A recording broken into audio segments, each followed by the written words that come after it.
Ah, you caught me drinking my beer.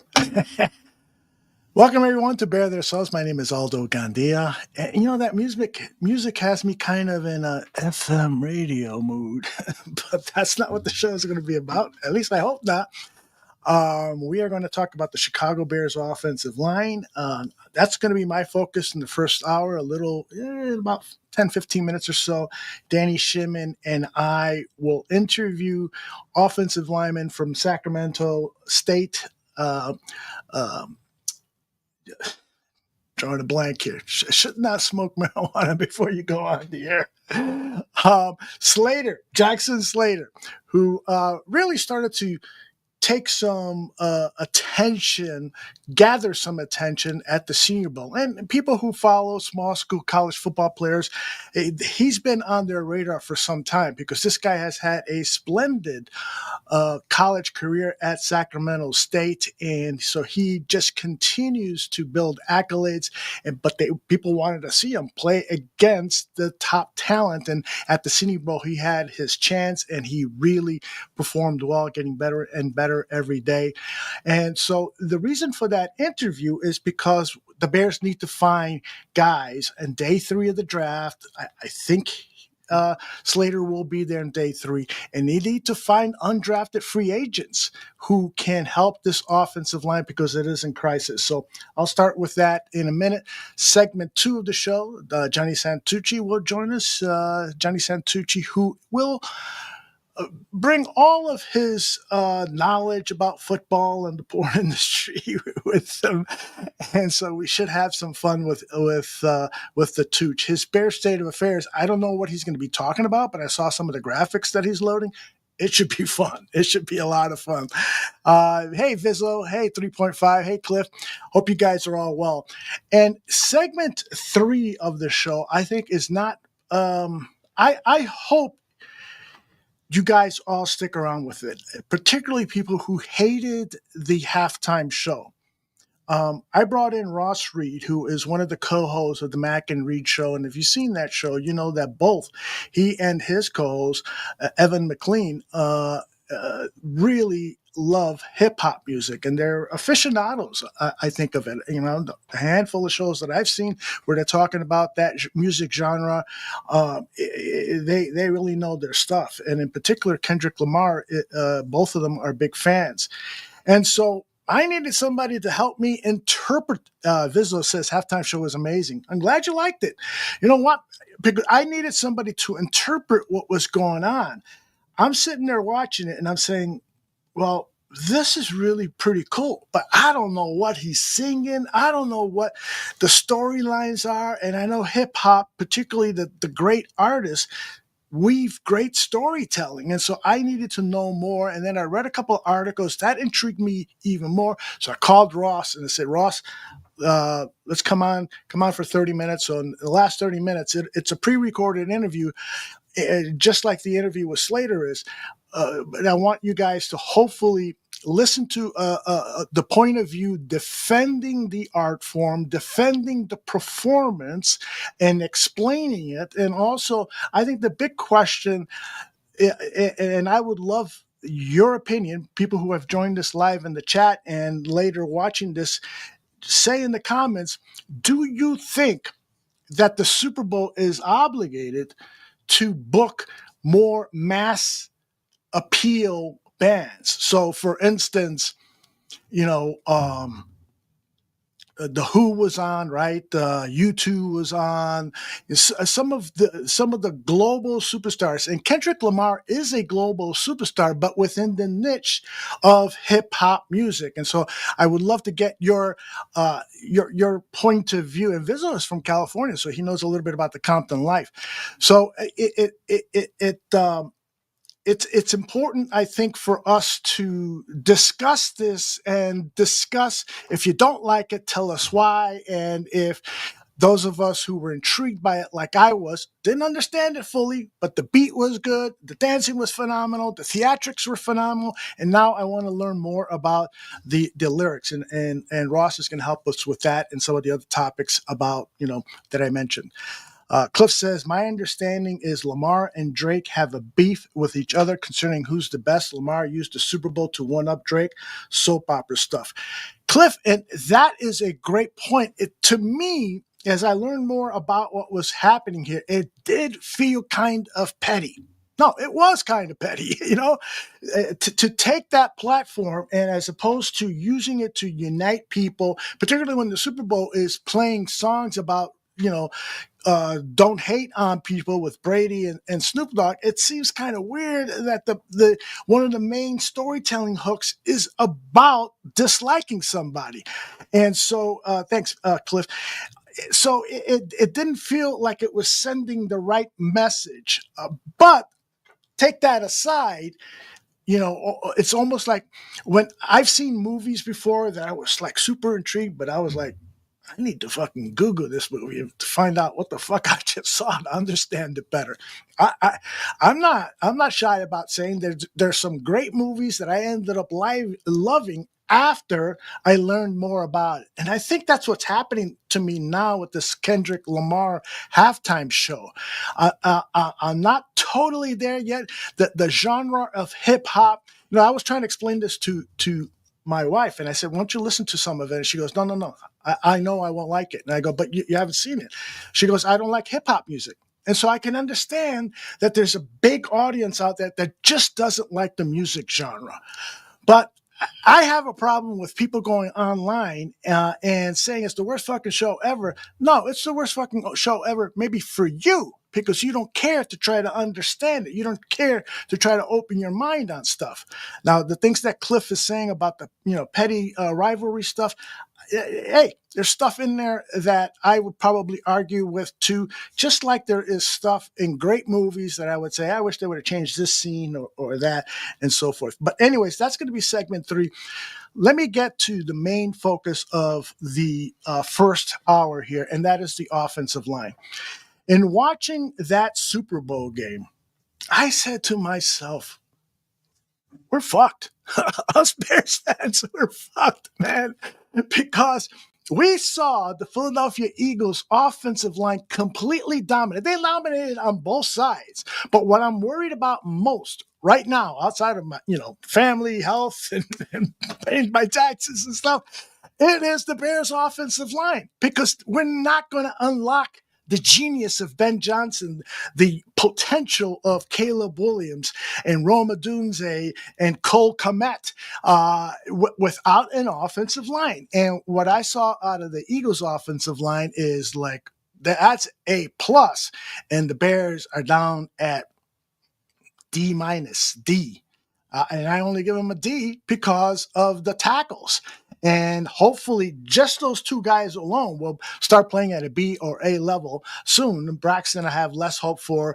Right on the right tackle spot, I still have a lot of hope for, but we'll see. Keith, I'm going to save your point here since I moved on to a different topic, but I want to share it with the audience, and then we'll talk about it. Okay. So the offensive line is a concern, and so I went and did a little research on the Philadelphia Eagles offensive line to see how they were built. Right. So the left tackle is a find. 7th round pick out of, I think it's Australia or someplace like that. And he comes in to the Philadelphia Eagles. He earns the starting left tackle spot and is playing at a Pro Bowl level. The guard, Landon Dickerson, a 2nd round pick for the Eagles in 2021. The center, Cam Jurgens, 2nd round pick by the Eagles in 2022. That's the year polls went for 2 defensive backs and Jurgens was available, I think, for at least one of those picks and maybe both of them. The right guard, this guy was kind of our being Ryan Poe's attempt at Alex Leatherwood. Traded for Alex Leatherwood. That didn't work out. The Eagles signed Becton, who was released by the Jets, who was a 1st round pick.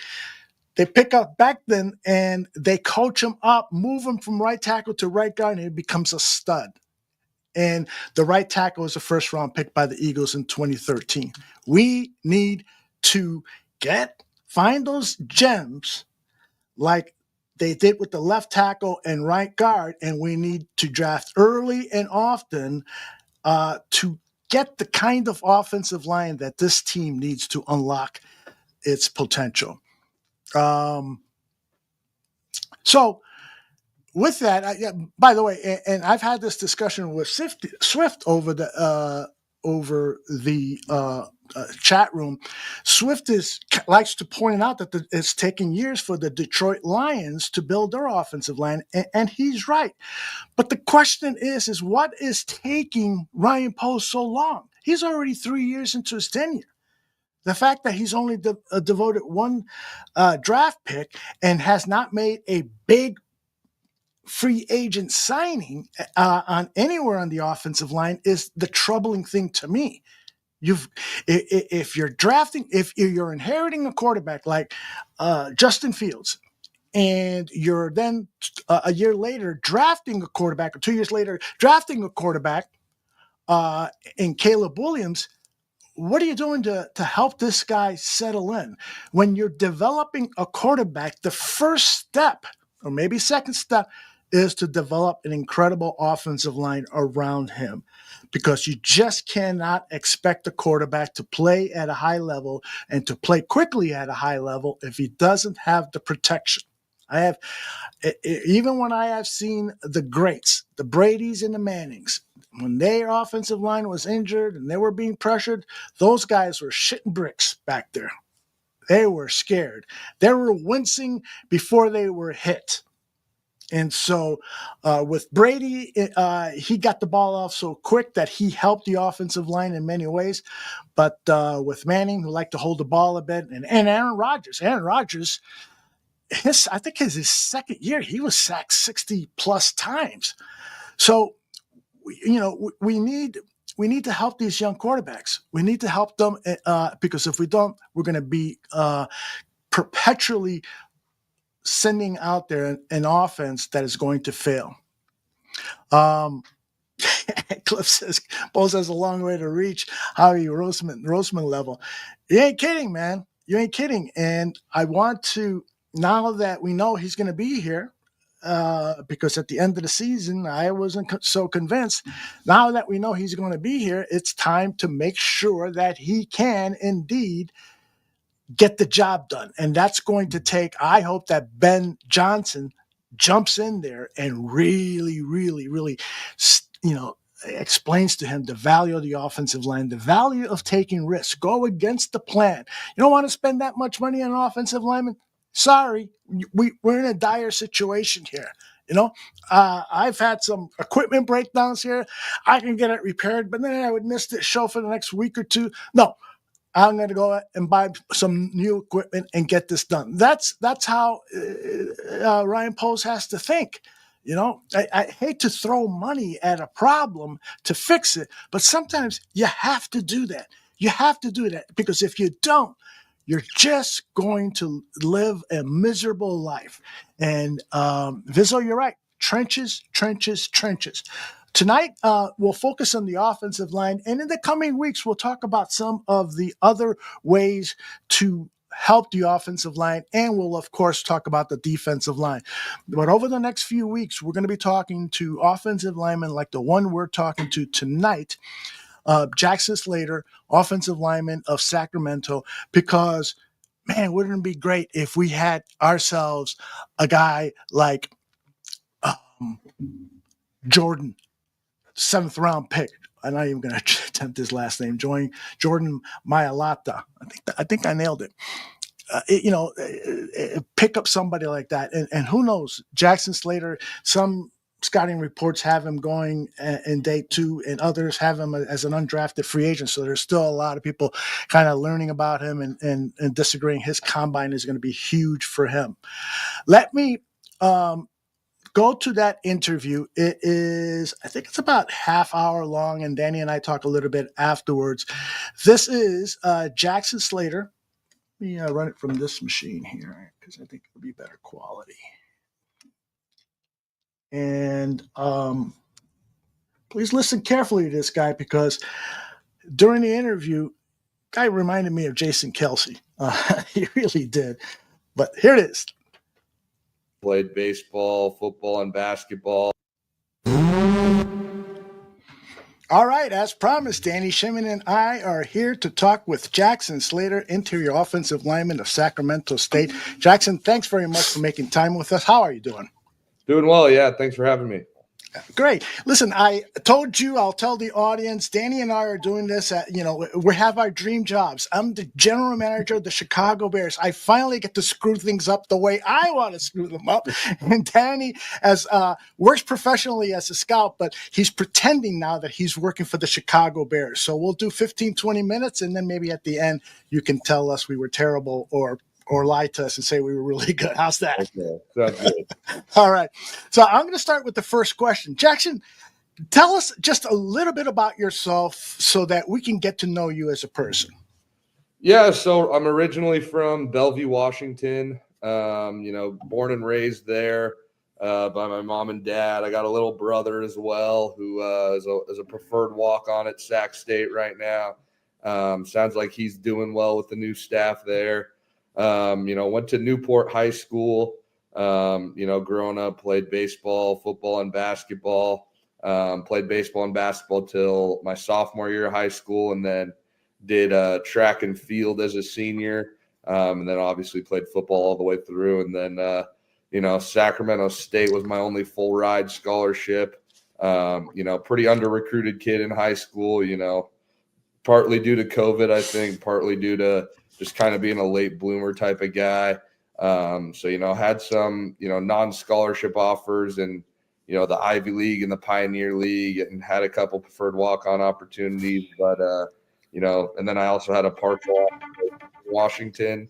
And then Sacramento State swooped in kind of late in the recruiting cycle and offered me a full ride. So made it a, pretty easy decision, pretty seamless. Felt pretty seamless, transferring from high school to college football. Made my first start in week 4 of my freshman season, and then played every game until week 9 of this past year. So 44 consecutive starts, ton of accolades, ton of team success to go along with it. And here we are. Before I turn over to Danny, what was it that, since you played other sports, what was it that drew you to the game of football, and how much, of a passion do you have for the game? Yeah, I think, just early on, there was little stuff in football that was more satisfying than in baseball or basketball. Like, I was a tackle early on in high school, and, counter was my favorite play, leading around off the pulling guard. And that's where a lot of knockdowns came, when I was on C team as a freshman. So I think that's kind of when I really started to, like football over the rest of them. And, just little satisfying stuff like that, I think, is like a big reason why I love football. Is like, you love, making a big block and watching the running back, burst for a 40-yard run, or even just watching film and, hey, that was a good, pass protection rep or whatever. Like, I take a lot of joy in just watching the little stuff like that. So I think that's kind of where football kind of started to, become my favorite. And then, basketball, there's too much running for me. I wasn't that tall. And, baseball can become a little political at times, and kind of fell out of love with that game. So it's pretty easy to, choose football over the other ones for sure. Yeah, speaking of pulling around and counter, coming and leading the block, looks like watching your tape, you still like that's still your favorite play when you come out and you jump out of your stance there, come around leading that and take on the edge. You look comfortable out there on the edge there when you're the lead blocker there. So, but what studying your tape, it looks like that tenacity that you play with, and then the football, the competitive toughness you have there. It just kind of jumps out for me in terms of watching you. So, would you say that football brings out a different part of you in terms of something that where you can maybe take out some of the aggression or whatnot that you would like to that comes out when I study your game, or is there like a different? So basically, is there a different Jackson Slater that when we see in between the lines, and then one we'll see like right now in this interview or outside the off the football field? Yeah, I mean, I think I'm definitely a nicer guy off the field, more down to earth type of guy. And I think, the way I describe my playing style is I kind of just lock in, do my job at the end of the day is, the number one goal. So, I'm not a big trash talker. Not a lot of distractions get to me. The crowd never gets to me. I'm just really focused, I think, when I get on the field and doing my job to the best of my ability. So I know you started 44 games at Sac State, predominantly a left guard. You did a couple games at left tackle. Do you see yourself at the next level as an inside player, whether it's guard or at center? Now, center wasn't a position you play predominantly, but is there something that's something you're comfortable taking on at the next level, playing center? Yeah, I think any of the interior positions I feel confident with. I think the Senior Bowl week, really helped me, with my confidence there and, really feeling like, hey, I can go out there and play any three interior position, right guard, left guard, or center. I feel really good at each one. Obviously playing mostly guard while at school, have a lot more experience there than at center. But, in the short time I've been, taking center reps, just this past season at the Senior Bowl, I think I have a lot of potential at center and I think a lot of room to grow and a lot to learn. And that excites me. I'm ready to take on that challenge. So I think I'm comfortable at each spot, but, personally, I think center might be my best position. And I'm watching your Sacramento State tape. It looked like there was a lot of pro formations, a lot of pro system there, quarterback under center, so on and so forth. Yeah. At the week of the Senior Bowl, were you comfortable when they were kind of force feeding you that offense that week? Is that something that kind of came natural to you and in terms of picking up that offense? Yeah, I mean, I think my time at Sac State was super helpful. I think every single play we ran at the Senior Bowl, there was some version of it in the Sac State offense. So, for me, learning the playbook at the Senior Bowl was more translating it into the Sac State verbiage and, understanding it that way. Like, hey, this play is, this play we ran at Sac State. So pretty seamless there. I think, it was pretty easy to pick up and, I'm happy that, it was a easy transfer for sure. Would you consider yourself a better fit for more of a gap scheme system, or are you open to even like a wide zone scheme system? I think your forte probably is more power going up, going forward, north and south, as opposed to going east and west. Yeah, I think I have experience in both. I'd say Sac State was more of a zone offense, and we'd sprinkle in some gap stuff like pin and pull or power or counter. But I think I do well getting out in space, and I think that applies to both offenses. As well as working with, whoever your buddy is on a combo. So that also applies in both spaces. So I think, they're definitely different schemes, but I think they relate to each other a lot. So I'd feel confident in either one. I noticed too, when you elevate to the next level, you tend to pick out those cornerbacks. Those little guys, you crushed them. The one thing I love about scouting offensive linemen is I want to see those guys finish our blocks, and that's one thing about Jackson Slater. He will finish his blocks. I did notice that on your tape. Yeah, I mean that's one of the funnest blocks in football. I'd say is getting out in space and hunting down a corner or a safety or someone little that you could just go take out, especially with the rule change where they can't cut out in space. So it's pretty much a green light to just full steam ahead and lay someone out. So. Now you came in at 6'3", about 320 with 33-inch arm length. Is that something that you were expecting to come in at, or was there a little bit off here and there, or what are your expectations in terms of size, weight, and length? Yeah, I mean weight was kind of dead on. I wanted to be a little, played last season at more around like 315, and wanted to play the Senior Bowl a little heavier, and figured a little weight would help. I felt good at that weight. It felt like I moved well. Always been kind of around 6'3", so that was pretty expected. But I thought I was a 32 and change guy on the arm length, so 33 flat was a nice surprise for sure. Cool. And then I know earlier you talked about playing inside offensive line and possibly center. Is there something in terms of your game that you need to work on and get better, whether it's footwork, technique, hand placement, anything particular that going in? Maybe even something that they talk to you at the Senior Bowl in terms of coaching tips, where you have to kind of work on as you move forward here in the progress. Yeah, I mean, I think you kind of hit the nail on the head there. I think technique's something I'm always working on. Especially coming from the FCS level.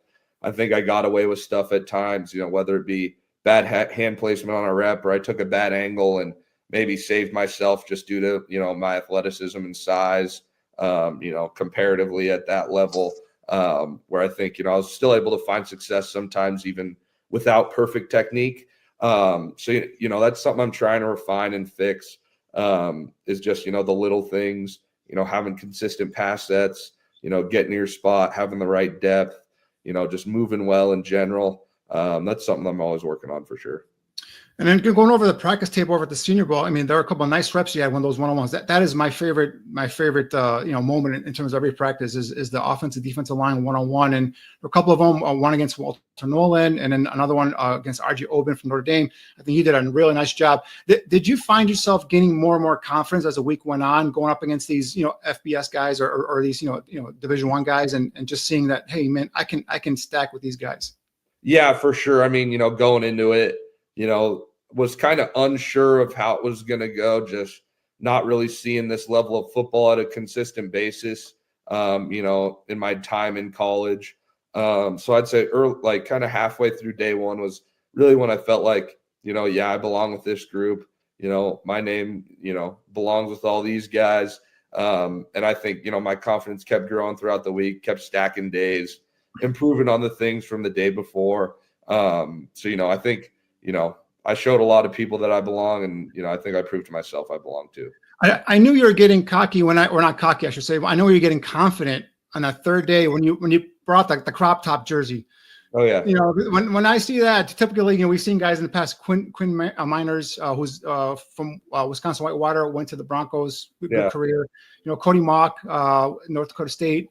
Both those guys made the crop top jersey very, you know, famous there. And I saw you rocking that third day. I'm like, all right. I'm like, Jackson Slater is getting in his groove here, and he was rocking that crop top. How did it come about? Did when the guys ask you to do it, or you just did it on your own? No, yeah, I mean, was something I've, you know, did every day of practice throughout college. So wasn't just something I whipped out for the Senior Bowl because guys had done it in the past. But you know, my senior year of high school is when Quinn Miners was at the Senior Bowl rocking it. So I kind of, you know, took inspiration from him, I'd say, ran with it through college. And you know, I think, you know, one thing you learn in college is you get in a routine, you know, you like the things that you like, and you know, tucking the jersey is something I like. So I've run with it. I think I'm gonna keep running with it, and I think it's a good look for offensive linemen. So, Jackson, who at the Senior Bowl did you line up against and say, man, this guy can play pretty good? You want to drop a name? Yeah, I mean, you know, I think the whole defensive line group was really good. There wasn't one guy where I was, you know, like, oh, this guy's a scrub or anything. Like, just a really good group overall. But I think I struggled the most with probably Omar Norman Lott out of Tennessee. You know, he was my first couple one-on-one reps. I don't think I really had the confidence I had later in the week. You know, didn't have great footwork, didn't use my hands great. So struggled with him early on, kind of settled in later. And, you know, I think me and Walter Nolan had some good battles too. You know, it was really fun going against, you know, a player of his caliber, and, you know, was some good work for sure. Who's the biggest trash talker of those guys? I don't really know. I mean, I think a lot of guys, you know, if you talk back to them, they're going to talk to you. And I don't remember even someone talking trash to me at one point. And usually I'm a silent guy, so I didn't deal with any trash talk. But, you know, I feel like every position on defense is always talking some kind of trash at one point or another. So. Hey, at college, your first 2 years, lots of success. Then what brought you back to your senior year? You know, you were coming off of some very successful seasons, and you played 9 games, and you had a knee injury. So what brought you back to college? And tell us a little bit about the injury you had. Yeah, so, you know, I think a big thing for me is, like, if it ain't broke, don't fix it. So, you know, obviously had a ton of success at Sac State. You know, was able to play for the same offensive line coach all 4 years. You know, I think I had a good thing going. The NFL talk was kind of starting, you know, at that point when I was kind of thinking about the transfer portal. And, you know, at the end of the day, the NFL was my goal, not, you know, playing at a Big Ten school for a year or something. And then I also think I kind of felt a sense of pride in finishing my career as a Hornet. You know, I think I'd done a lot of great things in my career, had a lot of success, and, you know, I think I would have regretted it if I didn't go out a Hornet and finish out my career strong. Obviously, you know, had a lot of accolades this past year to go along with it and kind of cap off my career as a Hornet.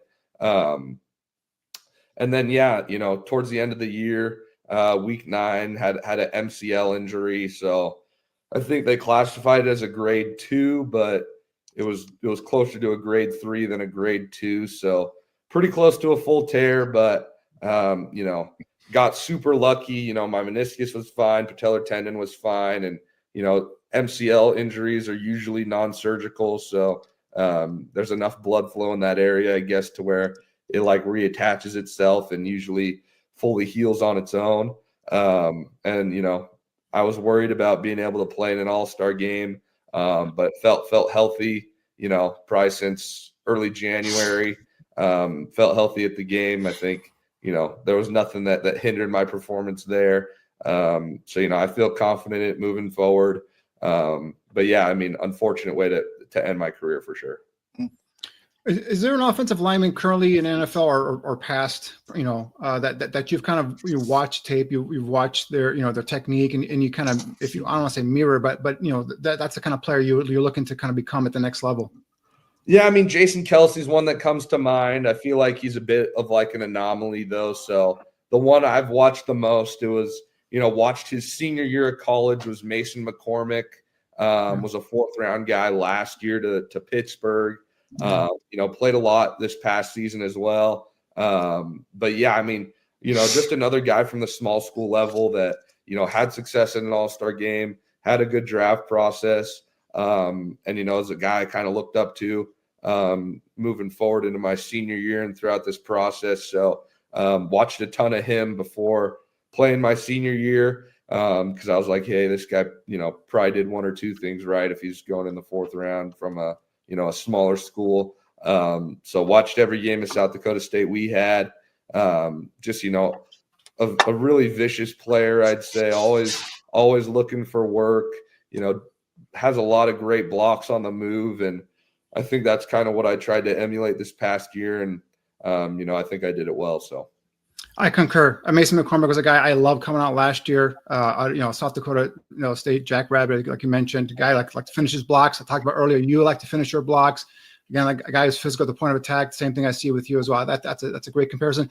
That's the one guy this scout pounded the table for last year, and this GM right here, you're looking at there, ignored him. Yeah. I did ignore him. Yeah.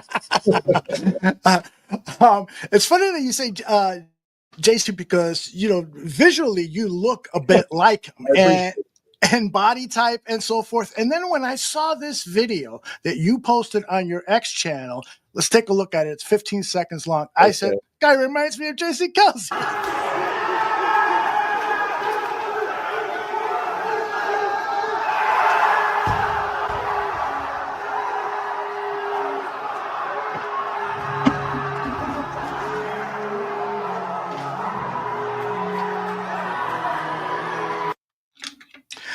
Awesome.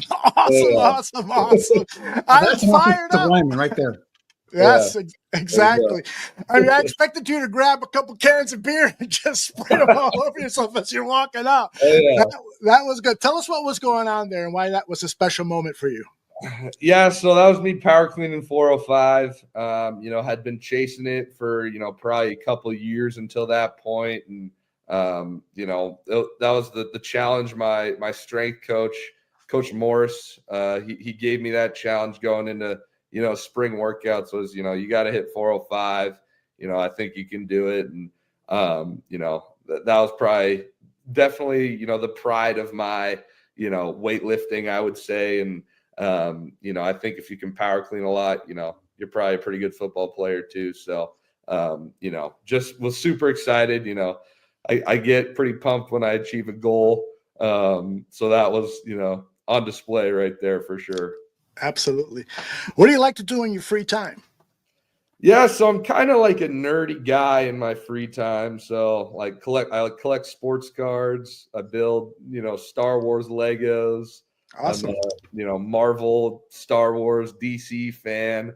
A lot of my buddies in college, kind of shared similar hobbies as well. So we'd go watch, the newest Marvel movie or whatever's coming out. And, so it's fun, pretty relaxing, building a Lego or something. And I think, it takes my mind off everything else going on for sure.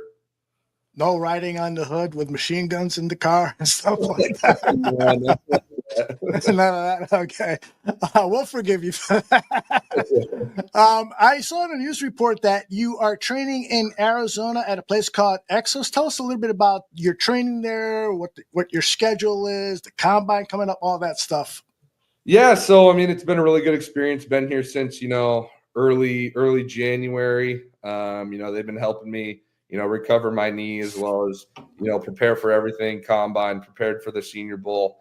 So just a ton of weightlifting, ton of running. 40-yard prep, bench prep. Kind of just the nuts and bolts of combine preparation that you see at a ton of gyms across the nation. But these guys make it really easy. You just got to come in, do your work, eat the food, and you should have success. And it's been a good experience so far.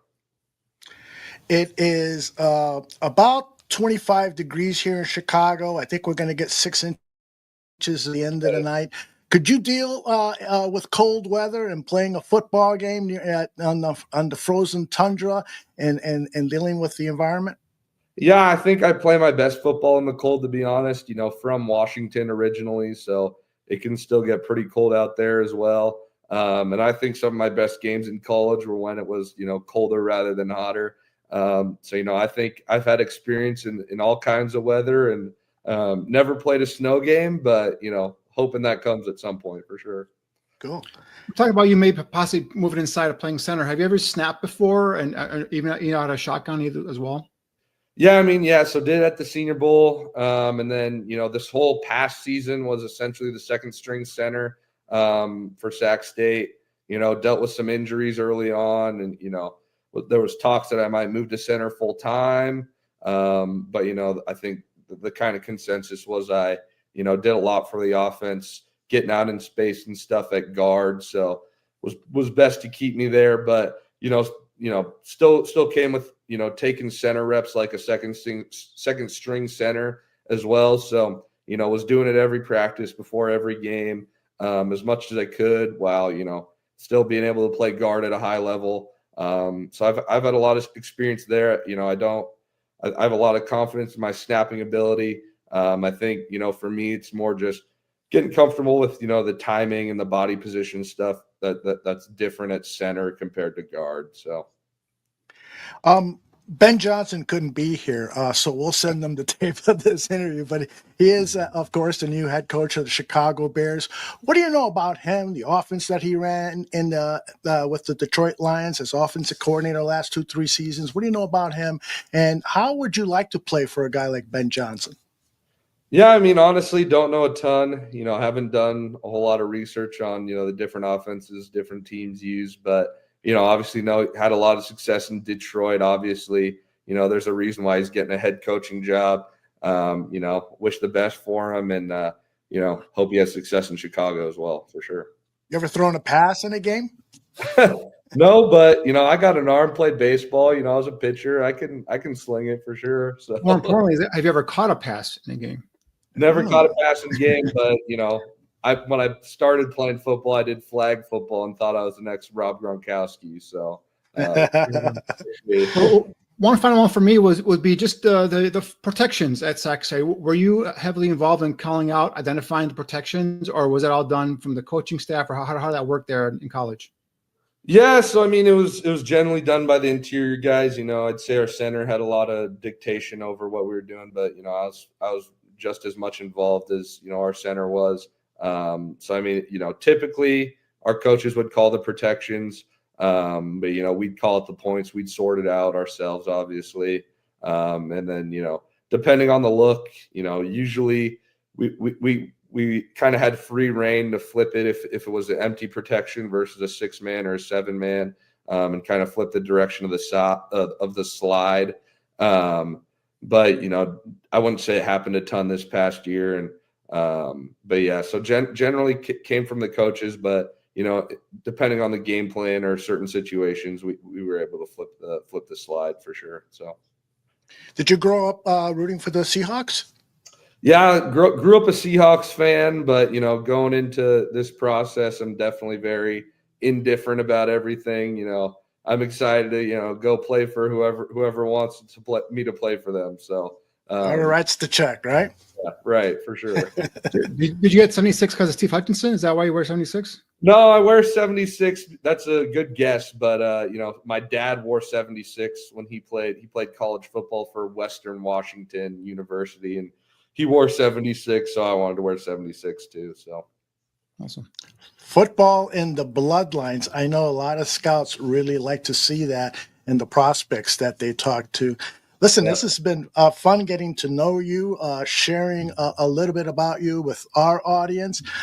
We told you that Danny and I were doing a little pretend game, so why don't you evaluate us and give us a grade if you don't mind. Yeah, I thought you guys did a good job. Really, I'd probably give you guys a B plus. Had me talk about my background. Talk some ball, kind of see how much I knew about football. Quiz me on the new Bears staff, which I probably failed, but I thought you guys did a good job. So pretty similar to everything I've done so far, for sure. Yeah, I kind of like the fact that you're not familiar with this Bear staff. I mean, us in Chicago, we're not familiar with them either. They still don't have their entire staff. But what I like about it with you is that you're coming in with an open mind. You're probably going to make judgments on people based on how they coach you, how they behave, and so forth. How do you like to be coached? Do you like the John Gruden type? Bullshit! Or do you prefer a more laid back guy like Danny? Yeah, I think I've had coaches that coach both ways for sure. I think as long as the job's getting done and getting done at a high level, it doesn't matter. I think I respond well to both of them. The big thing for me is, if you're going to rip us, also be sure, you're teaching us how to do it correctly as well.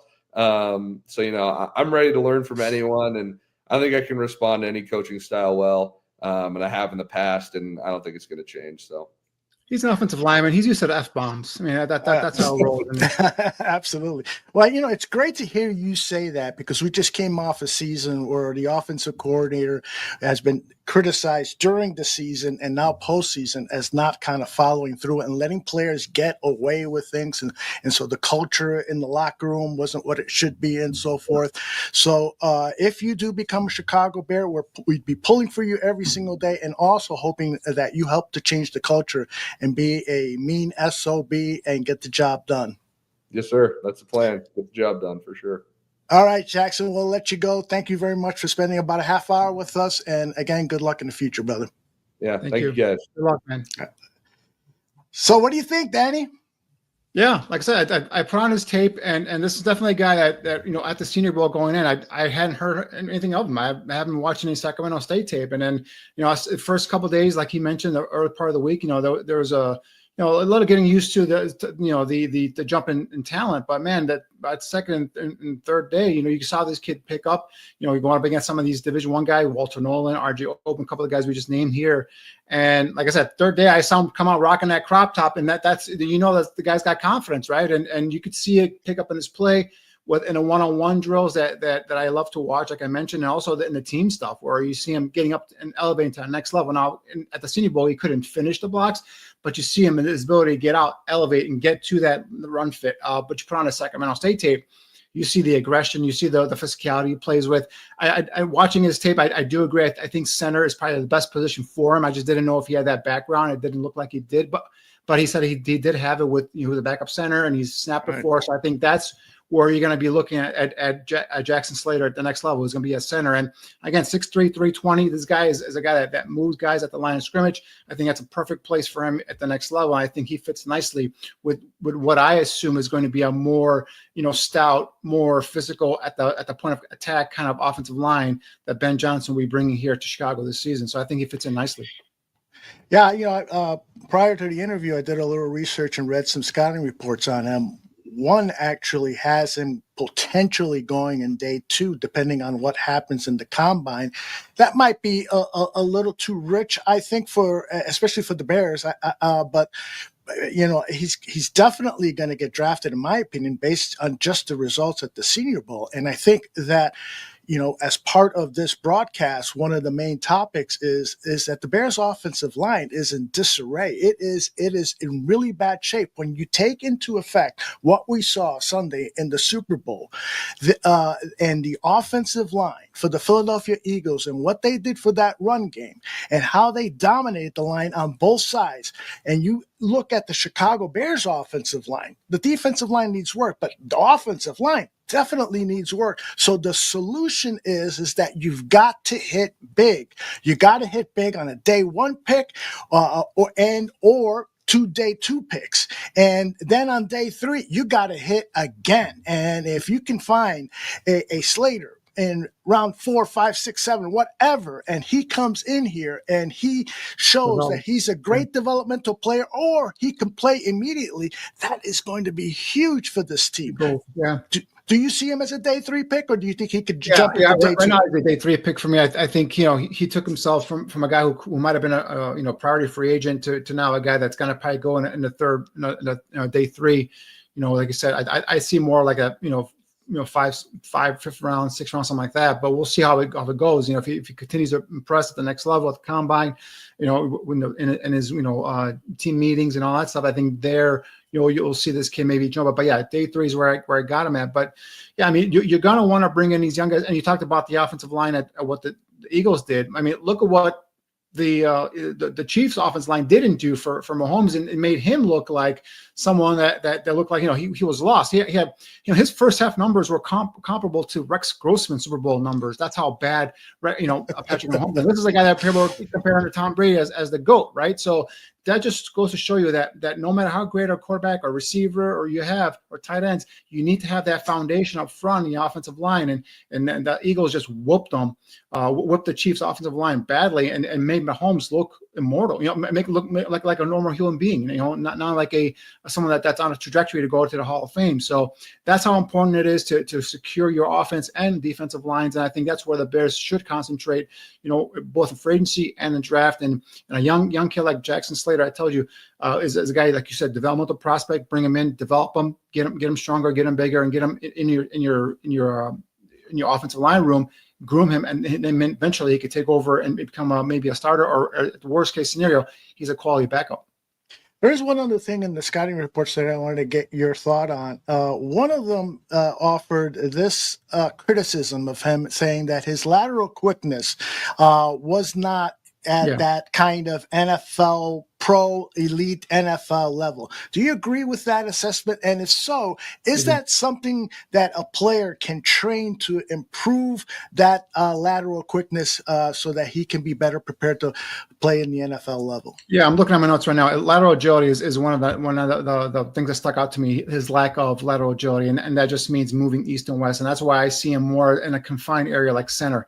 He played predominantly at left guard, a couple of games at left tackle, but he was more of a guy that would play left guard, but you could saw him kind of struggle with quickness and speed. So I think you put him inside, you can kind of mask some of that lack of agility. But he's an athletic guy in terms of we played 3 sports in high school. He's a guy who can go north and south, and he can bring some power behind there as well. Brings his drives his feet, gets guys off the line of scrimmage. I think that's where his strengths are going to be. And again, when you ask him to get up and pull, gets up and he's quick out of his stance, comes around the edge, and he's a guy that finds an edge defender, and he'll set the edge, and he'll those kickoff blocks and everything like that. So yeah, I wouldn't ask him to do anything in terms of athletically, playing tackle, guard, or anything like that. I think center would be an area where he's confined. He's got protection on either side of himself. I think that's where he's going to be better off. That's where I put him down here as a center at the next level where my projections. But in terms of improving his lateral quickness, you can make some adjustments, but some improvement. But that's just athletic ability, natural God-given athletic ability. If you have it, you don't have it. How much better can you get? Can you get to the point where now you're taking on NFL caliber athletes? That'll be a little bit tough. But if you can put the player in a situation where his weaknesses aren't magnified and is not sticking out, to me, center would be the spot for a kid like Jackson Slater. I think that's where you could see success there. These are the metrics that he posted over at the Senior Bowl, 6'2.5", 320 pounds.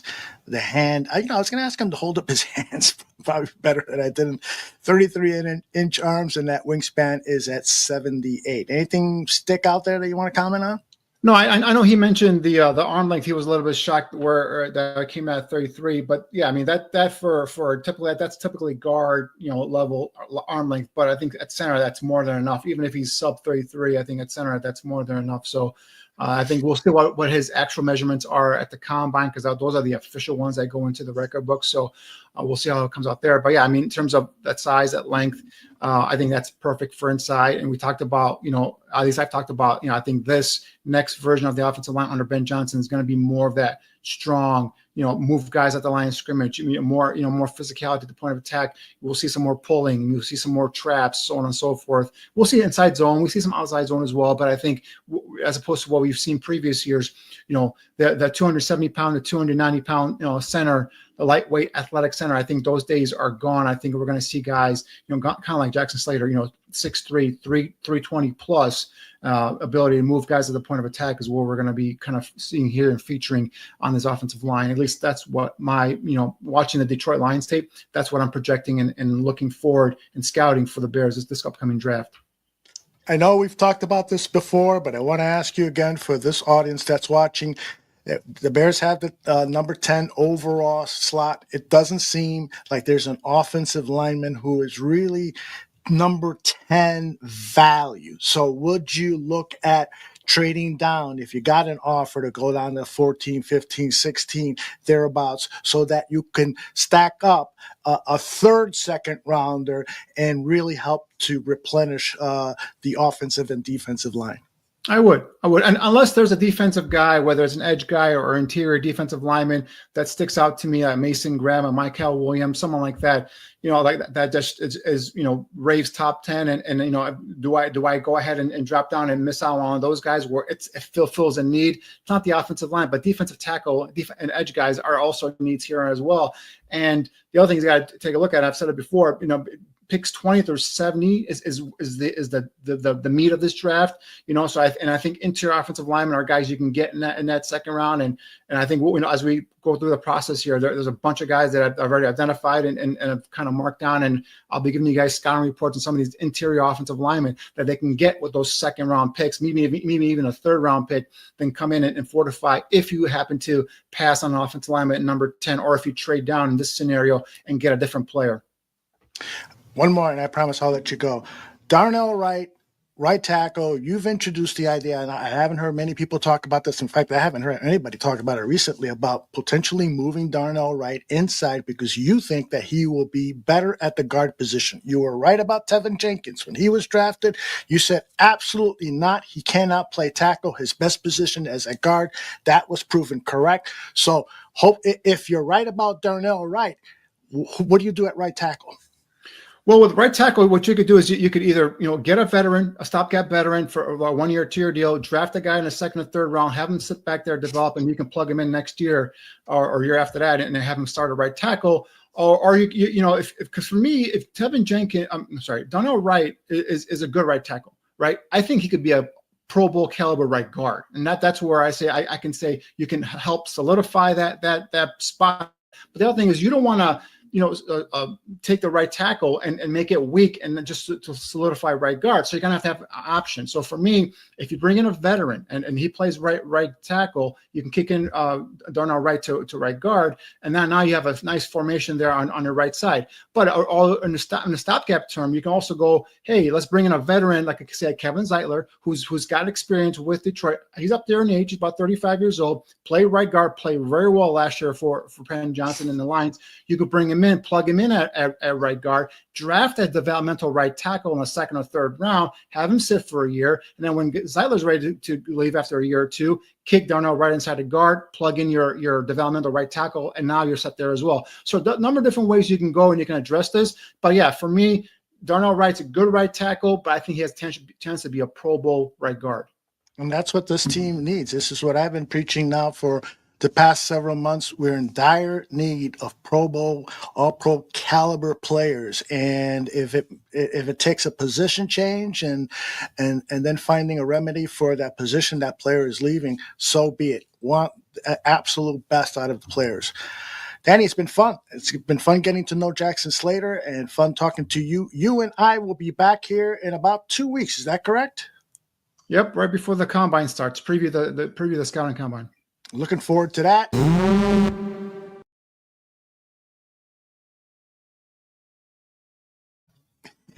That was Danny Shimon, our senior draft analyst.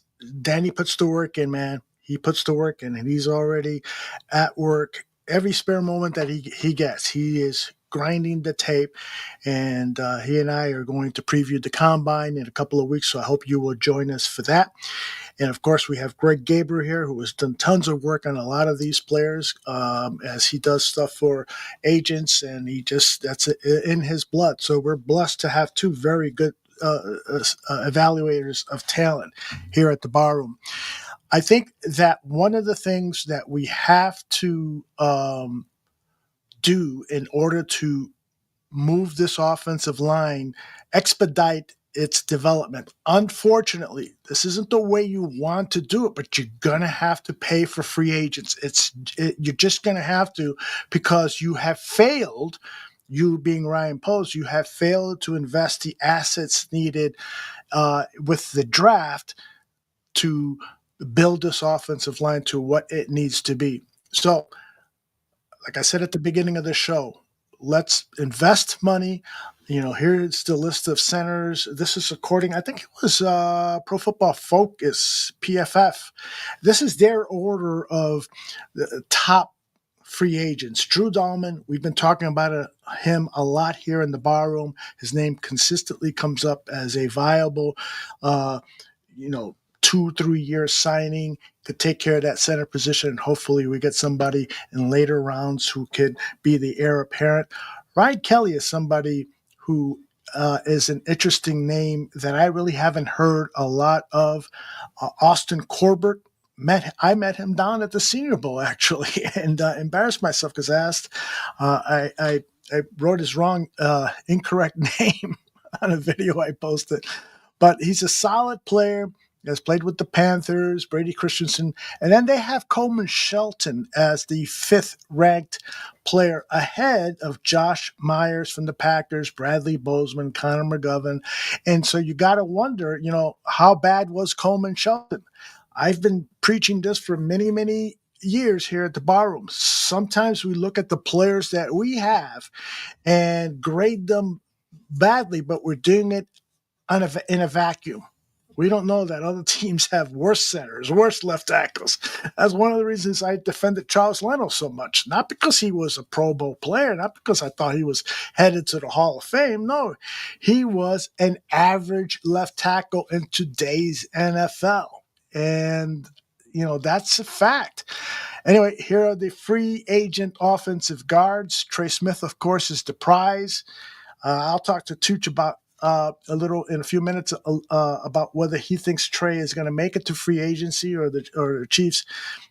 Given that performance against the Eagles, they probably think there's no way we're going to get rid of Trey Smith. He's our best offensive lineman, so he may not be available. But Will Fries, PFF has listed number 2, and then look at it. They got Tevin Jenkins as number 3. Do they not know what we know about Tevin Jenkins? Or is this offensive guard market that bad? I mean, to have him at 3 and to have Zach Martin at 7, is it because Zach Martin is 35 years old? Is it because Zach Martin may not be available? I don't know, but to me, it tells me you better go after number 1 and number 2, and you better come away with one of those two guys, and hopefully it's number 1 and maybe even both of those guys, Trey Smith and Will Fries, for those of you listening on the audio podcast. And then here are the free agent offensive tackles. Ronnie Stanley, risky. I mean, he's a damn good player, right? But his injury history tells us, can you really invest $18 million a year for the next 3-4 years? That's the kind of contract he's going to want. Can you invest that in a guy who has had the injury history he has? That's a tough one. Garrett Bowles from the Denver Broncos, interesting name. To me, I've always seen him as an up and down player. He'll have some difficulty in some games, and then other games, he's just solid. You don't hear his name mentioned, right? And Cam Robinson, who was picked up in the middle of the season by the Vikings because of the injury to Darashaw. Cam, who Cam is. An aging veteran, just like Jason Peters was for the Bears a couple of seasons ago, 2-3 seasons ago. He came in and provided some relief at our left tackle position because of injury. Cam was the same thing, but he would be a 1 year option, and I don't believe he really is much better than Braxton Jones. So that's kind of the free agency picture. There's not a lot of pickings. You really have to center on the trying to land Trey Smith, Will Fries, and Drew Dahlman. And if you come away with 2 out of those 3, applause, applause, applause, Ryan Pose. You've done a good job. Let me see what people are saying in the chat. Yeah, Cliff, absolutely. Lists are only as good as the people who compile them. You're absolutely right. There's no doubt about that. And I think that's it. Tooch, give me a thumbs up if you're ready to jump. Oh, he gave me that thumbs up, man. You know how I feel when I get the thumbs up. It's like a license to have. I better not. I better clean my mind. Tooch, how are you, my friend? Hanging in there, Aldo. I bet you are, man. Last week when we had our show, we paid tribute to your mom, who you lost recently. I'd love to put you on full stage here, full screen here, and let you share with your fans, and you have thousands of them. Let them know a little bit about the loss in your life. Well, it's really unexpected, Aldo. Just shocking for us because I was all set to move her into a nicer nursing home. My wife and I couldn't take care of her anymore. Just couldn't walk, and needed help with everything, daily life. And, the flu kind of came around here and got all of us in the family. Put my mom in the hospital and kind of got her after that. My mom's been on dialysis for a decade. So it wasn't like, she was going to get better from, not having any kidneys or anything like that. But, my mom was kind of like the woman who would feed all the kids in the neighborhood, when they dropped by the house. So they all had really fine memories. And, went through the whole, stages of grieving. I was by myself, though, I tell you something. My wife was. No. Yeah. The morning, we had gotten up at 6:30. I was driving my wife to the bus so she could take a bus to O'Hare. She went to the Philippines for her niece's wedding. So she was like, "Do you want me to cancel the trip?" I was like, "No, just go." So it's just me and the girls, how did they react? The girls, how did they react to news? Really sad. It was their grandma and stuff. And sure. Saturday before she passed away, we had gone out to lunch, and I took her to tour the new nicer nursing home, which I thought was really nice. Would have been a great spot for her. And she wanted to, go to lunch and take the girls to Target, and they all 3 of them bought like a couple outfits each. Oh, nice. So,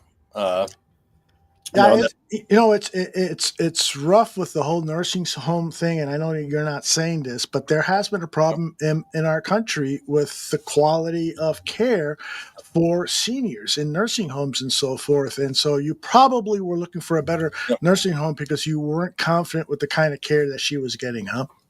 Yeah, she was in a rehab home, which, it looked like a prison, to be honest. But at the top floor, it had a nice view of the river, and the city in the background. So, she liked to spend the time up there eating, but, it was only going to be temporary. The staff was very nice. But when she got the flu, the nursing home wanted her to go to the emergency room. I didn't know because nobody called me. That was the disappointing part, was that nobody was communicating with me. And I lectured my mom, they said, don't tell them no, because it's like a reflex with old people. No hospitals, Exactly. So if anybody out there is like dealing with an elderly parent or relative, make sure that they go to the hospital. They understand, that to go to the hospital is not, it's like my mom had Medicare and Medicaid, everything fully paid for, but my wife and I were, we had gone to bed and I had the flu really bad. I spent Christmas and Christmas Eve in bed, throwing up my guts. Oh, Church, I didn't know that. That was the worst Christmas ever. Yeah. I couldn't get out of bed and I slept with a bucket, like this. You know, Jesus. yeah, it's horrible. You know, it's like that feeling your body's like, and you're resisting vomiting. You know, just naturally. Yeah. And then after you vomit, you're like, oh, it feels so much better. That's like the Mhm. whole time you're like, oh no, I don't want to throw up. I don't want to throw up. Then finally you throw up. Exactly. And But, then, exactly like Aunt Matt says, yeah, I remember that from college days. Yep. It feels so much better to get it all out. And that was when my mom got it from us. You know, my 6-year-old was patient 0. So, you know, they go to first grade, catch all the germs and stuff. Yeah. I still have that little annoying cough. I can hear it. Yeah. You got to take care of yourself, man. You get sick. Tough. You get sick more often than you should at your age, and every year. I don't know what it is. Your diet. Is your diet good? Yeah, it's fine. I mean, I took the Z pack. Everything. It's just been unlucky. Stubborn. This is a stubborn cold. I mean, a lot of my coworkers have the same thing. They're having it for like 4 or 5 weeks too. You know, it's just tough. It's a tough one. You know, and there's really not. You know, the medications are all, you know, antibacterial, but there really aren't good antivirals. You know, that are out there. And then you know, the roommate my mom had was really nice. This Lorena lady that she was sharing a room with at the nursing home, and she was saying, you know, I tried to get the facility to call you. So call her son. Yeah. And then she was like, Donna, give me your phone. I'll call your son. My mom wouldn't give up the phone. I don't know. She was just really sick, but I mean, she said I have the flu, you know, but that's what she said. Vitamin D, Cliff. All vitamin D, vitamin C, maximizing it. You know, magnesium, freaking zinc, everything. You know, high doses. All of our metabolisms are different. You know, what works for somebody might not work for somebody else. Yeah. Cliff says he never caught COVID either. You did get COVID, right? I had it a couple times, and I'm wondering if this is like vestigial, you know, could be remnants of COVID. You know, it's like once you get it into your lungs and stuff. But could be. I had been taking some steroids for my lungs and prednisone as well. You know? But the roommate had told me, you know, my mom told her that my dad was there. You know, so she was like, "Oh, my husband's here now." You know, so once they start seeing the ghosts, you know, it's like time. So I put up that graphic there about, you know, our R-rated show here because I want to ask you this question: are you still getting hard though? Well, my wife's home now, so it's that makes it a lot easier. Good for you. She cut her trip a little bit short, but and you know, it's been rough. You know, after my mom passed away, the girls and I went because the bus station where we dropped my wife off, the nursing home was right there. It's on the other side of town. So I was like, let's go get grandma's stuff. We'll say goodbye to her. And, you know, she was still warm, just looked like she was sleeping. So we all, three of us said goodbye to her and stuff. And planning a funeral's a bear. They're like 13 grand we're up to right now. It's like, I don't know. I'm telling my brother, I'm like, you know, I don't have $6 grand laying around. You know, it's going to take me a little while to, you know, find the money and stuff. But they ain't cheap. Yeah. Anybody want to make a contribution? I will send it over to Tooch right away. By the way, your mom, did she spell her first name with just one N? One N, yeah. Italian, was short for Donatella. Okay. My mom was born in Tunis, Africa. 1945, as her parents were stationed there. You know, like Italy tried to colonize, like, you know, like Spain and France. So like Italy decided to colonize North Africa. It was like Ethiopia. There's nothing there, you know. But they were there working. Tunisia, you know, my mom's dad, who I never knew, but was an infectious diseases doctor. Wow, Tooch, what the fuck happened to you, man? I don't know. But, you know, then she came back, and she was my mom was raised by her great grandmother in northern Italy. And I took her one time. I took her back a long time ago. I took her to see where she grew up in a little third floor apartment with her. Her great grandmother couldn't make it down the stairs anymore, so my mom used to do all of the, you know, 9 years old and go, you know, at 9 years old, go to the town and buy all the stuff. You know, grab the stuff for dinner, the bread, the fish, whatever. And then my grandmother married a GI, and they moved to Minneapolis. And my dad was working there, met my mom, and they had me. I was born in Minneapolis. Oh, I didn't know that. I didn't know that. What? And so when did you guys move to Chicago? I think I was like 1 or 2. Oh, that early. Okay. Yeah. So we lived in Hickory Hills first, and then Lombard. And then nice. I grew up in Naperville. I moved out there when I was like 5 or 6. Nice suburbs, yeah. Yeah, Naperville was a great place to grow up when that age, it was like small town. The river ran through there. It was like, bicycle everywhere. Weren't the industrial buildings that there are now, right? The massive mansions and stuff too there. Mm-hmm. Yeah, indeed. Doing better. Went back to work. So yeah, I did the Eagles magazine, Super Bowl magazine. Oh, how about that? So you worked an all-nighter, huh? It's like, I did the Ohio State magazine too, and we didn't produce a Notre Dame magazine. So I was like, man, maybe I should bet on Ohio State. Maybe ESPN, the magazine, knows more than I do about sports betting. So I bet on Ohio State and I won. Yeah. Then I'm like, get the assignment. And I'm like, we're only doing an Eagles magazine. I was like, I can't bet against Mahomes. I put money on the Chiefs. They got fucking blown out. No. Yeah. Well, I did the show with Sean and Anthony, and they were breaking down the game and stuff, Super Bowl, all the props and stuff. And I really wanted to play props more than I wanted to bet a side or anything like that, because I wasn't really sure, But you're kind of like, you don't win money betting against Mahomes, but which is generally true. But when the offensive line is having trouble and you're facing a defensive coordinator like Vic Fangio, who is an expert at targeting the weaknesses on a team, he came up with a brilliant game plan. Vic Fangio, Italiano, very, very well done. Hey, Keith says he lived in Hickory Hills too. Yeah. Honestly, I don't remember. I was a baby, but I want to say it was around 87th or 88th Street, somewhere like that, somewhere around there. Yeah, my parents were renting an apartment there. We got 2 more people from Hickory Hills, and we'll have a basketball team. Cliff says, Tucci didn't listen to me saying Eagles were going to win 40-35. I had a bad feeling after Sean and Anthony talked me into taking the Chiefs because they're both on the Chiefs, and I respect them. Sean's like top of the leaderboard for Wager Talk, with just hitting games at like 58 to 60% clip this season. He's having a really good year. And but I mean, I was telling Anthony, I'm like, hey, we're only doing the Eagles magazine, bro. He's like, that doesn't mean anything. He's wrong. He was wrong. Yeah. He's usually right, but next year. Samuel says, I joined the Can't Bet Against Mahomes Club too and lost money.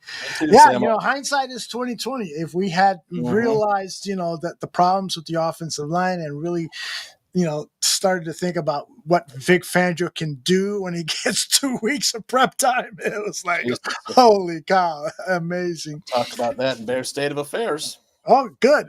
Keith Lutz, who lived in Hickory Hills, he said, he contacted me about, he correctly predicted the Kansas City Chiefs victory Eagles victory, and said that they would be up 2 or 3 touchdowns at the half. So they were up 5 touchdowns in the second half. Yeah. So his prognostication skills are good. All right, we'll get back to more of the Super Bowl talk and lots of other stuff. But Bears State of Affairs, Scott. You ready for some Bears State of Affairs? Yeah, let's do it. But before that, what does Cliff says? He says we used to find Sticky magazine in the garbage goods.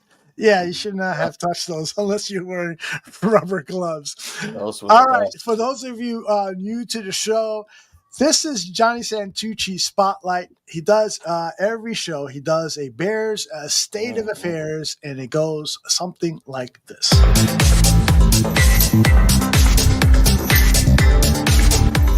Everyone on this show's a dog and a loser. Not John. He's the best, except for me. Except for me.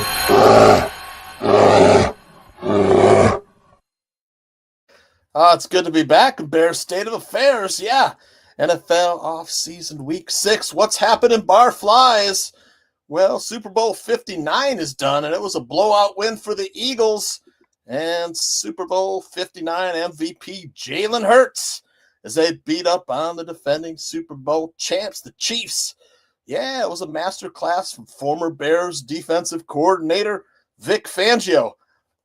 Let me break this down for you, Aldo. Yeah, if you ever wondered what Patrick Mahomes being drafted by the Bears would look like, this was it. Yeah, the Chiefs franchise quarterback was running for his life. Exactly. Yeah, Aldo and I wanted Mahomes. The Bears to draft Mahomes, man. Yeah, the guy was sacked 6 times and pressured into 3 turnovers, led to a 40-22 Eagles win. Yeah, it looked a lot like a 2024 Bears game. Yeah, Bears GM Ryan Pace was essentially fired for taking Mitch Trubisky over Patrick Mahomes in the 2017 draft. But the Buffalo Bills, they don't get nearly as much grief as they should for passing on the NFL's golden child. After all, they traded the number 10 pick in that draft to the Chiefs so the Chiefs could draft Mahomes. Oh, my God, I forgot about that. Yeah. Mahomes has beaten the Bills twice in the playoffs since then. Wow.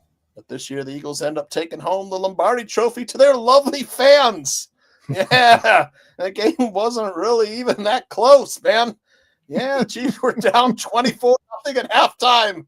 And trailed by 5 touchdowns in the second half before finally putting some points up. Yeah. I'm surprised Andy Reid never came out and said something like, Matt Nagy didn't call a very good game. Yeah.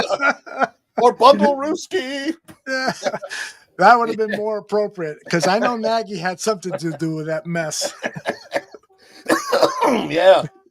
And man, the Chiefs really fell apart after the big game, Aldo.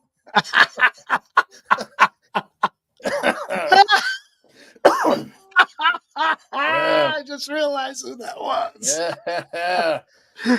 But whatever. Yeah, whatever. The 2024 NFL season's in the books.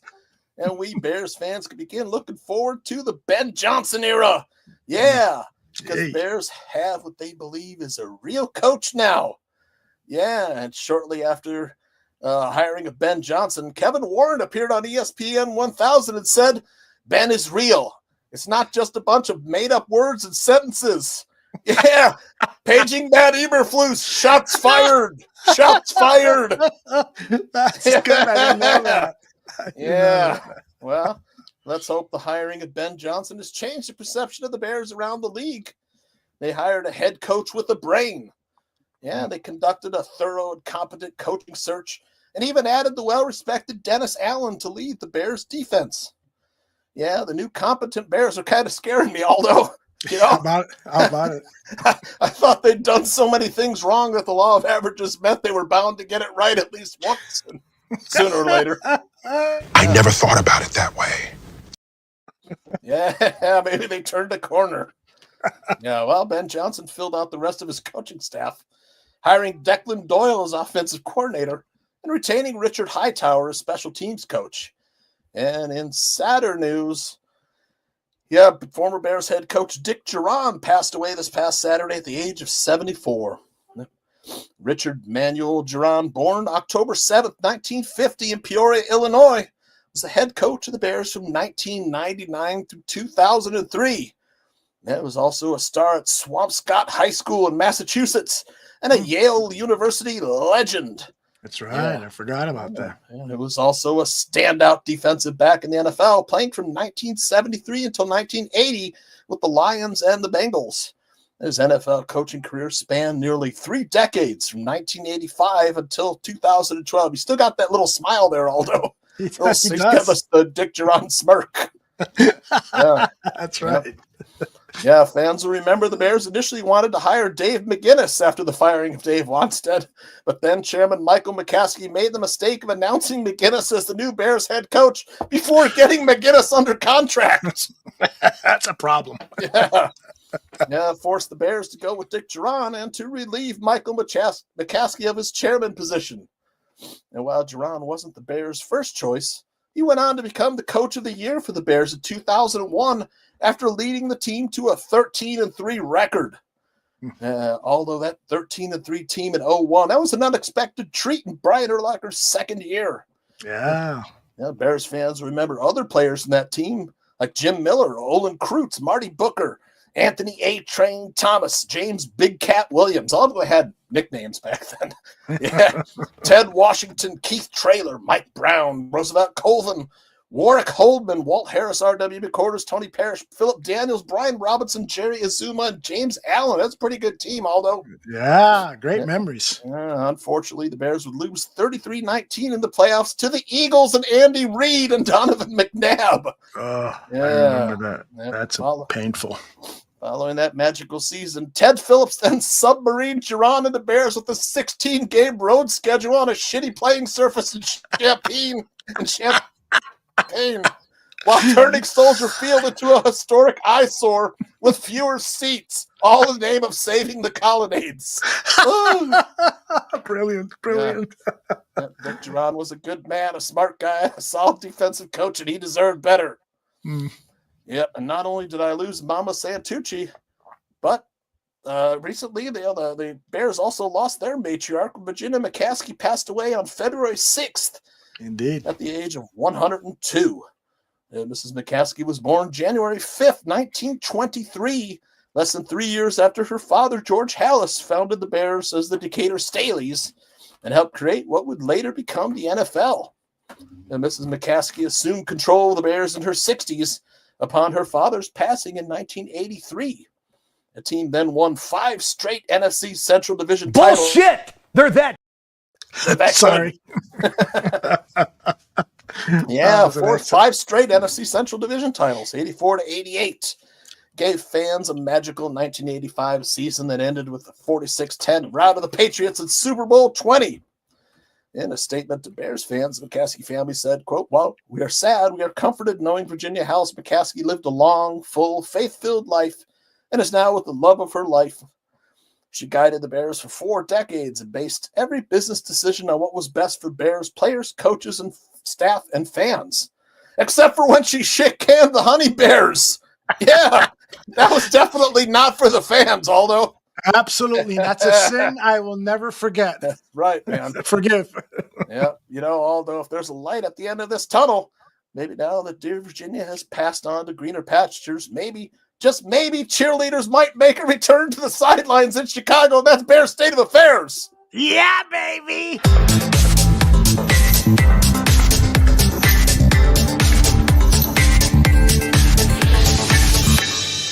We're finished talking.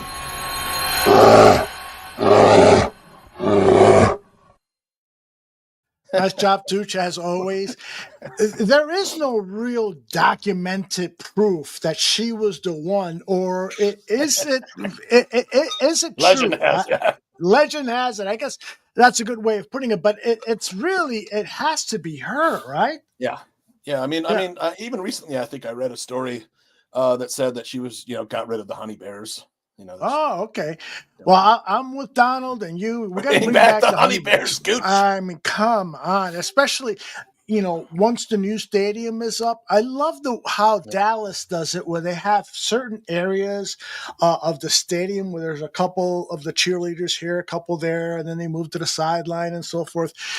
That to me is part of the entertainment of the game of football. And I don't think, it's not sexist if everyone agrees upon these are the appropriate uniforms and so forth, and these are dances, and there's a few guy dancers and stuff.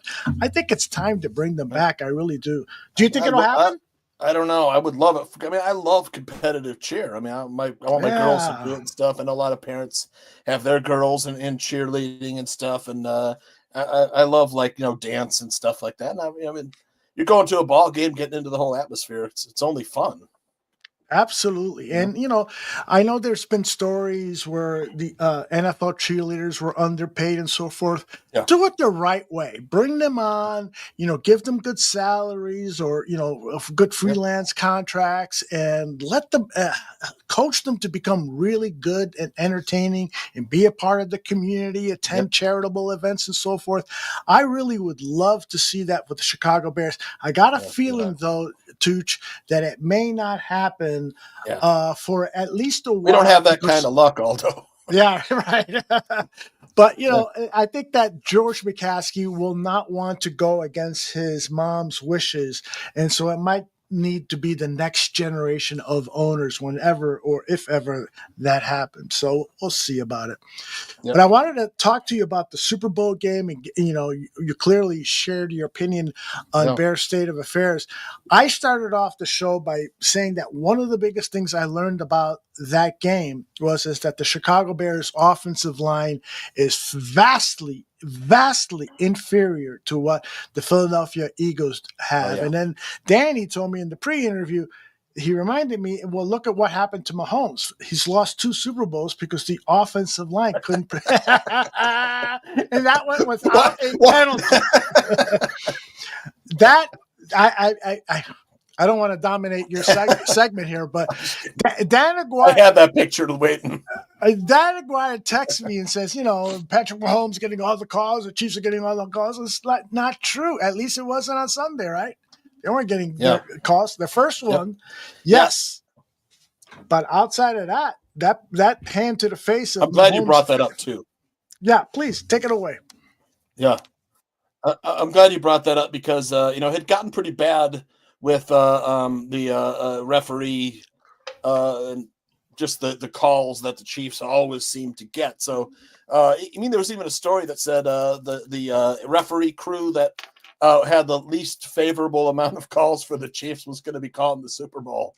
So it's not like it wasn't an unknown quantity about the referees and Mahomes and stuff like that. And, and I'm sure he's a likable guy. He's buttering up these refs and they'll kind of probably genuinely like the kid, but it's kind of like the Jordan rules with Mahomes. And, and I have talked about this a lot for quite a number of years about how the referees should be like a full-time job, not like these guys come in, they've got other jobs, and they need to have, full year-round referees that, actually draw a salary from the NFL. The NFL is worth billions of dollars.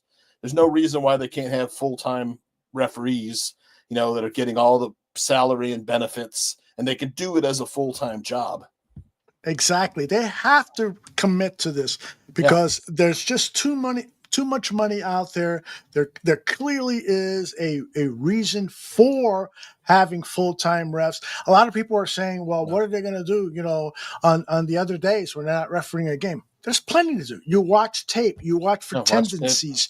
You discuss situations. Exactly. Yep. You rehearse. There's so many things to do. You fill out reports about what potential rule changes. I saw a play, it's week 3, and the official sends in a report saying, we saw a play that's really not properly addressed in the rule. There's tons and tons of things to do. If it's classroom, they could have a classroom. Yes. 2 or 3 days a week sitting in the classroom. Community and coach high school coaches. So that way the pipeline is clear. There's so many things you can do. Now, these guys have jobs like vice presidents. They're making $100,000, $250,000, maybe even much more than that. And so the NFL has used that as an excuse. Well, I'm sorry. There are people out there who would love to officiate NFL games and just focus on that solely. You don't have to go from the elite part of society to find officials. I just got to believe there's a better way. Got to believe. Yep. So the game, offensive line, winning at the trenches. We had an interview with Jackson Slater, offensive lineman of Sacramento State, in the first segment of the show. I am of the opinion he's got a great football name, doesn't he? Jackson Slater. Yes, exactly. Right? That's a John Facenda name. He would love that. Jackson Slater. But we need to find guys like that in day 3 and undrafted free agents. Now, some people, I don't want to disparage the guy. He might be a day 2 selection, but if he's available in day 3, you got to focus on bringing in guys like that. My whole philosophy for this show is early and often. Draft an offensive lineman early or more than one, and draft them often in day 3 and in undrafted free agency right after day 3 is done. You have any other thoughts on that you'd like to share? Well, the Eagles are perfect examples of building through the trenches, and Howie Roseman's done a fantastic job with that roster. Yeah, it's crazy. I mean, they have a great offensive line.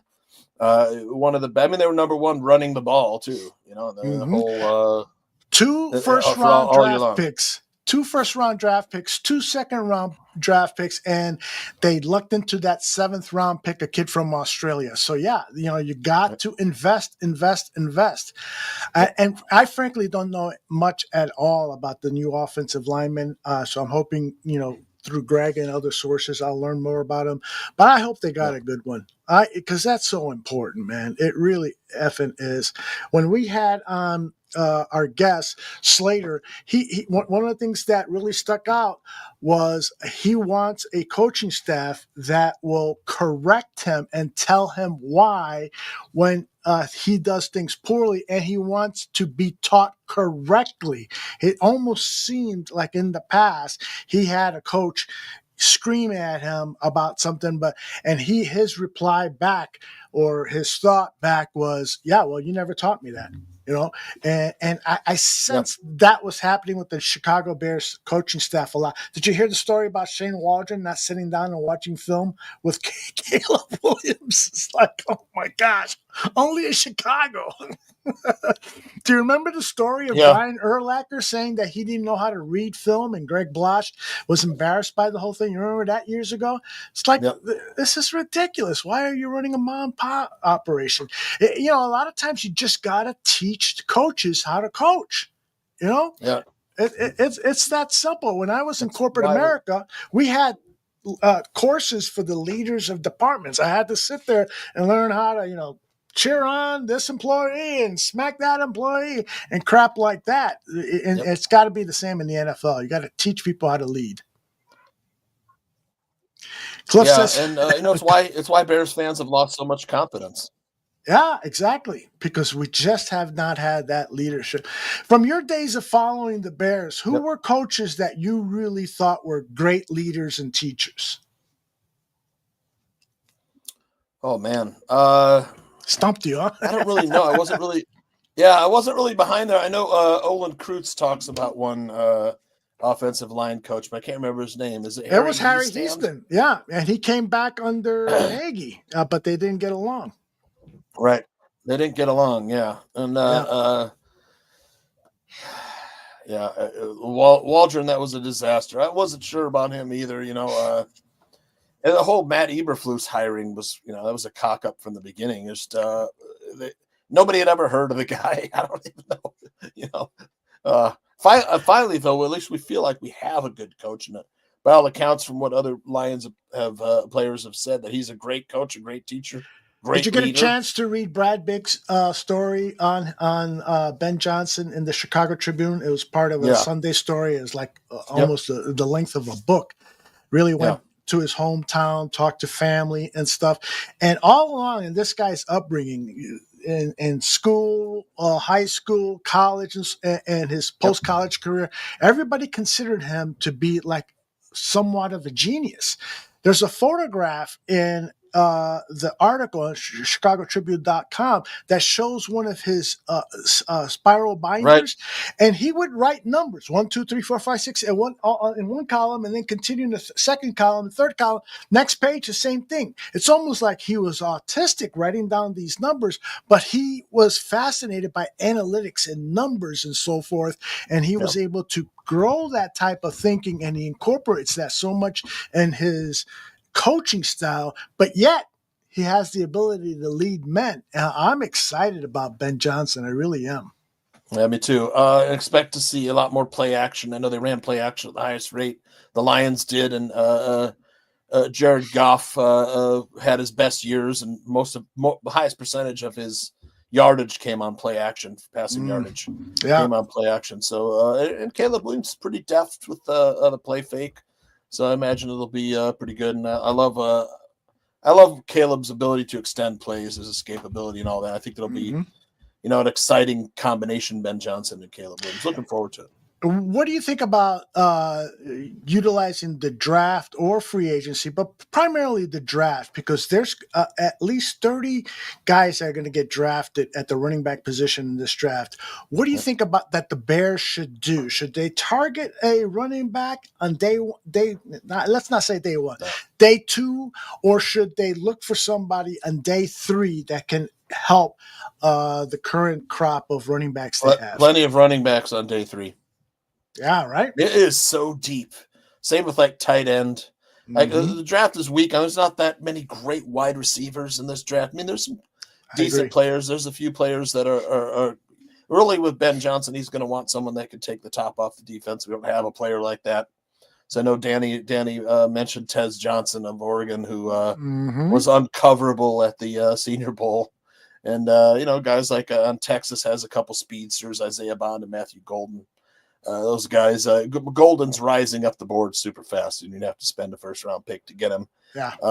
And the thing is that the Bears have so many needs in the trenches. Yep. After Andrew Billings went down, Gervon Dexter didn't seem to have, as much power or juice as he had when Billings is beside him. There's that big kid that we signed off the Packers practice squad, Jonathan Ford. I'm interested to see, he's a massive dude, like 6'6", 350, so it'd be interesting. I don't know if we have to go. I mean, it would be nice to add someone, to that rotation. There's plenty of defensive tackles, whether you're looking for a big dude or a three technique. There's so many. Yeah. So you don't have to. And edge rusher, there's some interesting prospects. There's some good smaller linebackers that have some real pass rush juice as well. And then there's not a lot of offensive tackles, which is sad in this kind of draft, which is when we need an offensive tackle. There really isn't that good. I mean, the best guy seems to be injured, Josh Simmons. Right. It's too risky for the Bears, right? Exactly. Yep. You can't, if you're Ryan Poles, you can't risk this next season drafting a player who's injured. So I imagine he's probably not going to be on the Bears board. And then people seem to like Kelvin Banks, but a lot of people, half the people like him, half the people don't like him. Verissimo seems to love him. He thinks he's great. After that, there's a lot of good guards. A lot of good guards. I mean, Will Campbell's another guy who people talk about. He probably fits better at guard. But, right, because of that short arms, right? Yeah, he might not be there at 10. Yeah. I've seen some mocks recently from some high-profile people that have him going before the Bears select that 10 because he's held in such high esteem. And his versatility, the fact that he has experience at offensive tackle and so could play there in a pinch, but will probably be a high-level interior offensive lineman. There's some nice I know Dennis Allen likes those bigger defensive ends that are more like 270. Yeah. There's some good ones that are that size. Yes. Texas A&M's got a couple guys on there. Nick Scorton, if you watch this dude, he's like 280 pounds, but he moves like a 250-pound guy. You bring up a good point. In the last show when you weren't here, I did a segment on Operation Get Carter because I love Abdul Carter so much, and I think he can become a Micah Parsons. But obviously, things have to kind of fall your way. You got to land Trey Smith and potentially a Becton or a Fries at the offensive line, so you don't have to worry so much about investing a first-round pick on an offensive lineman. So that's got to happen first. Then you're going to have to trade some draft assets, like one of your second-round picks from this year, maybe a second-round pick from next year, or whatever, to move up to 4 or 5 if Carter falls that much. He could be the first guy going to the draft. Yeah. So, but move up. My thesis was that we need superstars on this team. We don't have a superstar. Montez Sweat, sorry, you're not a superstar. Gervon Dexter, sorry, you're not a superstar. And so Abdul Carter could be that superstar. What do you think about my thesis there? I love it because I'd love the Bears to get him. But the thing is that this draft only has one superstar, really, and that's him. Yeah. Well, You know? I might throw in, it's borderline, but Mason Graham is close to reminding me of Aaron Donald, which was a guy that I was dying for the Bears to move up and pick. So I would say, your defensive line is going to be transformed if you get either one of those. Yeah, Montez Sweaten is going to get 10 sacks, 12 sacks if Mason Graham is pushing in the middle. It's just going to happen. And maybe Abdul Carter can help Montez Sweat on the other side of the line.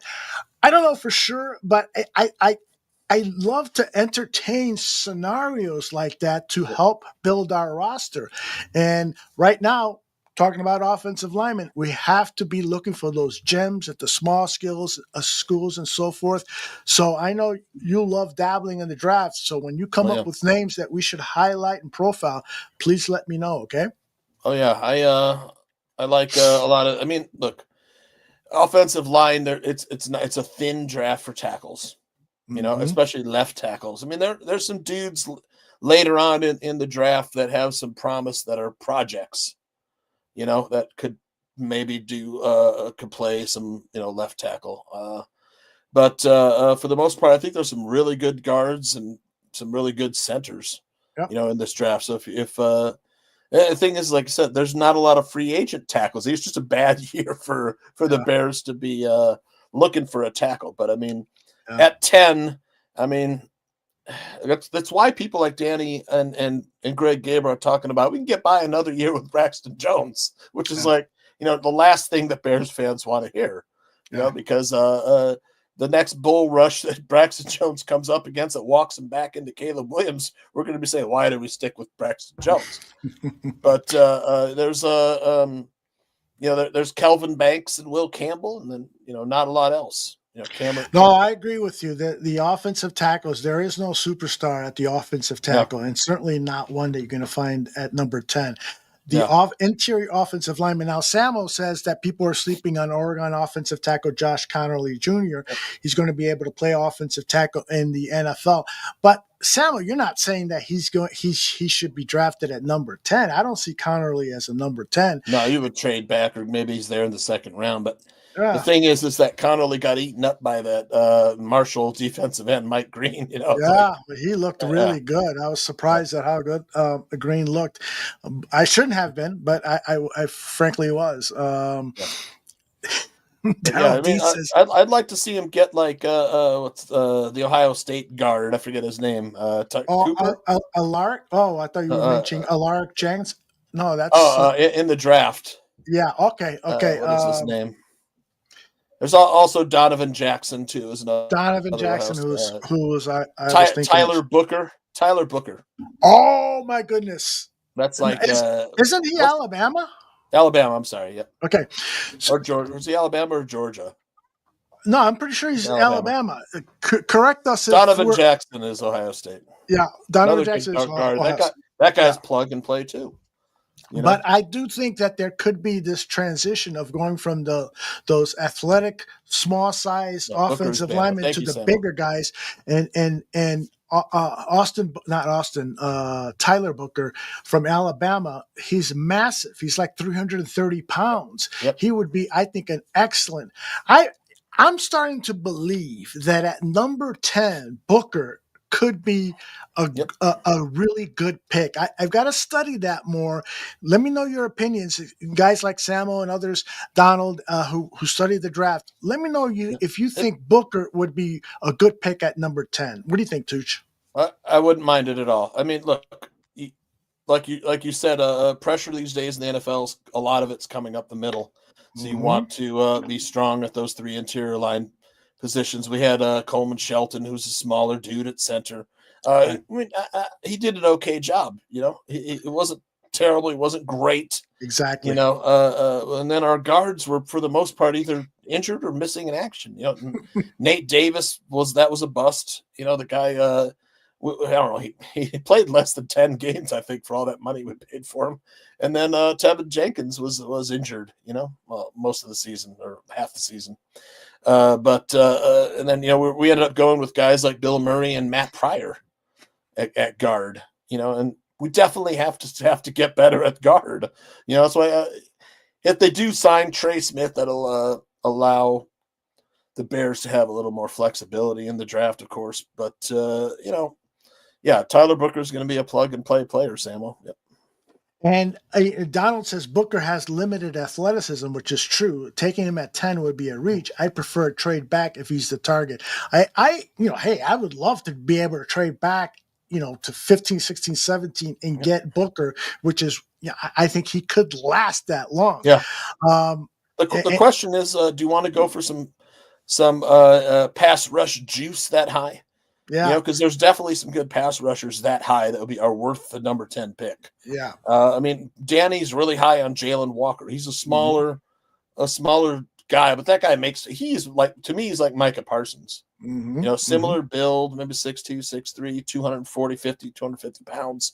But man, that dude's he's going to get washed against the bigger tackles, but he's got some pass rush juice. But if you want a bigger guy, man, there's a couple of them, man, that are, Nick Scorton I like, and Shamar Stewart. Again, those guys you can maybe trade back, but man, Scorton, if you got to watch Scorton's tape, man. Yeah, and you're right that he and what Dennis Allen has run in the past, Scorton is a perfect fit, right? Perfect fit, man. I'll tell you, if he gets down to like 265, 270, man, dude could be dominant. Just dominant. He's a strong man. He is. His legs are big too, man. Yeah, Scorton, he's a freak, man. And you're talking other guys in the middle. If you want to go in the middle, Kenneth Grant and Deion Walker from Kentucky. Those guys are like 6'6", 350.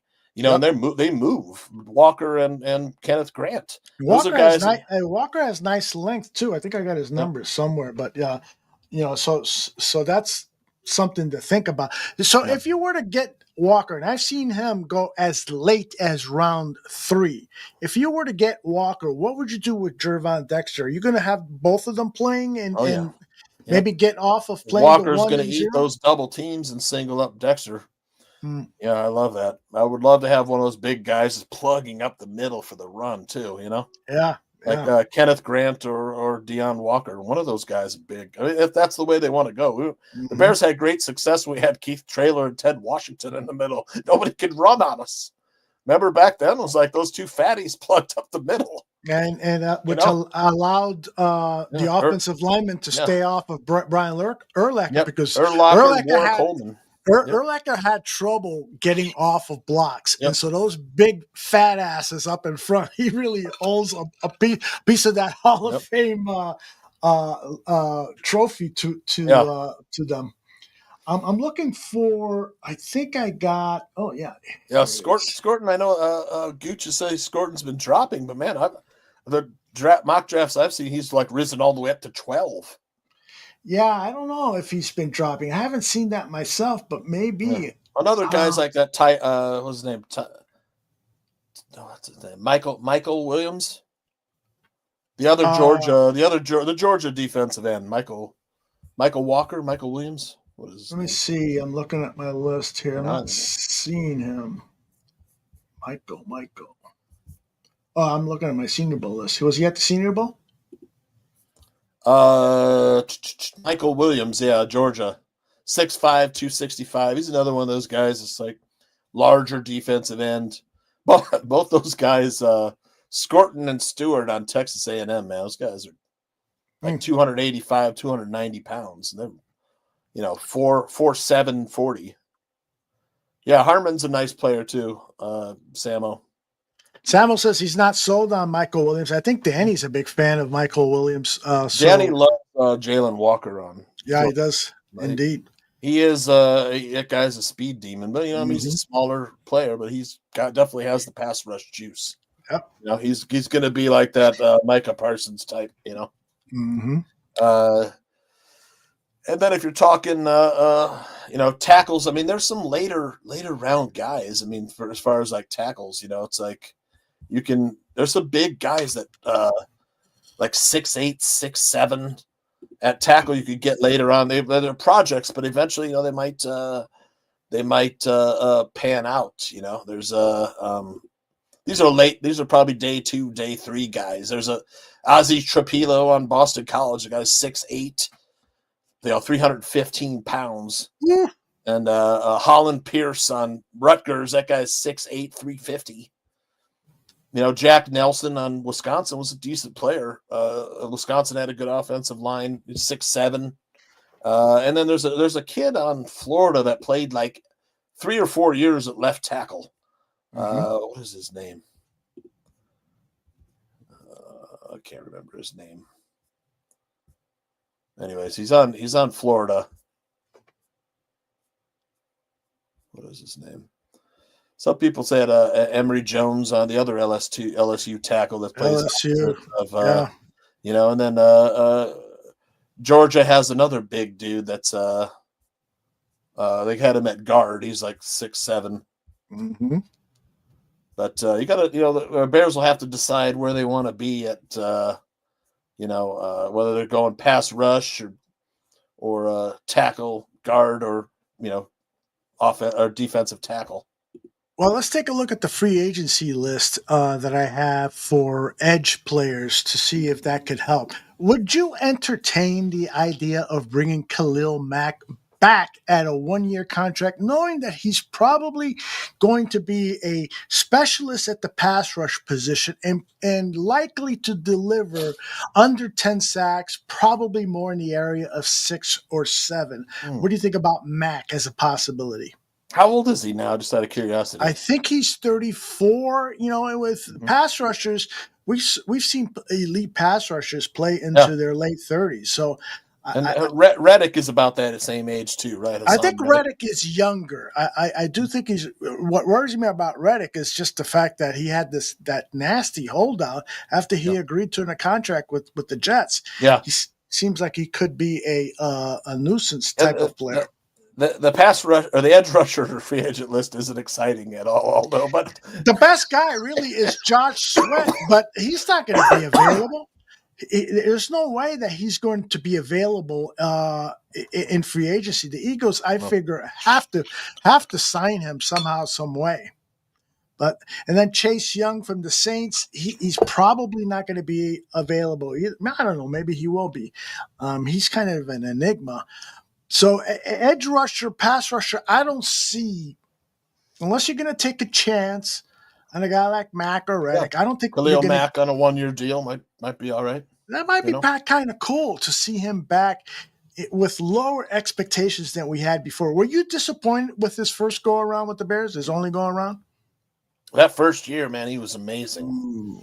He sacked Aaron Rodgers with his butt. That's right. Yeah, it was awesome. He picked up Tristan Wirfs. He picked up Tristan Wirfs, who's become an all-pro, and basically slammed him down with just one arm. And that was awesome. Yeah. Tristan Wirfs, right from Mount Vernon, Iowa. That's right. Yep. From your neck of the right woods. outside Cedar Rapids. Yeah. So and then you look at these interior defensive linemen. Milton Williams looks like if the Eagles can't sign him, maybe he's a guy that you should look at, because this guy, second half of the season for the Eagles, he's really started to make a name for himself. Calais Campbell has been around for a long time. He's always I think he's 36, player. 37. Yeah. These older guys. The free agent list of defensive linemen isn't that great. Just I mean, Khalil Mack on a 1-year deal, bringing him back wouldn't be that terrible. Yep. Daryl D says Kunis, defensive end would be a steal. Let me put that list back up here. Malcolm Kuntz. Malcolm Kuntz. There you go. Yeah, okay. Did he play well for the Raiders because he played opposite Max Crosby? Yeah. That's the question. And would you entertain, Tooch, Max Crosby to the Chicago Bears in a trade? That would cost us a big steep price there, but it sure would. That Montez and him across from each other would be pretty nice. Yeah, there are very few people in this this year that I would consider trading for. There's probably a couple of names out there, but I really think you got to take advantage of the draft assets that you have. And there's maybe some great defensive tackles in this draft. I mean, it's deep. Yeah, you said if they that earlier. If they don't grab one in this draft, we'll be disappointed. Aunt Matt says if any one of those veterans of free agency can come cheap and we can train for a few of our young guys, absolutely, that's the way you want to run a team, right? nice draft for tight ends too, and I think the Bears really need to. Yes. I mean, look, we have Great point. Mercedes Lewis, who's 40 years old, who they're entertaining bringing back, Yeah, I and don't then think Gerald Everett was a complete bust. We cut him, we saved $5 million. I mean, I think Gerald Everett is probably not long for the Bears. But, Samuel says Javon Kinlaw is also a free agent defensive tackle that I would like to say. He's just had some injury issues. Yep. But getting back to the tight ends regarding Gerald Everett, I doubt that he will sign anything above a veteran minimum contract. It just wasn't that he didn't play well, it didn't distinguish himself. There's tape out there where he is definitely loafing. His interpretation of hits was totally different one than what Eberflus intended it to be. He just wasn't. Now, here's an interesting premise here. Best Meat Marinade says, I would trade Jalen Johnson for Crosby, Garrett, or Parsons. Now, I don't think you'll get a one-for-one trade. You'd have to probably sweeten that a little bit. But would you trade your best cornerback for Crosby, Garrett, or Parsons? it would mean we'd have to draft one. Yeah, exactly. Because you've got depth at that position, but can you trust Tyreek Stevenson to be your number one cornerback? No. I would trade Tyreek Stevenson and one of our number 2 draft picks for any one of those 3 players. You probably would still need to sweeten it up. No, I mean it's a fairly decent draft for cornerbacks too. There's some good ones. It's just I don't expect the Bears to draft one. So I haven't been studying it either because of that.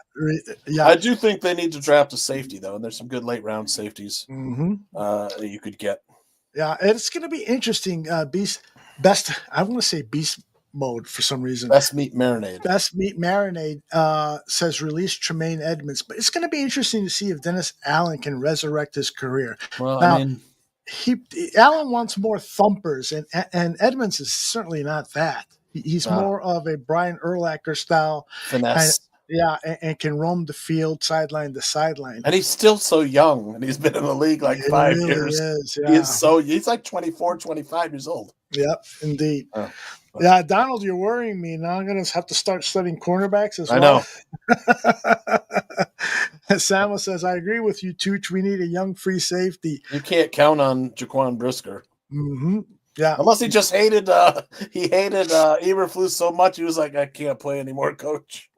Well, I think there was some. He's been highly critical in public of Eberflus. I think there was some of that. And Greg said on one of his recent GTF shows, Greg Gabriel, former director of the Chicago Bears, who still sees some of the Chicago Bears doctors for his own personal care, he said that one of them told him that Jaquan Brisker was ready to play with 2-3 weeks left in the season. And so Greg asked, what happened? I ain't saying nothing. He was cleared to play. So that leads you to believe that perhaps didn't want him on the field. Well, Eberflus was gone at that point. Okay. So was it Ryan Poles who was upset that Brisker was using social media to criticize the head coach, or I don't know. Now this is all speculation.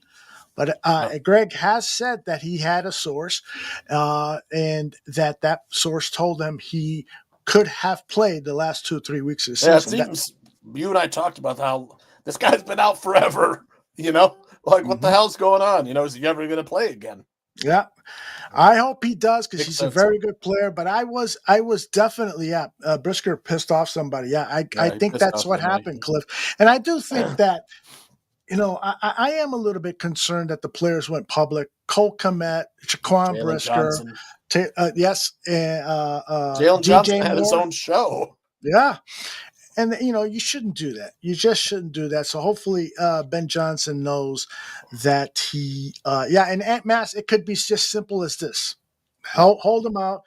We're not going to win. We're not going to make the playoffs with him now ready to go. So let's give his brain some extra time here to heal. So hopefully we won't have that problem in the future. You're absolutely right, Ant. That's a good way of looking at it. Absolutely. But you still can't count on the guy though. So Jonathan Owens, I think he's a free agent as well. He filled in for Jaquan Brisker, Elijah Hicks. I mean, none of those guys are like, striking fear in the hearts of our opponents next to Kevin Byard, but that's for sure. Would like to have a big play thumper back there, man. There's some good ones. There are some good Notre ones. Dame and Georgia had some good safeties. Right, yeah, Penn State has a Penn safety. State has a couple. Where Brisker's from. Singleton and Reed. Reed, Stevenson and Reed. Yeah. Yeah. So it would be interesting if Brisker gets a former teammate on the team. Yeah, the kid I was talking about at Florida was Brandon Crenshaw Dixon. 6'7", 325 pounds, can play left or right tackle. Started every game at Florida. Not the. I mean, he's got experience and stuff, but he's played almost his entire career. 37 games left tackle. Yeah. Well, we got to somehow figure out a way to uncover, use our coaching staff for our scouts first to uncover some talent that then our coaching staff can develop quickly. It's really vital. We don't want to waste these years where Caleb is in his rookie contract. Can't do that. It'll be a sin that will haunt this team and just curse us to mediocrity. It really will. So this is an important year in Chicago Bears history. Why do we always have so many holes every offseason, Aldo? Poor drafting, poor drafting decisions. Drafting. Yes, I think that's why. Hey, Tooch, how long can you stick around? I've got a 30-minute interview with Ross Reed. Ross, yeah. So let's play it up. Before I do, I want to wish Ross was here. Yeah, unfortunately, it was too late for him, but I'm going to invite him back on so that way we can talk live to him. But let me ask you your opinion first. I'm a big fan. I didn't watch the halftime show. Oh, you didn't? The pulled pork off the smoker. I took the halftime show to get the food ready for the second half. I know. Well, I can tell you this. The pulled pork was on the smoker. Man, I wish I would have had some of that on Super Bowl Sunday. Oh, it was so good. So I had turkey burgers. So here's the deal. Very, very controversial show. As soon as it's over, I'm seeing people from the right-hand side of the political sphere criticizing the show, and then people on the left complimenting the show, and particularly the hip-hop community was gaga over it. And there's a lot of backstory to it. I'll say this during the interview with Ross. I was intrigued enough to ask some more questions and try to learn a little bit more about this production. And one of the things that Ross and I did not talk about, when you look at the stage, it is configured as a PlayStation controller. Wow.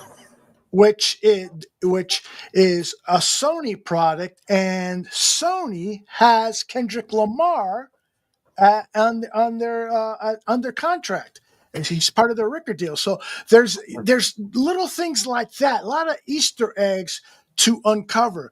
But the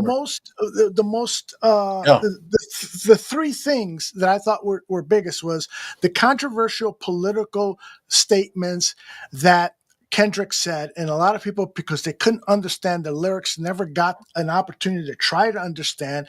And number two was the clash between Kendrick Lamar and Drake, another rap hip hop star. They've been clashing, and Ross will explain that. And then number three is, does the NFL have a responsibility to have an artist at the halftime show who's going to appeal to a wider audience? Let me ask you that question before I roll the video. Do you think the NFL should be targeting more, Taylor Swift as opposed to hip hop artists or, Latin stars and stuff?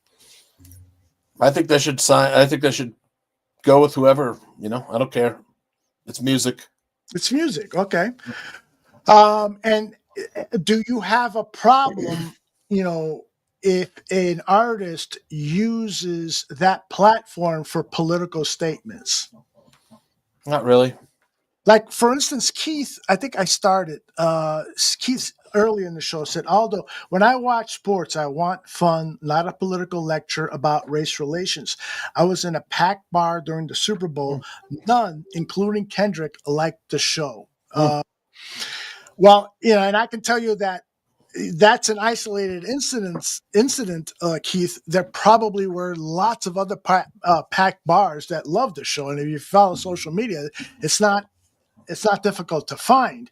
I think that the issue there was just simply some of the imagery had that ghetto feel. And I've heard conservative commentators say, why is there like a ghetto atmosphere at the Super Bowl show? This should be about entertainment. And like Keith says, forgetting about the political problems of the day. And Keith makes a new remark here. Bruno Mars could play every year and I'd be happy. And Bruno Mars is probably in my top 3. It was one of my top show. I mean, he came out and opened with a drum solo. Who does that? I love Bruno, but I mean, it was one of my top thing. But I mean, look, whenever actors, entertainers, and musicians make political statements, they run the risk of alienating half of the country. Absolutely. So if they're smart, they just like stay anonymous with their political views and then have longer careers. But that's just my thoughts. Wisdom. I grapple with this a lot because, like, for instance, on this show, we've talked politics and sometimes it's gotten intense and so forth. And I know that people come here because they want to talk football, but sometimes I feel like maybe we should touch on this political issue and so forth. So I wanted I wish I had seen it. I was like going back and forth from the kitchen. Well, so I didn't pay attention to it. Well, I'll tell you. I mean, are you into hip hop, Tooch? I'm not. I'm not up on it as much as I should. And I haven't really been following the music scene recently. I've got 2 young children. I hear you. And hip hop is not going to be something where guys got lyrics with bitches and the lyrics and stuff. Yeah, you want to stay away from that for sure. No, I just introduced them to Karen Carpenter, for God's sakes. Who, speaking of drummers, was phenomenal. Yeah, I love it. Yeah. My daughter who is now 29, we used to do a lot of driving together because I would have her on weekends, and so that's the best time. During those car rides, driving songs. Exactly.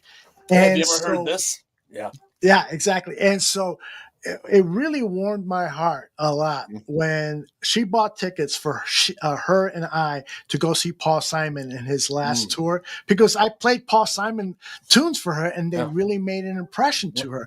And Paul McCartney and the Beatles and Styx and those bands that I thought she would like as a child, they stay with her forever. I am sure that your future has Karen Carpenter CDs as Christmas presents from your daughter. We were driving back. My wife and I had bought a car, and I drove the new car back, and it had the Apple Play. So I'm like in the car with the girls. Sweet. And I'm playing like Fleetwood Mac. I'm like, this chick's name was Stevie Nicks, and she had the best voice.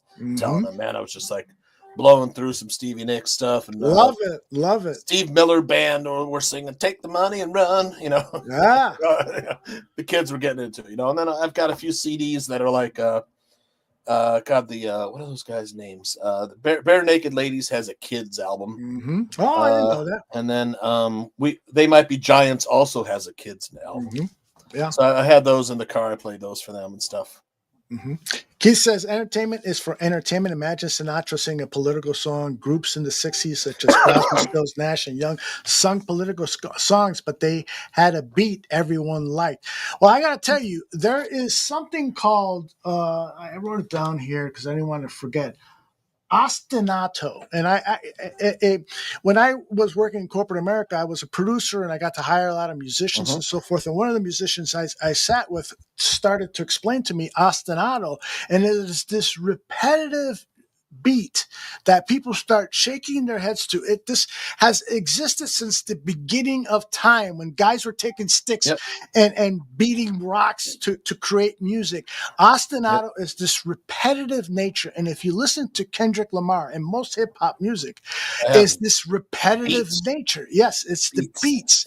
So I hear what you're saying, Keith, but at the same time, a lot of the music you probably have listened to and maybe don't realize has this ostinato beat to it, and which is it become hypnotic. I'm becoming hypnotized by some of Lamar's music as I've been researching this topic. I'm sorry. And a lot of the halftime shows that my wife and I enjoy are the ones where there's like 100 dancers dancing, and they have these great hip hop dance moves and stuff. And they're dancing in unison and stuff. And from what I saw, I mean, they had some dancers and stuff, and it wasn't really kind of like the, dance school type hip hop dance. But I didn't see much of it. But man, like, I love watching those synchronized dance moves and stuff with dancers that can really freaking dance. And Lamar, his show had some really cool dancing. I always like that kind of military stuff. You remember Janet Jackson's Rhythm Nation? And Michael Jackson, Bruno had good dancers. Right. Marilyn Manson, Dan Aguirre's favorite artist. He's had that kind of Lady Gaga has those dancers. Lady Gaga. I always love that stuff. So anyways, let's get to the Ross Reed interview. It is about 30 minutes long. Let's listen to what he's got to say. I know for some people they're going to disagree with some of Ross's political viewpoints on it. And if you want to talk about that, we can, or we can just talk about some of the other issues revolving Kendrick Lamar's performance on Super Bowl Sunday. Here it comes. All right, as promised, with me is Ross Reed, and we're here to talk about the Super Bowl show. Ross, I got to tell you, I am no expert at all on hip-hop, but I was still very much interested in seeing this show because I was told that it was going to be a theatrical wonder, and it was. This thing, to my eye, I'm a very visual person, comes from a filmmaking and TV background. This was exquisitely staged. But when it comes down to the music, there was just a lot that flew over my head. Tell me what the hell was going on with the lyrics and the subversive nature, as one writer put it in an article in Andscape, the subversive genius that was going on with Kendrick Lamar's production. Yeah, I mean, I think when you look at it, and everybody went into that performance thinking this was going to be a heavily Drake-focused performance, right? We know the song, Not Like Us, biggest song of the year. He won a Grammy for it the weekend before. He took home 5 Grammys. It could go down as arguably one of the best diss tracks of all time. So the Trojan horse for the performance was Drake. How much is he going to knock on Drake even more? How much is the song going to get played? Even if the song is going to get played at all. Drake is currently suing Universal Music Group for the lyrics of the song, for it not to play. And then obviously the song played. But to me, the deeper meaning behind the whole performance itself was a lot of Kendrick Lamar's background, where he's from and who he is in the society he's a product of. I think a lot of people may or may not know Kendrick Lamar is a man who is approaching his late 30s. He's from Compton in California, which is a small, predominantly Black suburb outside of LA. And if you think back to the time where Kendrick was growing up in Compton, that was very much a post-Reagan era. And we know what happened back in the 80s with good old-fashioned Reaganomics. There was a lot of redlining in Black and brown neighborhoods where they would push Black and brown people away from the cities, push them into these neighborhoods. Unemployment among the African American men rose to 10%, almost twice the national average for all unemployment at the time. So basically, growing unemployment and poverty led to a rise in crime and street gangs. And then coming out of that, the remnants was just deep disdain for the politics of the world, for the individuals who are running our country, for just the systematic abuse that we see. And now all of a sudden, Black and brown people are strung out on drugs, and they are not allowed to get the jobs that they want and buy the houses that they want. And this pushes them back for decades. And you look at a guy like Kendrick Lamar, he grew up in Compton, coming out of that era. And, he grew up in poverty, and he says, he'll tell you himself, he grew up, his family didn't have much of anything, but they still had this love for each other. And they had this love for, we're going to stick together. We are going to celebrate Black culture, and we're going to rise from the ashes from this and be better. We're going to use it predominantly with our art, and our art really stems from this hatred for what society has done to us. He's been rapping about Compton since the age of 13, calling himself, in his words, a good kid in a mad city. Kendrick tells me his songs evolve from what he's seen and heard here. And while the struggles have been constant, he's trying to send a message of hope and respect in a lot of his work. When I say these words, hopefully I can change something. And then that's where, ironically, you see Kendrick, coming up from Compton in that time. Who are the biggest acts that you're starting to see from that time? We start to get NWA, Eazy-E, Dr. Dre, Ice Cube. We obviously you already know by now the music they were making straight out of Compton, right? The group is called, N-Words with Attitude, right? We know, F the Police. We know all these songs. This is what very young Kendrick Lamar is listening to as a child. These people are right from their backyard.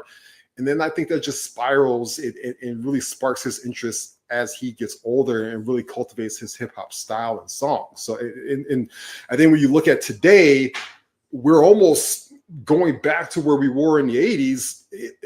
I don't know if you've ever seen the Reagan documentary before. It's an amazing documentary.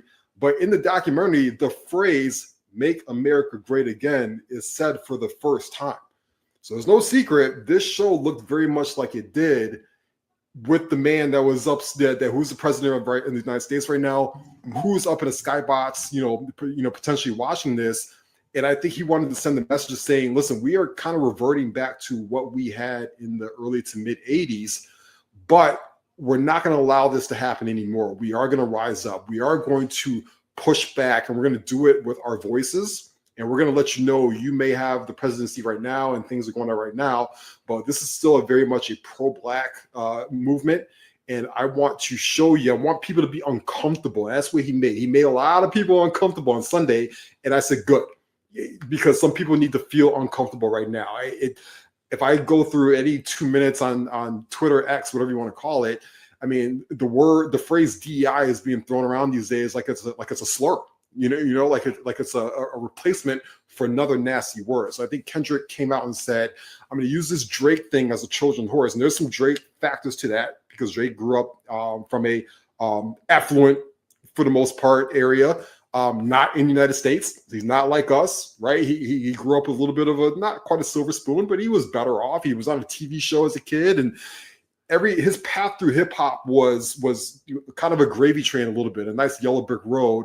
And Kendrick had to really fight and claw to where he's at. I think that's why he really picks on Drake and saying, you are not us. You did not have to fight like us. Your music is not authentic like mine is because it came from the struggle. It came from my parents who are born from the south side of Chicago, and my father had to leave the south side of Chicago because he's a gangster disciple and they're going to murder him. That's how he found themselves in Compton and so on and so forth. So I think that was a lot of what we saw in the music, and he was introducing people for the first time. If you're a Kendrick fan, you've known this has been Kendrick since his entire discography. But if you were watching this for the first time in a Trump presidency the second time, he wanted to shock your brain and be like, this is what we are, and you're going to get uncomfortable for 15 minutes. That is a brilliant breakdown of what happened at the Super Bowl halftime show. And yet there's still so many more things to unpack with what happened there. Mm-hmm. So, for instance, this dance that Serena Williams had at the Olympics was mimicked during the halftime show. It's called the Crip Dance. Tell us the history of the Crip Dance and why Serena Williams was there doing it. Yes, well, a couple things with that. Crip walking is something that has been very popular and affluent out in California. It goes well with any kind of music that you've gotten from California over the years, from Snoop Dogg to NWA, like we talked about, to any iconic West Coast act. The dance itself goes well. To put it as blatantly as possible, Crips are a gang out in California, right? They originated out of California, and they would hold a 40 in their hand, and they would dance to West Coast music, and that was the dance that they came up with. And since then, it has surpassed gang affiliation. I think I want to throw that out there. Serena Williams is not a gang member. In fact, her sister was murdered at a very young age by a gang. So in no way is Serena Williams or Venus Williams or anybody who does a crip walk associate themselves with the violence and the bad things that gangs do. But you also have to acknowledge that if you grew up in that era, these people were a part of your culture. Your gang members were in your family. They were your uncles. They were the guys that also, at a time very different from now, they were the ones that also protected you on the block when you went to school, when she would go to tennis practice and things like that. So it has since then, the dance been celebrated to more of a style and a culture associated with West Coast hip hop. Put it further to that, Drake and Serena Williams did have a relationship a while ago, 10 plus years ago. In fact, Drake and Serena Williams and a Chicago rapper named Common had a little bit of a love triangle with each other, and Drake and Common got into a little bit of a beef with each other. And Drake has said some not good things about Serena Williams over the years. And since then, he's even said things about her now current husband. This woman is very far removed from any of that stuff. She's got a family now. She's got a daughter. So I think that was a big part of it as well, was here is this foreigner, this Canadian guy who is not of our culture, and he does not have the right to diss me. Or in Kendrick's case, he says, you're not allowed to diss my beautiful black woman from Compton, my sister from Compton. We are going to attack you. You are not like us. And that's what we got. So this was, again, a lot of imagery attacking Drake, but also for me, it was a celebration of black culture, of West Coast music. It was in New Orleans. New Orleans is the most beautiful city in the world. It's a huge mixing pot to me. But the culture of the music and the black history in that city also just was perfect as well. There was also a musical relationship between Drake and Kendrick. Didn't they do 2 blockbuster songs together? Tell us about that. They did. The big smash that they had was Poetic Justice. Poetic Justice was a huge hit. That is a song named after, of course, John Singleton's second movie, John Singleton from LA, of course, right? With Janet Jackson? Yes, absolutely. And Tupac Shakur. So they did have smash hit together. They actually even went on tour together a long time ago. When Drake first went on tour, he actually put Kendrick Lamar on tour. This is where things get a little bit murky. I think this is where it becomes way out of our pay grade from just normal hip hop artists. Obviously, some things happen behind the scenes that we are not privy to. And this is where, when artists start to grow in any genre and they start getting big record labels behind them and they start making moves and things like that, you're going to ruffle some feathers. There's been a lot of talk of what Drake has done to get the deals that he's done. Also, he thinks that he should be compensated for certain things that he might not have been compensated for. And also, at the end of the day, these guys are competitors. And when you have 2 individuals like Drake and Kendrick Lamar who are at the top of the rap game, since hip hop has been one of the biggest genres on the planet, it's always been who is wearing the crown at the moment, right? We have seen in our past, we've seen, Jay-Z and Nas go at each other for who's got the crown in hip hop. And we've seen KRS-One battle way back in the day for who has the crown as well. And Big Daddy Kane and LL Cool J has done this as well. So hip hop beef is something that's not new. The big artists are always going to call each other out to vie for who's the number one guy. And Drake lost his battle. He lost his battle, but in a big way. Absolutely. And you know what? To be honest with you, and I'm a Drake fan. I love both artists. I'm still a Drake fan. You have to learn how to take your L, like the Chiefs did on Sunday, and they have plenty of championships in their trophy, just like Drake has plenty of wins in his trophy case. He was a dominant artist for 20 years. You have to come out and say, you know what? This guy got the better of me this time around. I'm going to take my L. I'm going to go back. I'm going to regroup, and I'm going to see if I can retool and come out and be a better artist from this. But I lost the battle. Instead, the lawsuit stuff, all the little petty stuff that he's done over the last few months, I think has further pushed people away from him when he just didn't have to do that. He has made this significantly worse over the last year than it needed to be. This started back in May with a verse off of a Future song in response to Kendrick not jumping on a song called First Person Shooter with Drake and J. Cole, and some other stuff they had in the past. This has been brewing for years to come, but this really started back in May. So we're almost 1 year later, and Drake could have been, he could have handled this a lot better, and this could have been done by now. And instead, he got in 1 week 5 Grammys of one of the biggest diss songs of all time, At You, and then a Super Bowl attack in front of the biggest audience of all time in Super Bowl history. And, I think for some people, they need to be reminded that feuds in the artistic community have been happening since day one, when people started performing and so forth. In Hollywood, there have been fights between major movie stars, major singers and bands and so forth. You put it appropriately. It's an ego-driven business, and so there's always going to be these clashes. How do you respond to people who say perhaps Kendrick should have been the bigger man and maybe invited Drake to perform with him and play one of those songs, particularly the one that has that chant that would have really resonated in the stadium there? Well, how do you respond to that? No, not right now.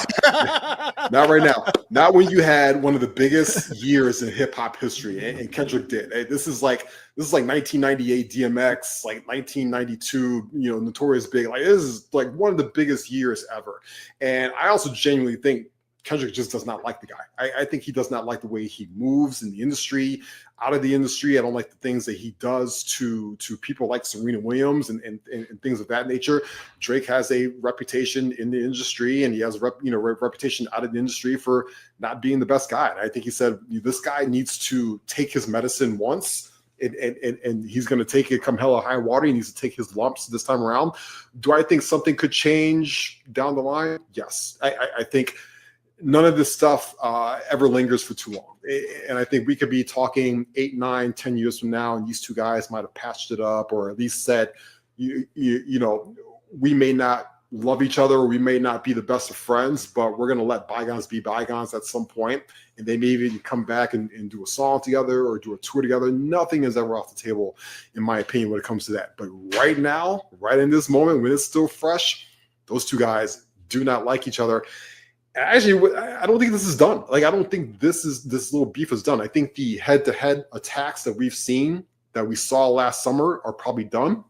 But Drake's dropping an album on Friday. He's dropping an album with another Toronto artist, Party Next Door. They're on Party Next Door is on Drake's label, and Party is more of an R&B artist. But would I be shocked if Drake threw some little subtle jabs in there again, like in a couple verses? Of course not. And if Kendrick drops an album again this year, and he this will be a little bit of a hip hop Cold War for a few years to come. But I think down the line at some point, these guys could piece it up, or maybe not, because I could also see Kendrick Lamar being very, very petty. Drake's a Sagittarius. Those guys are definitely very, very petty. So this could be FU forever. And it should be mentioned, we shouldn't gloss over the fact that Kendrick Lamar has made an allegation against Drake, saying that he likes girls that are young. Say, Drake, I hear you like I'm young. You better not ever go to Cell Block 1. To any bitch that talk to him and they in love, just make sure you hide your little sister from him. That's part of why Drake is legally going after Kendrick Lamar and the record company and so forth. So boy, oh boy, we could dig into this for hours, truly. And I hope that you do on your next Mac and Reed show. One more aspect of this Super Bowl show that I want to discuss with you. And I was listening to Spiegel and Holmes on 670 The Score. This was an exchange between the two of them regarding the halftime show that I'd love for you to respond on the other end. I think that whole show went over the head of a huge swath of the viewers. Like, there was so much context and layers and meaning and wordplay and jokes upon jokes and levels of of nuance and artistry and protest. And yeah, there was protest in there, literally and figuratively. But the centerpiece of the whole thing is a diss track about Drake that you need to understand that feud to understand what he was doing, because he kept teasing it and delaying it, and then Uncle Sam would talk about how, yo, you're almost there, you're getting there, come on. He was adding layers, and then he delivers it at the end. You're like, oh my God, he's actually delivering it. If you know that stuff, it is a really artistic show. But if you don't know that stuff, then you're like, where's my show? Is this for me? Where could I have something that has some spectacle to it? So those last 10 seconds is what I'd like for you to respond. Does the Super Bowl have an obligation to provide halftime entertainment that is for a mass audience, that is universal? So to have somebody like, Taylor Swift, who has sold billions of records and so forth, as opposed to a more narrow-minded, not total wrong way to describe that, more a niche. It's a niche. Yes. So I'd love for you to comment on that, Ross. Yes. And I think it's a great question. I love it. Here's what I would say is, for those who did not understand it, and even the true hip hop heads, a lot of what Kendrick did during that performance and what he does in the past with his songs, with his videos, it goes over a lot of our heads. He is challenging you as a person to be better, to be bigger, and go out there and seek the answers. And that's exactly what people should do. You should not watch that performance on Sunday and just store it in your mental, file and never go back to it ever again. Or you should watch that performance multiple times. And if that's your introduction to Kendrick Lamar, this is an opportunity. I implore you to go back, listen to Section 80. That's his very, very first album. Listen to his music, listen to the lyrics, start to immerse yourself in this. We are past the point where, and this is no offense at all, but when we had the boomer acts of the 90s and the early 2000s, where we had the Who and we had all these other, groups and stuff like that, we have to move past that. We are in an era right now where our sports, our entertainers, everything are trying to tell you something. It's not just let's stick to sports. It's not let's just stick to music. Yes, for 3 hours we want to be entertained and forget about the outside world, but you can't do that. They're even sending it to you in the commercials of the actual game itself. So it's not a negative at all. And I know you want to be entertained, but to me, entertainment is also seeking something that I can learn from and then going further and educating myself anymore. And that wouldn't be any different than if you had Metallica on stage and Metallica threw some imagery out there that I didn't understand. I personally, as a consumer, would go out of my way to seek it out and educate myself more on it, because I would want to know what the message was. Ross, I knew you were the perfect guy to talk to about this topic, because you've provided a lot of clarity and your point of view is so well articulated. For me personally, like I said at the beginning, I really dug the imagery, but I got lost in the rapid fire way. I said to myself, I got to really concentrate to get the lyrics. And probably 30 seconds in, I'm still thinking about that first lyric, and he's already on lyric number 34. It was rapid fire. But I walked away from that performance saying, I need to know more. I need to know what that meant, and so forth. And then I started also to get really pissed off at people who immediately said, this is the worst halftime show, this is bullshit, and so forth, without seeking to try to understand the artist's message. I have seen plenty of artistic things, movies, paintings, and so forth. And I say to myself, I don't quite get it, but there's something going on here. And I'm talking about anything as simple from the very first time I saw Nightmare on Elm Street. And I said, wait a minute, this is beyond the horror movie. This has to do with how dreams work in the subconscious and how teenagers are fearful and so forth. And you start to learn about it. Even something in mass entertainment like that, you should also take that inquisitive nature. As you said, you should analyze the lyrics, analyze the imagery, and come up with something that is outside your safety. And you have helped us do that here today. Ross, tell me about the Mac and Reed show. Are you guys going to be on Thursday? And if so, what do you think you're going to talk about, and so forth? We will be on Thursday. We'll see you guys 6 p.m. sharp. You can watch us on YouTube, obviously, on Twitter. We're obviously going to recap the game. We're going to talk about the game itself. Philadelphia Eagles, very dominant. Jalen Hurts, shout out to him. Saquon Barkley on his birthday. Cooper DeJean, pick 6 on his birthday as well. And then we're going to talk about what's going to be next for the Chicago Bears, because now we turn the page and we go into the offseason. We've got the combine coming up soon. We got the draft and free agency around the corner. And then, of course, my co-host Mac is one of the biggest Kendrick Lamar fans I know. He's been a huge Kendrick fan since the beginning. So we are going to talk extensively about the Super Bowl performance and a lot of the songs on there. You know, Kendrick purposely picked songs. He left some of his hits off the table because he wanted some of these specific songs. We're going to talk about that as well. So please join us. Follow me at Ross Reed, READ. And I appreciate you as always, man. Man, you've been a great guest. I really appreciate it. And we'll see you on Thursday on the Mac and Reed Show right here on the Barroom Network.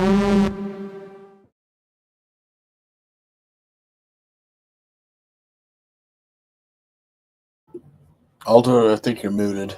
I'm sorry.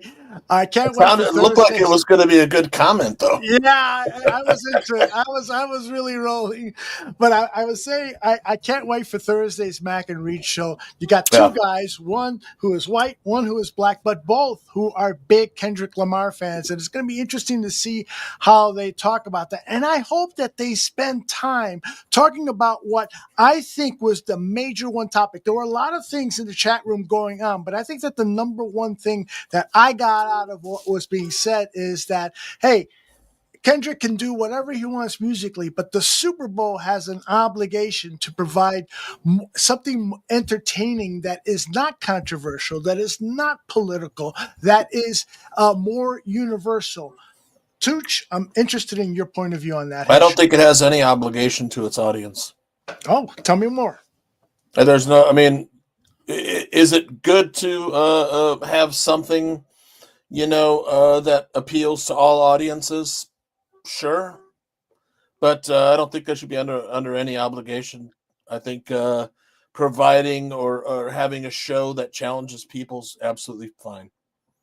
I'm with you. I'm with you.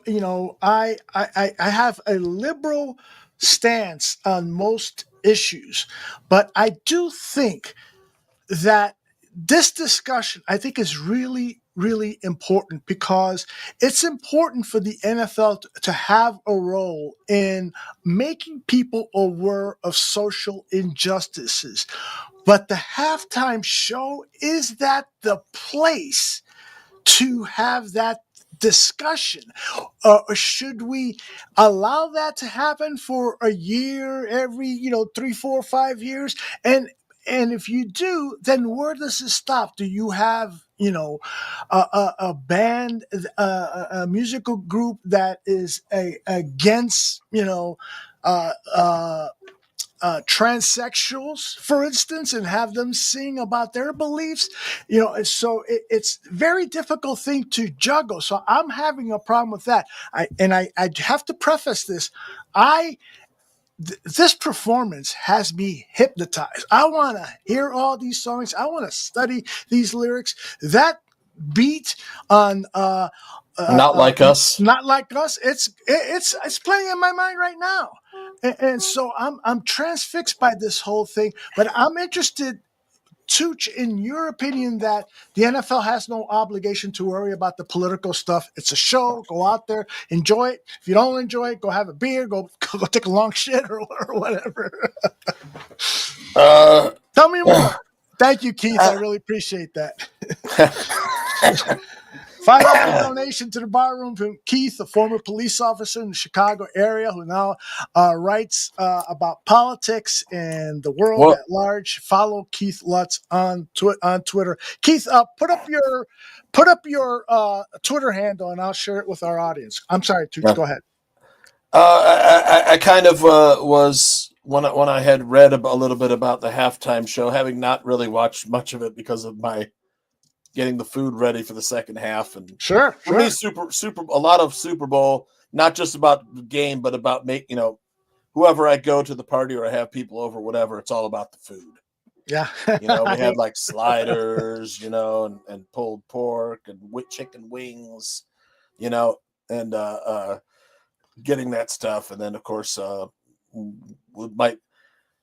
went to my friend's house and we were cooking and stuff, my wife and I, and the girls. And of course, they wanted to talk about my mom, you know, so I wasn't really paying attention to the second or to the halftime I hear show. you. And I think, you know, probably maybe 50-60% of America wasn't, because they're just going to have a good time and so forth. Because like my wife, she wasn't interested in the show because she doesn't like hip hop music, you know. So I don't think you were in the minority in that. I think, you know, you were in the majority. Yeah. And I mean, with my where I was, I live in Des Moines, and it's like 50% of people here are Chiefs fans. So I mean, the people at the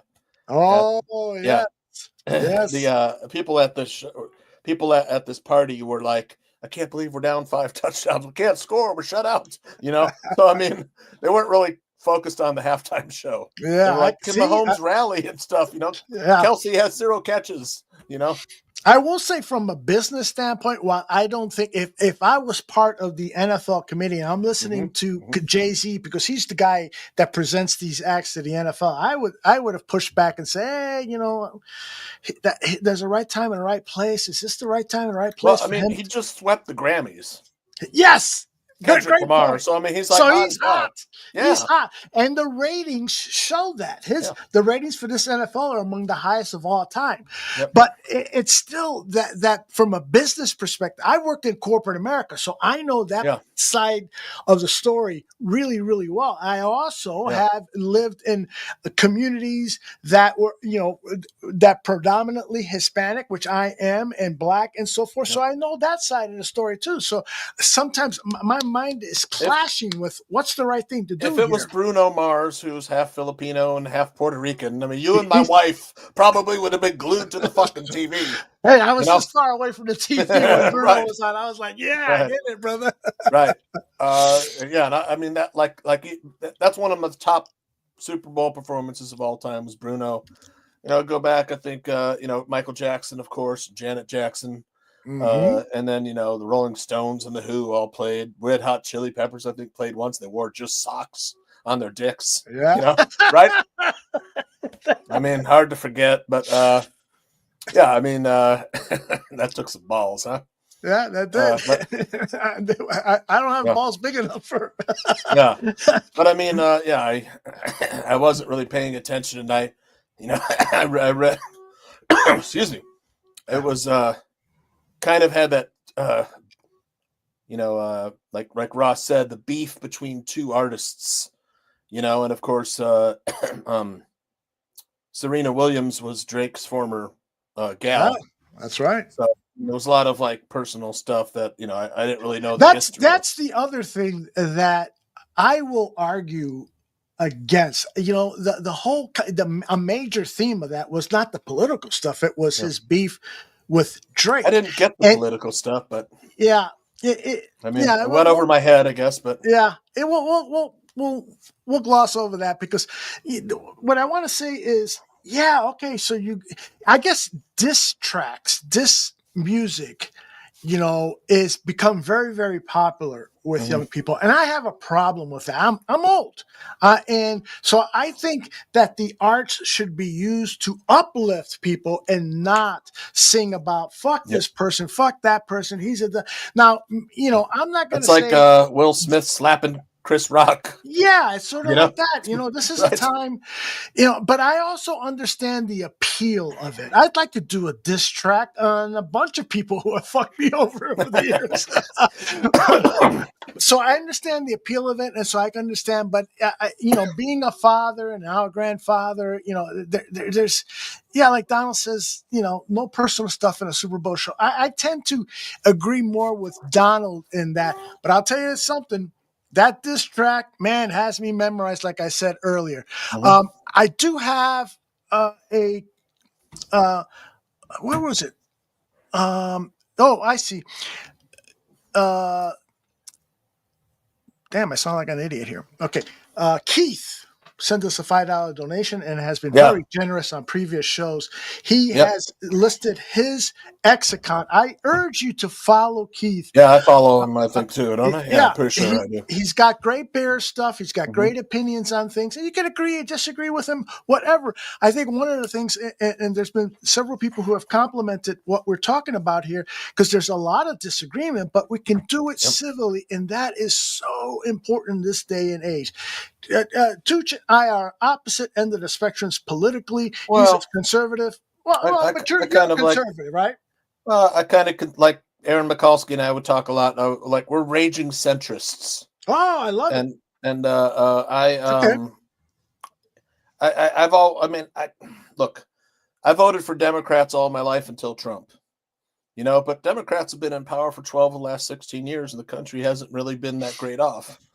And now it looks like perhaps there was, among all politicians, however they get wealthy, perhaps there was some shady dealings going on, and Elon Musk and his team I'm interested in seeing what they uncover. And people are screaming, "Oh no!"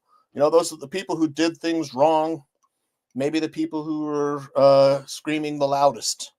But this country's $36 trillion in debt. We're passing debt down to our children's children. But you and I agree on one thing that I'd like to say right now, because you're talking about the debt, is that taxes for billionaires should be higher, correct? I think I've heard you say that. Well, how do you balance the budget if you're $24 trillion? You cut out the fraud and the waste, and then and that'll take you 150 years to. I'm not so sure. I'm not so sure. You think that there's that much fraud and waste? It's trillion. We're not talking about billions. You think there's that much fraud and waste? Yes. I think there's enough in several years that when we cut the workforce and where do you see the fraud and waste? Defense Department? Yeah, I think there'll be a big recovery. The USAID, which is the Agency for International Development, it's not an aid. It's not humanitarian aid. It's for developing. It's for international development, and it's arguably politicians' slush fund. What happens is they bill the taxpayers billions of dollars. Maybe millions go to the actual project, and the rest of the people, a lot of it goes out of this country to other countries. Right. To NGOs, non-government organizations, which are not regulated. There's no oversight, nothing. It's how a politician at $200,000 a year comes out worth $100 million. Somehow they're getting bribed to policy, whatever. Elon Musk paid the most taxes in U.S. history. Some of these billionaires. He also gets the biggest tax breaks.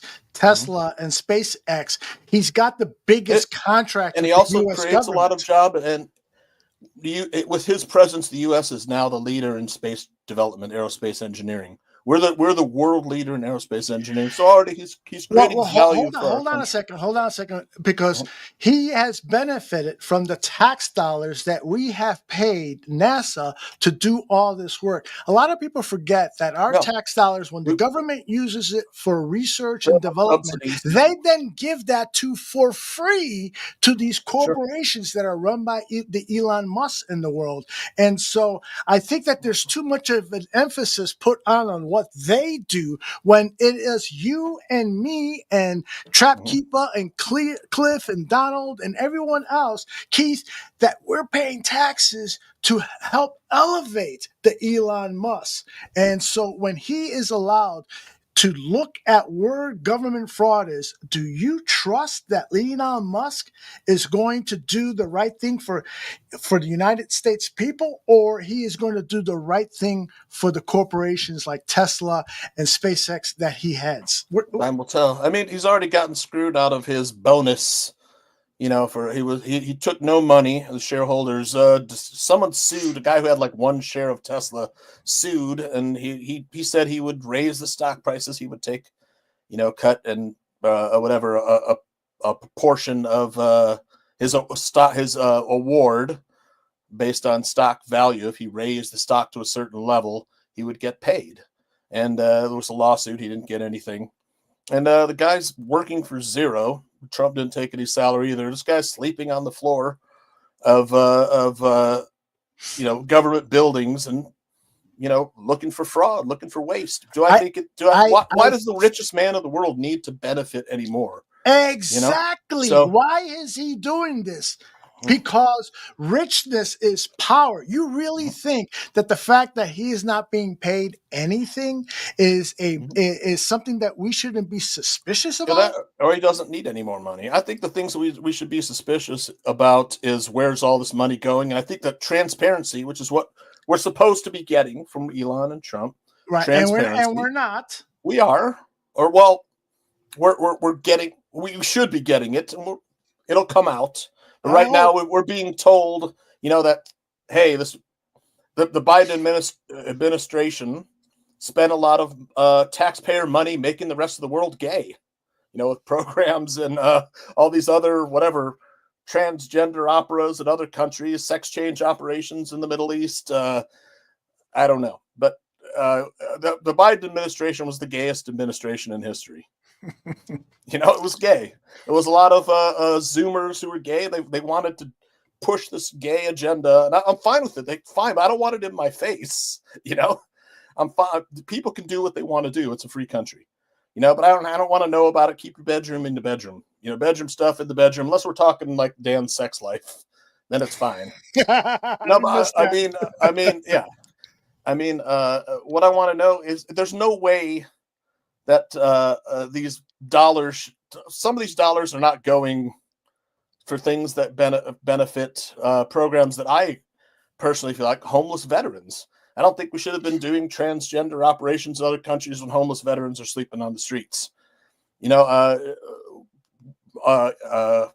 Illegal migrants are getting a lot of money, taxpayer dollars. I would love to have a $2,000 a month prepaid Visa card, and live in a luxury hotel, but I'm not, and I don't think my tax money should be going for that. That's my right, but I would rather have my tax dollars going for something like homeless veterans living in luxury hotels. Do you pay a lot in taxes, Tooch? Yeah, I paid more in state taxes than I do in federal. Okay, so federal taxes that you're complaining about, you really haven't had to pay much, right? Well, let's see. I mean, I don't know. I mean, come on, Tooch. How does it? I pay a lot, and then I get back a little bit. So I don't know. I mean, how does it work? I mean, it works this way. I get a tax bill and I pay it. My wife and I totaled it up the other day. We have, in the time that we've been together, the 20 some years that we've been together, we have paid almost $2 million in taxes, federal, state, and local. Over $2 million. Damn. That's a lot of fucking money. Yeah. And you know what? I pay it because, like, I heard Howard Stern once say that his father told him, if that's the bill you get, you're living in the greatest country in America. They're providing you security. They're providing you freedom, the ability to speak openly and so forth. You pay it. And they've calculated it that way because you can afford it. So I'm not going to, hey, I get pissed off when I hear that Exxon hasn't paid a fucking goddamn time in taxes. But, I pay it because that's what I got to do. They create jobs, and a lot of the people who work for these companies pay taxes. Absolutely. And that's the idea behind it. Now, the Trump administration announced the largest tax cuts for the middle class. Will it happen? I don't know. I like to hear it, though. Largest tax cut in history for the middle class. People saying that, and it depends on which news sources you listen to. I can't listen to, because I think a lot of it is propaganda. I mean, there is a clip, a video of where, it's a bunch of the same news stories. Like they're all saying the same thing over and over and over again. Each news, a different person, saying the exact same talking point. It's drilled into the voters' minds. And I have to kind of shut that out and, like I say, stick to my core values. I believe in, God first, family and friends second, and my country and community third. And I kind of stick to that. And if none of that jives, I never believed any of Trump was a Russian agent. It kind of sounded like bullshit to me from the beginning. It sounded like Democrat propaganda. And the Democrats kind of lost me on a lot of that stuff. And then I voted on stuff like, no Social Security taxes for seniors, no taxes on tips, largest tax cut in history, which is the things that the Trump administration ran on, cut billionaire tax exemptions, securing the border, immigration enforcement, economic stimulus, investment in America, the right to try. That was a nice one. He talks about abolishing the income tax, which before 1913, we didn't have an income tax. We had tariffs, and people are talking about, oh, Trump's tariffs are going to cause inflation. Do you know how much tariffs Canada imposes on us for American goods? I mean, for cattle, it's like 271%. So, I mean, you're talking about you can't argue with the data that shows that inflation has gone up since he's become president. And once we start reinvesting, jobs come back.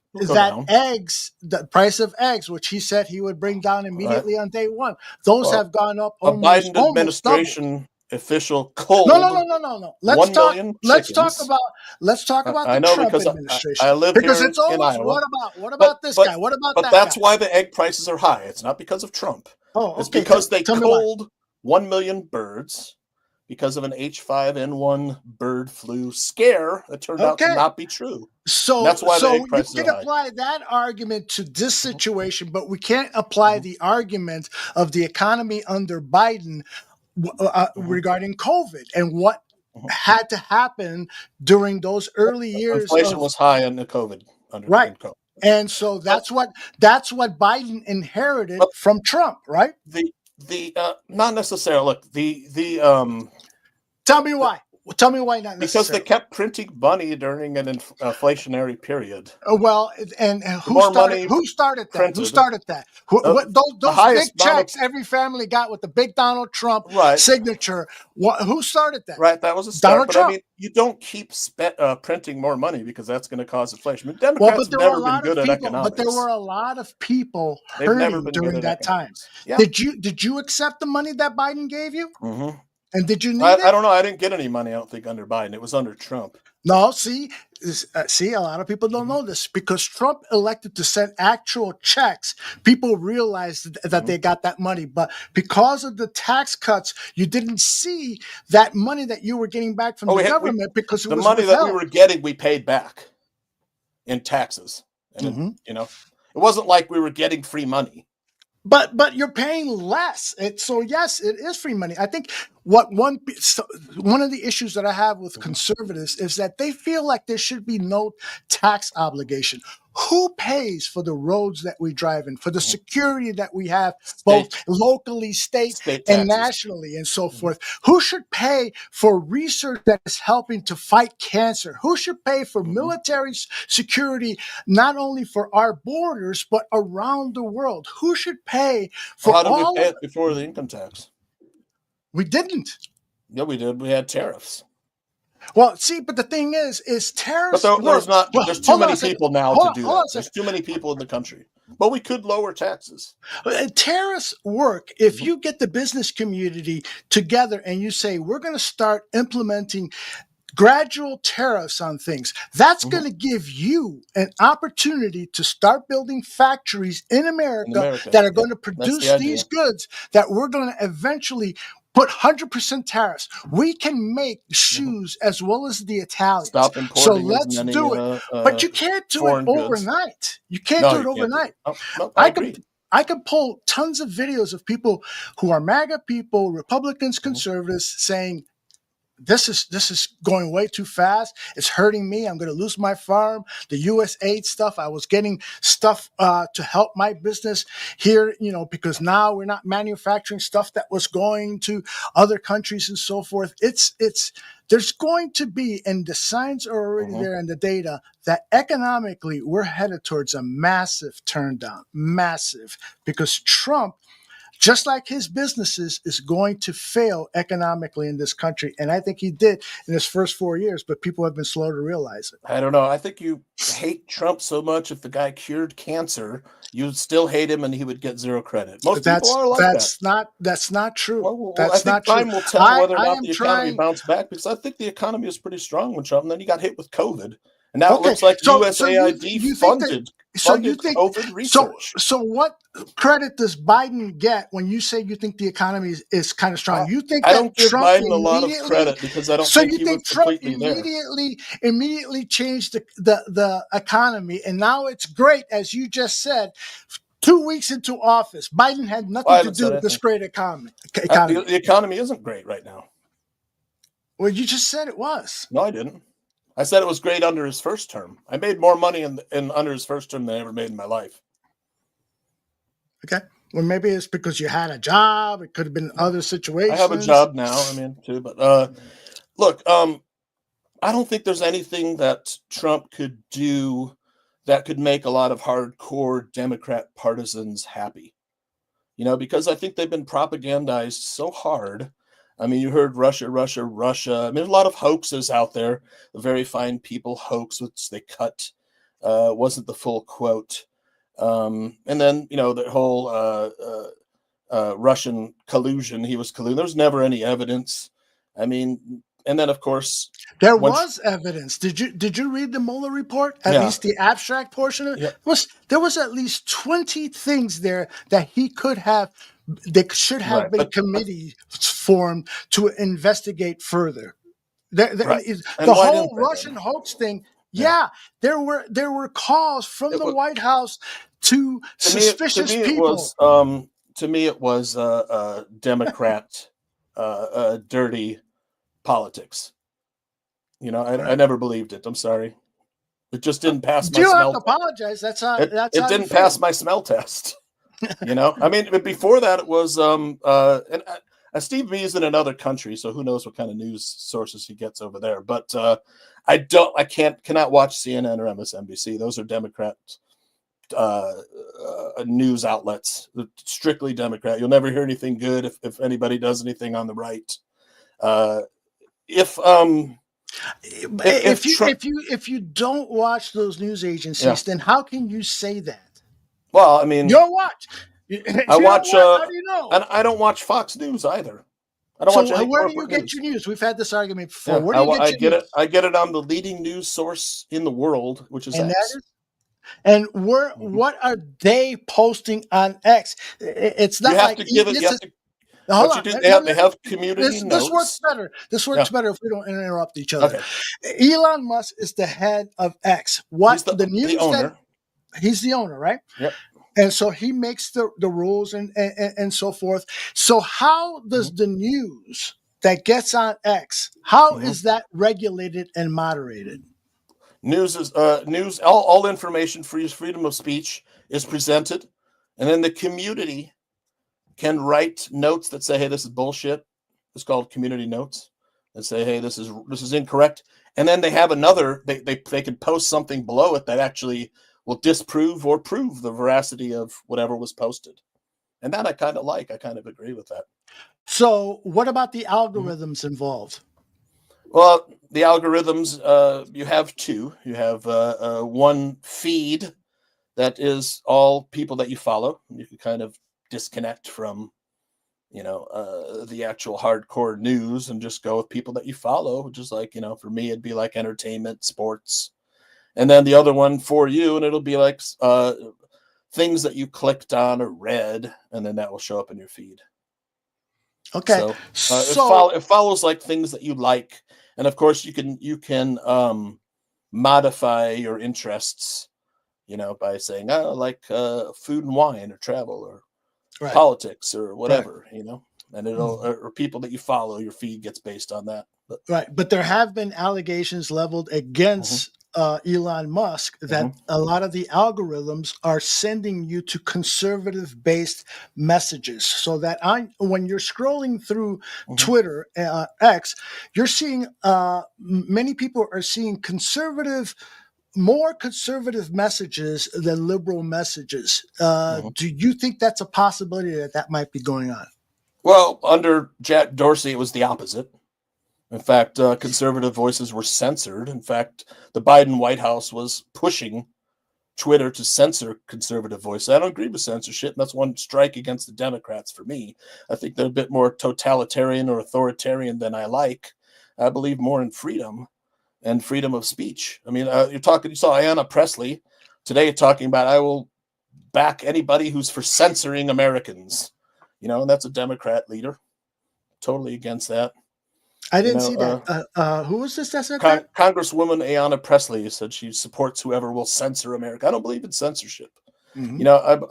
If it's something like hardcore pornography on my feed, I don't want children to see it. I don't believe children should read pornography in school either.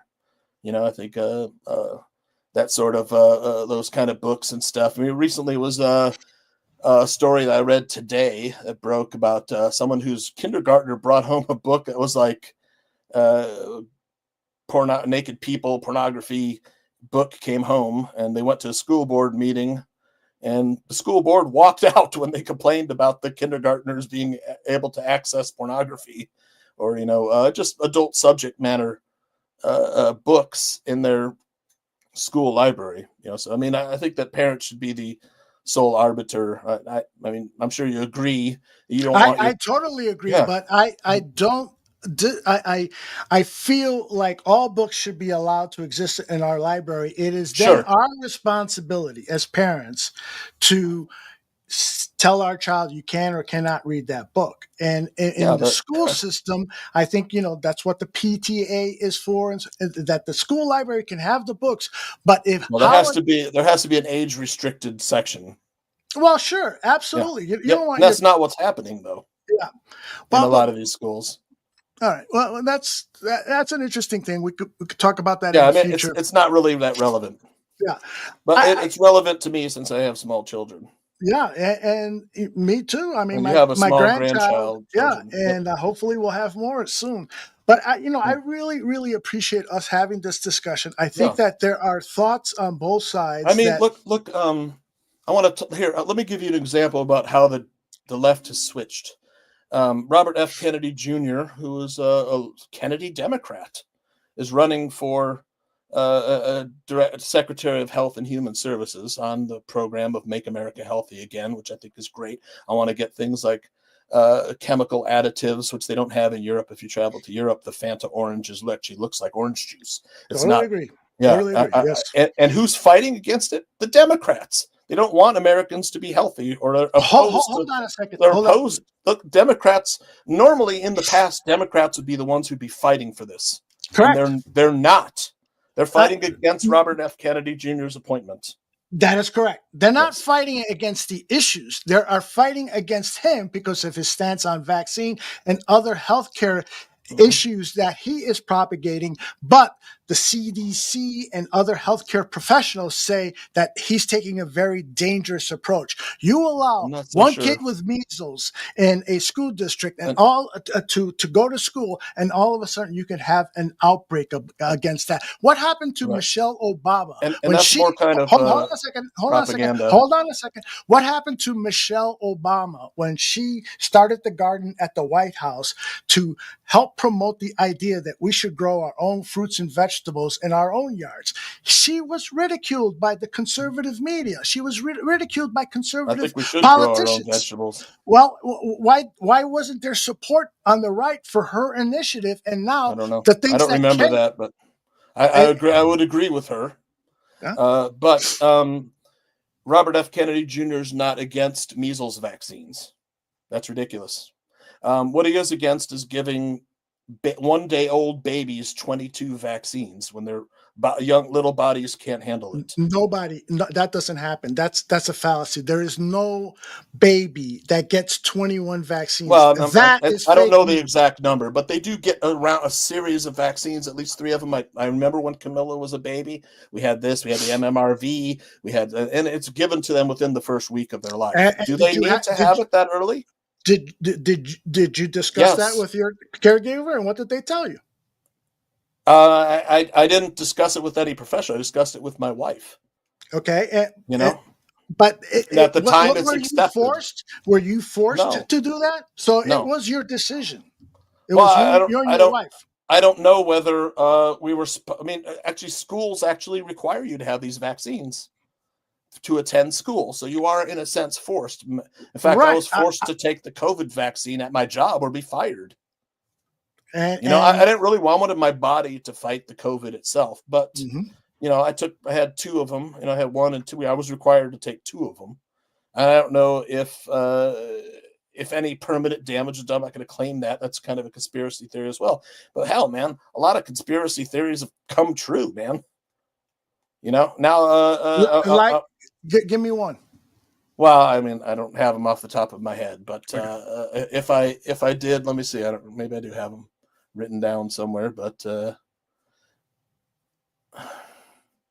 that's all right. We don't have to, I don't want to stay up all night discussing these things, but I understand what you're saying. I hope you understand what I'm saying. Yeah, it's really, really important. The whole thing with Kendrick Lamar and all of politics and race relations. I didn't get everything. I mean, was it some kind of anti-Trump message? Yeah, it was. Did you listen to Ross?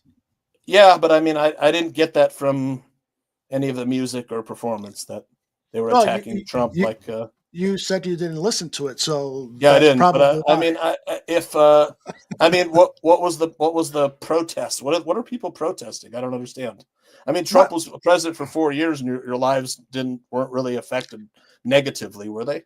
Other than you were annoyed. Yes, they were. What was affected negatively? This really pisses me off. White people telling people of color, Hispanics, Muslims, African Americans, and so forth, that your life wasn't affected. What the fuck are you talking about? You haven't lived in my America's shoes. the greatest country in the world. Everybody's trying to come here to live here. It's the most accepting. It's the most tolerant. I'm getting tired of you interrupting me. Okay, I'm getting tired of that. Mm-hmm. So what I'm trying to say is that you guys, you conservatives, keep saying you guys didn't have it that bad. You independents, you MAGA people. Are you a MAGA? No. I believe in America first. Okay, well, that as Ross said, and I don't think it's racist at all. As Ross, it was first said, and Ross was wrong when he said America's first was first uttered by Ronald Make Reagan. America Great. Yeah, but America first was a KKK. Which was founded by the Democrat Party, the KKK. Right. And what happened in 1963 with the Democrat Party? Those Dixiecrats who were racist, they went over to the Republican Party. That's a falsity. No, there's no really? Switch. Only one senator. Prove it to me. You can look it up, man. No. Everybody just decided to change parties. It's ridiculous. When Lyndon Baines Johnson said, when he's signing the Civil Rights Act, he says, I am giving. You're not letting. You keep interrupting I know. me. That's a conservative ploy to let's shut the guy up because he's making too much sense. I'm not shutting the guy up. But you're trying. Saying it's you're ridiculous. trying. You're not going to shut anybody up because this is my show. So Lyndon Baines Johnson signed the Civil Rights Act and said, I am giving over the presidency to the Republican Party for the next several generations. Why? Because he knew America was going to be in an uproar over the fact that we were giving black people the same amount of rights that white people have forever had. All of a sudden, then Richard Nixon comes in with the Southern strategy, and this is documented by conservatives in their own words, saying this was our strategy. We then started to target the South. All of a sudden, the red-blue map changed from it being checkered to it being red in the South states, and that was part of the Southern strategy. You don't want to listen. You don't want to try to understand. No, I mean, the Republican Party was founded as an abolitionist party to abolish slavery. In Ripon, Wisconsin, that is true. 1859. That is true. The Republicans drafted the Civil Rights Act. Did you know that? Yes, no. Republicans drafted the Civil Rights Act. Who? The Republican Party. Okay, so no, I don't care because I'm not a Republican. Okay, fine. So, but who signed it in? Who signed it into legislation? It was Lyndon Johnson, right? Yeah, during the time of Lyndon Johnson's presidency. Right. Who was a Democrat. Right. And so who suffered in the next election? Who suffered as a result of it? Democrats, correct? Well, because Nixon was elected. Yeah, because he implemented Nixon won in a landslide. He did. Yeah. The largest political victory of all time. So the entire country was racist. What I'm trying to point out to you is that a lot of people got upset because now we were giving African Americans welfare, public aid, Medicare, Medicaid, all of the things that were only going to white people. Now we're going to black people, and there became an uproar about it. Lyndon Johnson did a very famous speech after he signed the Civil Rights Act, where he basically pled with America that please accept this law. It's the right thing to do. Please go ahead. I'm glad that they signed it into law, and I'm glad that everybody shares today in welfare benefits. But welfare handouts, like whether it's free welfare ever, should be temporary until people get there. It shouldn't be like a permanent thing where you're, unless you're completely disabled or unemployable, because of a disability. You should be for a couple of years so you can get your life, on track and becoming a part of the American dream. I don't think I think that the welfare state has been abused a little bit. I think it could do with some reform. Absolutely. And who was the politician that helped lead reform efforts on that? Bill Clinton, the Democrat, right? Yeah, loved Bill Clinton. Yep, loved the way that he balanced the budget. Mm-hmm. And I think we could do it. I know you don't think we could. But I think if we bring back energy independence a little bit more, we start bringing back the jobs, we start opening up American production as far as like energy and manufacturing. I think we could come back to a new golden age.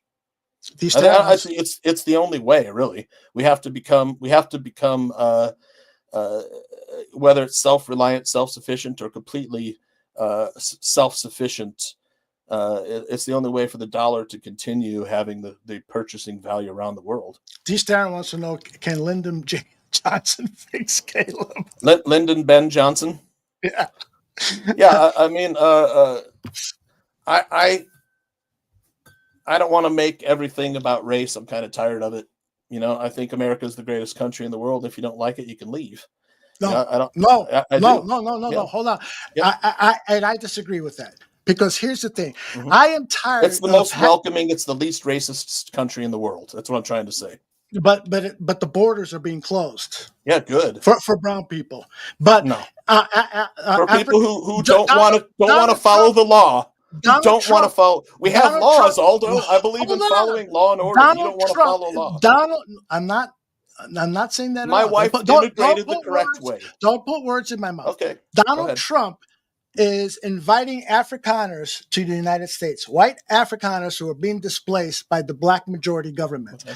But he's welcoming them down, but he is closing the border to brown people and disallowing the opportunity to seek asylum in this country, black and brown people. Don't you think there's a little... Do you know what the conditions for asylum are, Aldo? Yes, I do. What Absolutely. There's three of them. Okay, tell me what they are. Political persecution. Right. Religious persecution. Right. Refugees of war. That's it. Not economic disparity. It's not a condition for asylum. But how can you say that everyone that's coming here to seeking asylum is looking for economic equality or economic opportunities? A lot of them claim that they are being harassed by the drug war capos and by their own government. Then they deserve to go to the border and apply for asylum. Right. At the port of entry. I totally agree with that. Totally agree. But we could have spent $4 or $5 billion on a wall. Instead, we spent $200 billion on illegal migrants, housing, feeding, educating, giving them health care. So we didn't save any money under the Democrats. We lost $195 billion when we could have done it for $5 billion. So that's the kind of view, and that's a little viewpoint that people are overlooked. That happened during the Biden administration? Well, Trump wanted, the borders were wide open. Mm-hmm. People were allowed to come in. Well, I agree around with 20 you that million Biden people at a cost of $200 billion per year. I agree with you that Biden did a terrible job at the border. It's probably what cost the Democrats the election. That and the far left, with all the woke nonsense that just went out of hand. I totally agree with you. But I do think that Donald Trump is not this messiah regarding immigration that people make him out to be. No.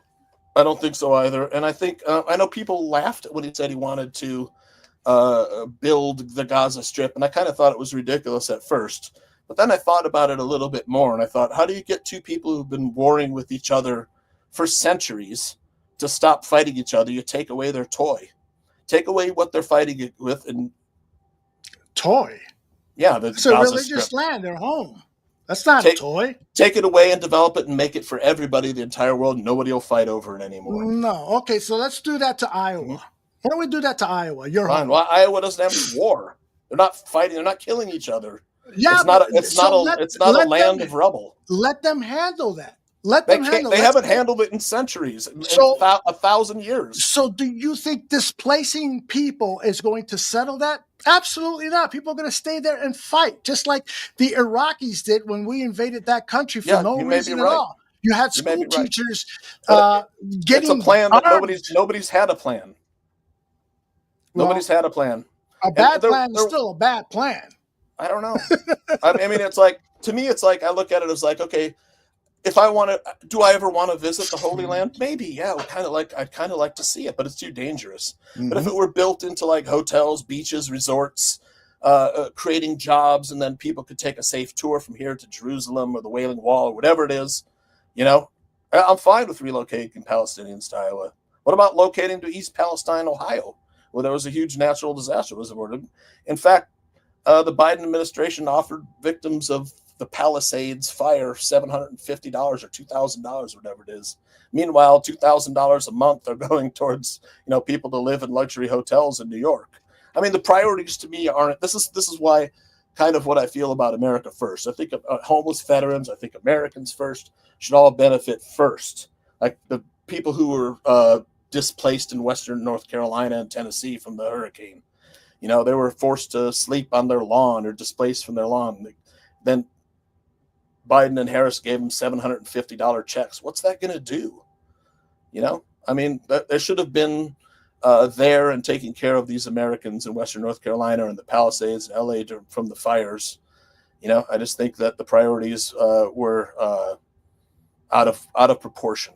More went to people who were not U.S. citizens. More aid, more help. And I think that's a lot of people in America voted that way. They voted against the Democrats. I'm with T3P here. I think a lot of what you're sharing is just fake news, and that's the problem that I have. Please don't interrupt. What did I say that was fake? Wait. Please, I just asked you. Please don't interrupt me because you have this tendency. It's really fucking aggravating me. All right. I try to make a point, and you immediately. Well, I let you talk uninterrupted, right? Yep, you're right. So here's the thing. It bothers me that there is this lack of confidence in traditional old media journalists who have who double and triple their stories with confirmations. With somebody reports on something, you get a second source. This is how the whole Watergate thing came out because of damn good reporting. We are now demonizing, and when I say we, it's primarily Donald Trump. They're demonizing the traditional media because he's got something to hide, because he is up there trying to build an autocracy and not trying to really further our democracy. That's the problem that I have with conservatives. They're espousing all of this fake media stuff that the rich people in our country, conservatives who truly are the ones that control the media because they buy multiple outlets and spread media out, and people like Elon Musk arrange for the algorithms to go to your Twitter feed, my Facebook site, and all of the social media. It's an issue. We have to get back to trusting traditional media. They lost all their trust. I don't think so. 272 media corporations outlets are being controlled by 6 media corporations. That's right. That's right. And so it's centralized. Why would these transnational corporations that own all of these media outlets, right? Mm-hmm. Why would they want to turn the country into socialism so that they can lose their economic power? Why would that be? For Run that by me one more time. See, you need to pay attention. If I'm going to be polite enough to listen to your stuff, you should be polite enough to listen to mine. Sorry, there was a comment here. No. I want to be able to answer that because I want to. I'm done. No. You can't just let me have one. Donald, conservatives do control the media. That is absolutely true. These are transnational corporations that own multi-billion-dollar companies. Why would they not want to, lower taxes, for instance? Why would they not want to have the type of principles that conservatives have had for years? It's true. MSNBC, everybody thinks it's a socialist thing. That's just because they've been getting taxpayer money. NBC and General Electric, that's another bullshit thing. NBC and General Electric are profiting off of this liberal channel. They're not doing it because they believe in that. They're doing it because it's counter programming to Fox. Mm-hmm. Tell you what, because I want to go to bed. Let you finish your thought. Wrap things up. One last thought. The reason why people have lost trust in the media is because of all of the hoaxes and everything. One was, let's see, how many of these hoaxes did you believe in? The Russia collusion hoax, the Steele dossier, hooker story. Russia paying bounties on U.S. soldiers. Hold on, let's go one by one, because if you're asking me how many, I can't respond to 10, 15 of them that you're going to throw all at once. So the first one was which one? The Steele dossier hooker story. All right. So that was a Republican-funded attempt to discredit Donald Trump. And then was it true? Wait. Was there evidence? Wait.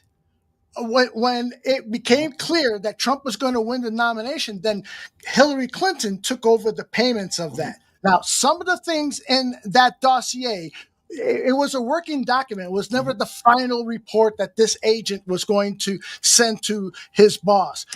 But some of the things on there were true, and some of them were definitely not true. To me, there was zero evidence for most of it. Russia paying bounties on U.S. soldiers in Afghanistan. Russia paying bounty to you. I don't know about that one. I can't comment on that. Trump calling neo-Nazis very fine people.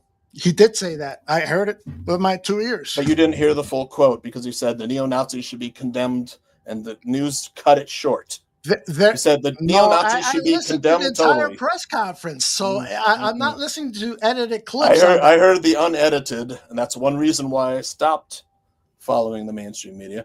Trump suggested drinking or injecting bleach. Before you go to that ridiculous. One. Hold on. Before you go to that one, did Donald Trump say, yes or no, there were good people on both sides? Yes. Okay. But so I'm not talking about the neo-Nazis who should be condemned totally. Who's he talking about? After that. He said, yes, it is. Go back and listen. You'll find out. Because I believed like you did, and then I listened to the whole clip. I said, "What the fuck?" So, what's your next one? Trump overfed the koi fish in Japan. No. There was the other one about the bleach. What was that one about? Trump suggested drinking or injecting bleach to fight COVID. He did say that. He did say that at a press conference. I heard it. You didn't hear it? Trump cleared protesters. Wait! You didn't answer my question. You didn't hear it? He didn't say that. He didn't say that? No. He was talking about photo light under the skin. There were radical therapies. Oh, He didn't suggest drinking or injecting bleach. All right. Trump cleared protesters with tear gas for a Bible photo op. Trump cleared who? Trump cleared protesters with tear gas for a Bible photo op. He wanted to. This is what him and Milley were arguing about. He wanted the military to fire upon protesters. And who says Milley? Yes. All right. Isn't that a reliable source? No. Do you think Milley is anti-American? I think he's as reliable as Donald Trump. Hunter's laptop was Russian disinformation. Which turned out to be false, because they wanted something for Biden to do. It even came out, man. Elections were fair because no court found major fraud. That was another one. January 6th was an insurrection to overthrow the U.S. government. What was it? It was a protest that got out of hand. Nobody, if you're going to overthrow the U.S. government without weapons, I think you're going to be in for a rough time. There were weapons there. No guns. There were still weapons, and you can't say for sure there were any guns. You can't overthrow the entire government with, All right, let's listen to just to listen to it. This is and you might say, there needs to be more, but let's listen to what he said here. I think you should put up the very fine people too. Yeah, I will do that. Quote, I will find it. We're gonna go really late now. God. I know we both have to work tomorrow. All right, so here goes. Just very powerful light. Very powerful and light. I think That's what I was talking about. That hasn't been checked, but light therapy. And then I said, supposing you brought the light inside the body, which you can do either through the skin or light therapy in some other way. And I think you said you're going to test that too. Sounds interesting. Right. And then I see the disinfectant where it knocks it out in a minute, 1 minute. And is there a way we can do something like that by injection inside or almost a cleaning? Because you see it gets on the lungs and it does a tremendous number of the lungs. So it'd be interesting to check that. So that you're going to have to use medical doctors with. But it sounds interesting to me. So we'll see. So he's does that make medicine? sense? He said disinfected, but I mean, you don't inject. Nobody. He's not a doctor. Okay. He's the president of the United States. Why are you making excuses for I'm this just fucking saying. idiot? I mean, he's not a fucking doctor.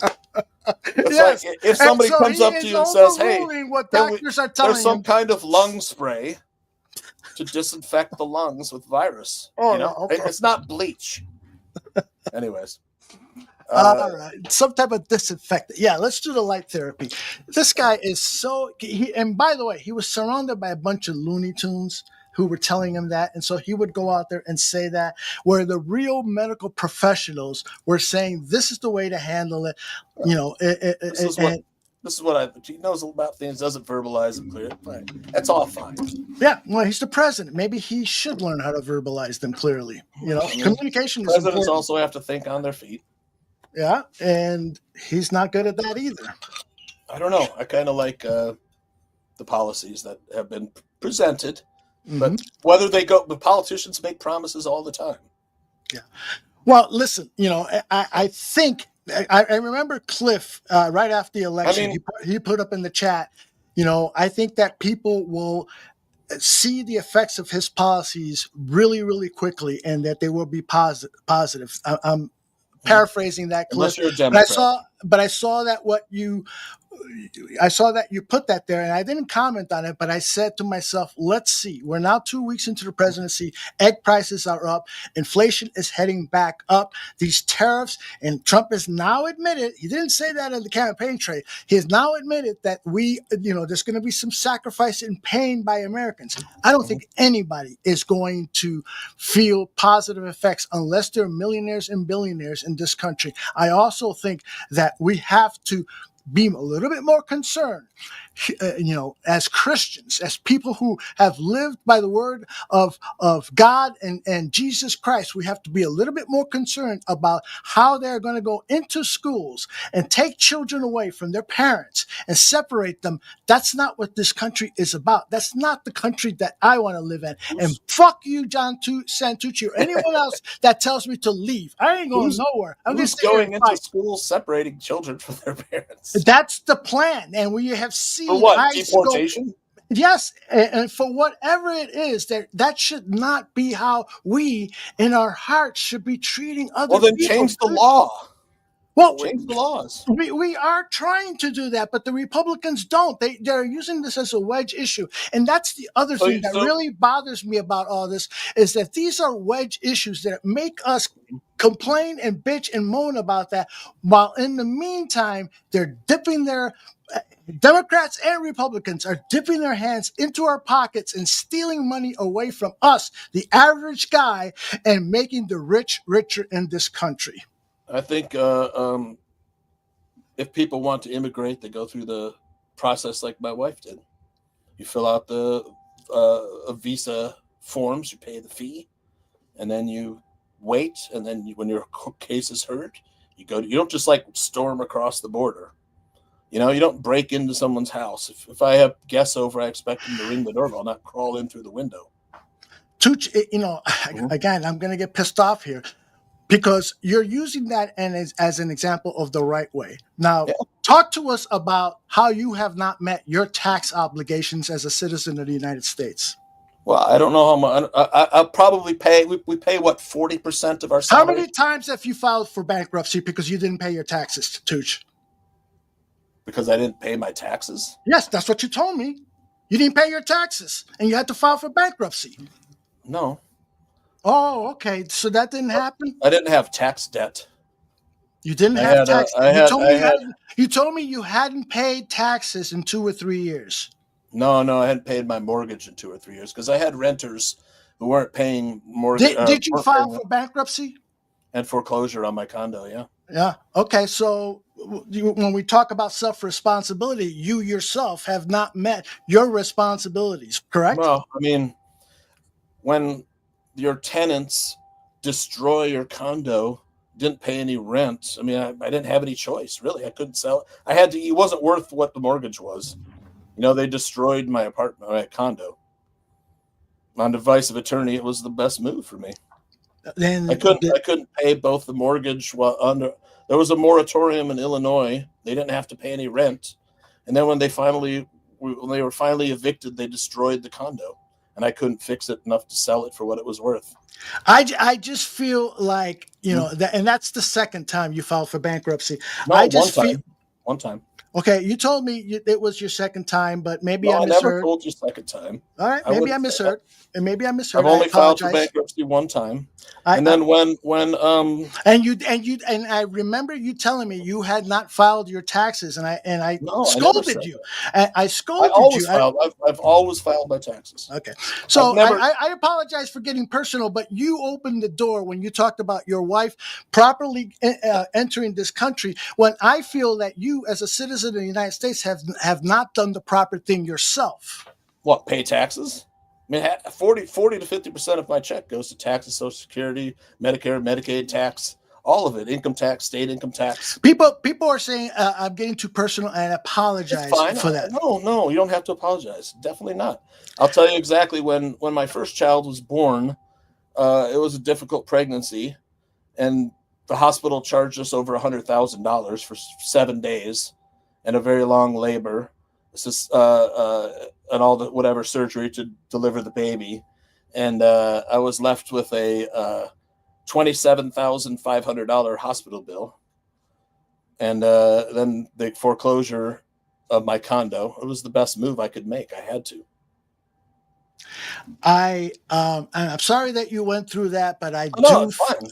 It's fine. I know you well enough to know that if you can, come on here and do a gambling show and gamble money and so forth, and you don't have money to pay for this or that, no matter whose fault it was, that tells me that perhaps you could have done a better job of managing things, your responsibilities as a citizen to the country with your taxes. And when Donald says, Tooch literally just told you how the dumb policies fucked him, and you're trying to put it on him. Those same dumb policies apply to you, Donald, apply to me and everyone else. And policies. I'm a citizen of this country. Right. And so, I hate that you went through that, but we all have self-responsibility. You will admit you've made some mistakes, right? Oh, more than we can count. And I have too. I have too in my life, personal, professional, you name it. You want to get personal? No, I have fucked up. I guess I shouldn't say you could leave, but I mean, people are saying I'm going to leave the country because of this and that. And you live in the greatest country in the world. I mean, if you go somewhere else, it's not going to be as good as you have it here. That's all I'm trying to say. I think we should focus on this country. I think we should accept that it's the best country in the world, that we're all fortunate to live here. I think that the more we disparage it, it's only bad for us. I think if people want to apply for asylum and meet the three. Maybe they should add one and put economic disparity. I think if we take care of the problems here in this country first, then we can help other countries. Will be even greater to help other countries. But charity begins at home for me. So let me ask you this: with the striking down of U.S. aid, you know, a lot of money goes to the Philippines. It goes to help with their natural disasters, and they've had, as you well know, they've had a number of natural disasters in the Philippines. Hundreds of millions of dollars have been poured into the Philippines to help with their infrastructure and so forth. Disaster relief. And disaster relief, which is part of U.S. aid. And because of the threats China has made on the Philippines, there's also been money sent to the Philippines to bolster their military to help protect them against the Chinese threat. So you are okay. So you are okay with that money to the Philippines being taken away? No. Because it affects you, right? No, not at all. I am. This is a hypocrisy here, man. No. I'm sorry. No, it's not that. I am for examining what happened to the money, whether all of the funds are going there, or whether they're not, whether they're lining the pockets of some NGO employees, the people who again have these low salaries and very high net worth, like the press conference today. But I don't think there's. I think the government should have to pass an audit every year. It's ridiculous that we don't. I totally agree with that. Totally agree with that. There's a lot of waste, but I'll tell you, I could be wrong on this, but what I have learned is that the approach that Donald Trump is taking by the immediate elimination of U.S. aid is that there's going to be a lot of countries who are going to be negatively impacted, and that includes the Philippines. Well, let's say that we examine U.S. aid's books, and it turns out that $5 billion were given to Puerto Rico, but only $1 billion actually went to Puerto Rico. What happened to the other $4 billion? It went somewhere else. What would be? Let's say it went to some Republican or Democrat politicians who were lining their pockets. What would you be in favor of investigating that or punishing? Absolutely. We're on the same side. I'm not against that. What I'm against is Elon Musk being put in charge of that. This guy who has such a dubious background, who has so much of his financial wealth tied into American tax dollars that are paying for SpaceX and Tesla research and so forth. I think he's the wrong guy for that, just like I think Kennedy is the wrong guy to be part of the healthcare system. Half the country agrees with you and half the country agrees with me. Seth, this guy, is a womanizer. He drinks too much. He's the head of the Defense Department with no experience. There's this, Trump, when he ran the first time, he was asked about what generals are advising you. Oh, I watched some on TV. This guy is scamming us. He is scamming us. And you might be right. And we're buying into it because we hate fucking Washington. I hate Washington. I hate Nancy Pelosi. We're just, you and I are on the same side. We're just going about it in different ways. Yes. I hate what Barack Obama did to this country. He basically lied to us when he said he was going to do this. He may be one of the people who was lining his pockets too. And maybe. And maybe Trump and Elon Musk are lining their pockets too. Mm-hmm. I don't know. But I mean, right now, one side right now, we're examining the books. I'm fine. I'm all for it. I don't know if I hope I'm totally wrong on it, Tooch. I really, really do. And again, I apologize if I got too personal with stuff. Fuck no. Yeah, because you know what? You and I are on the right side. We're just going about it different ways. Well, but the way I went about it could have been an inappropriate way. I just get frustrated when people say, we did this, but you're not telling us the full story. You're coming at it from the heart, and that's not wrong.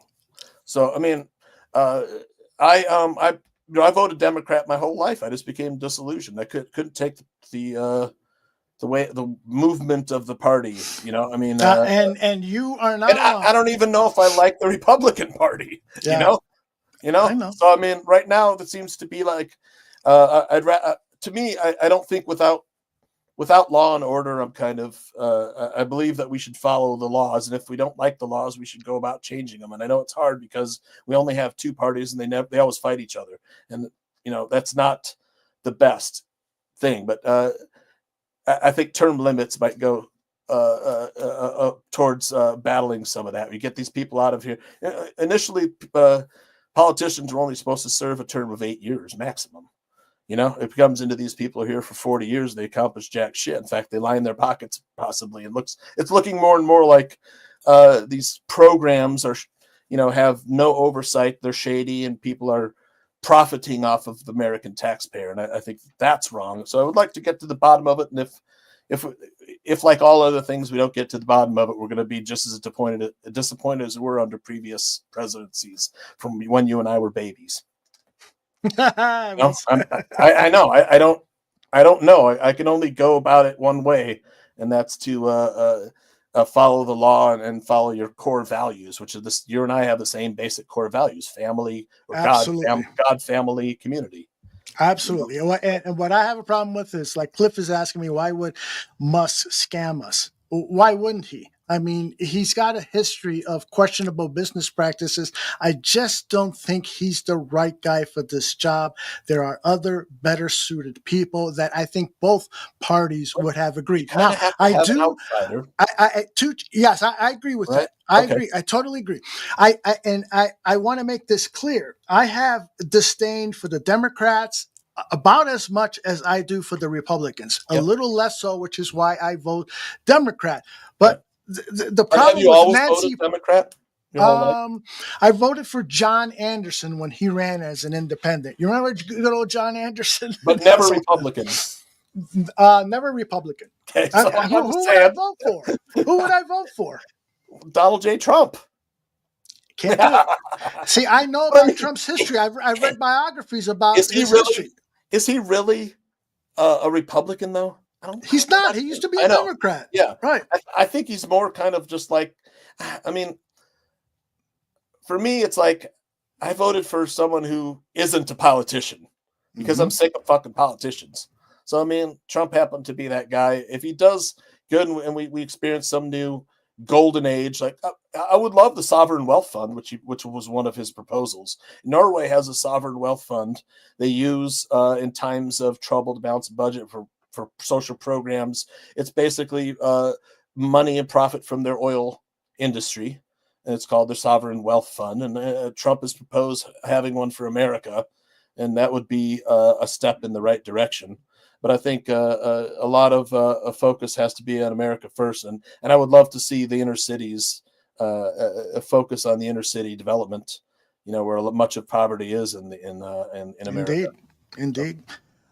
Cliff says, "How can Democrats always be better than Republican candidates? Your bias is showing." I'll tell you why, Cliff.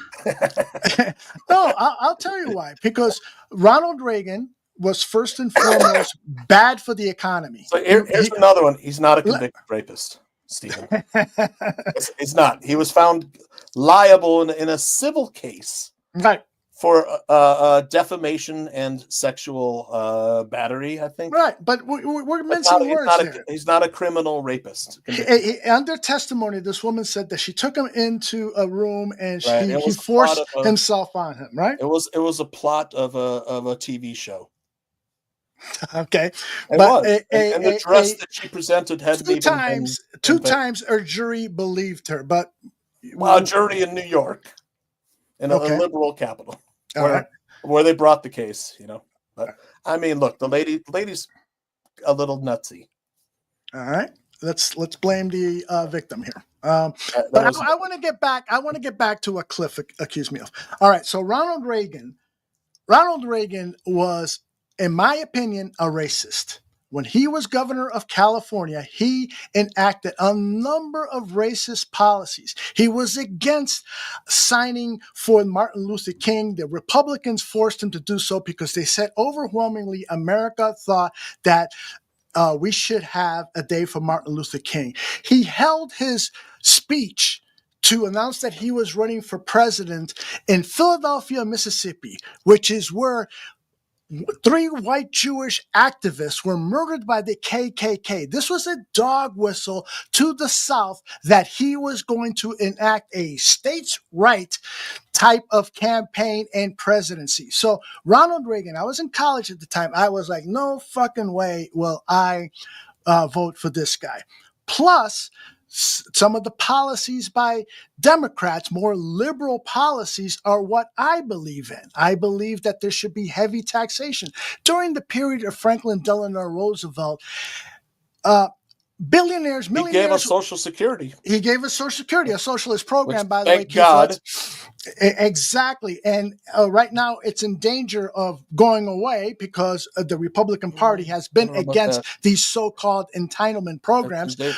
But not Social Security, though. I think that's where you're going to see a lot of fraud with all the, as they announced the other day, there's no way for the current system to detect multiple duplicate Social Security numbers. And as well, people 150 years old were still receiving Social Security benefits. There's a lot that could be cleaned up. There's no proof of that. See, again, this is kind of like the fake news. That's what we're trying to bring out, but we'll see. Yeah, okay. Let's bring it out. And this is what they're saying. All right. So did you hear about the all the condoms that were going overseas, and then Elon Gaza. Musk, and then Elon Musk admitted but it was Gaza City in Cameroon. Okay, was that true? Apparently. But I mean, again, Musk said he apologized. It was a mistake. I should not have retweeted that. Because he said Gaza Strip. But they went to Africa. But I mean, that's just not true. That's just not true. Have you ever heard of our government paying $927 for a hammer? No, that's been happening, since I was a kid. I would read that's those the kind of stuff we want to cut. I hear you. $1,250 for a paper coffee cup. Mm-hmm.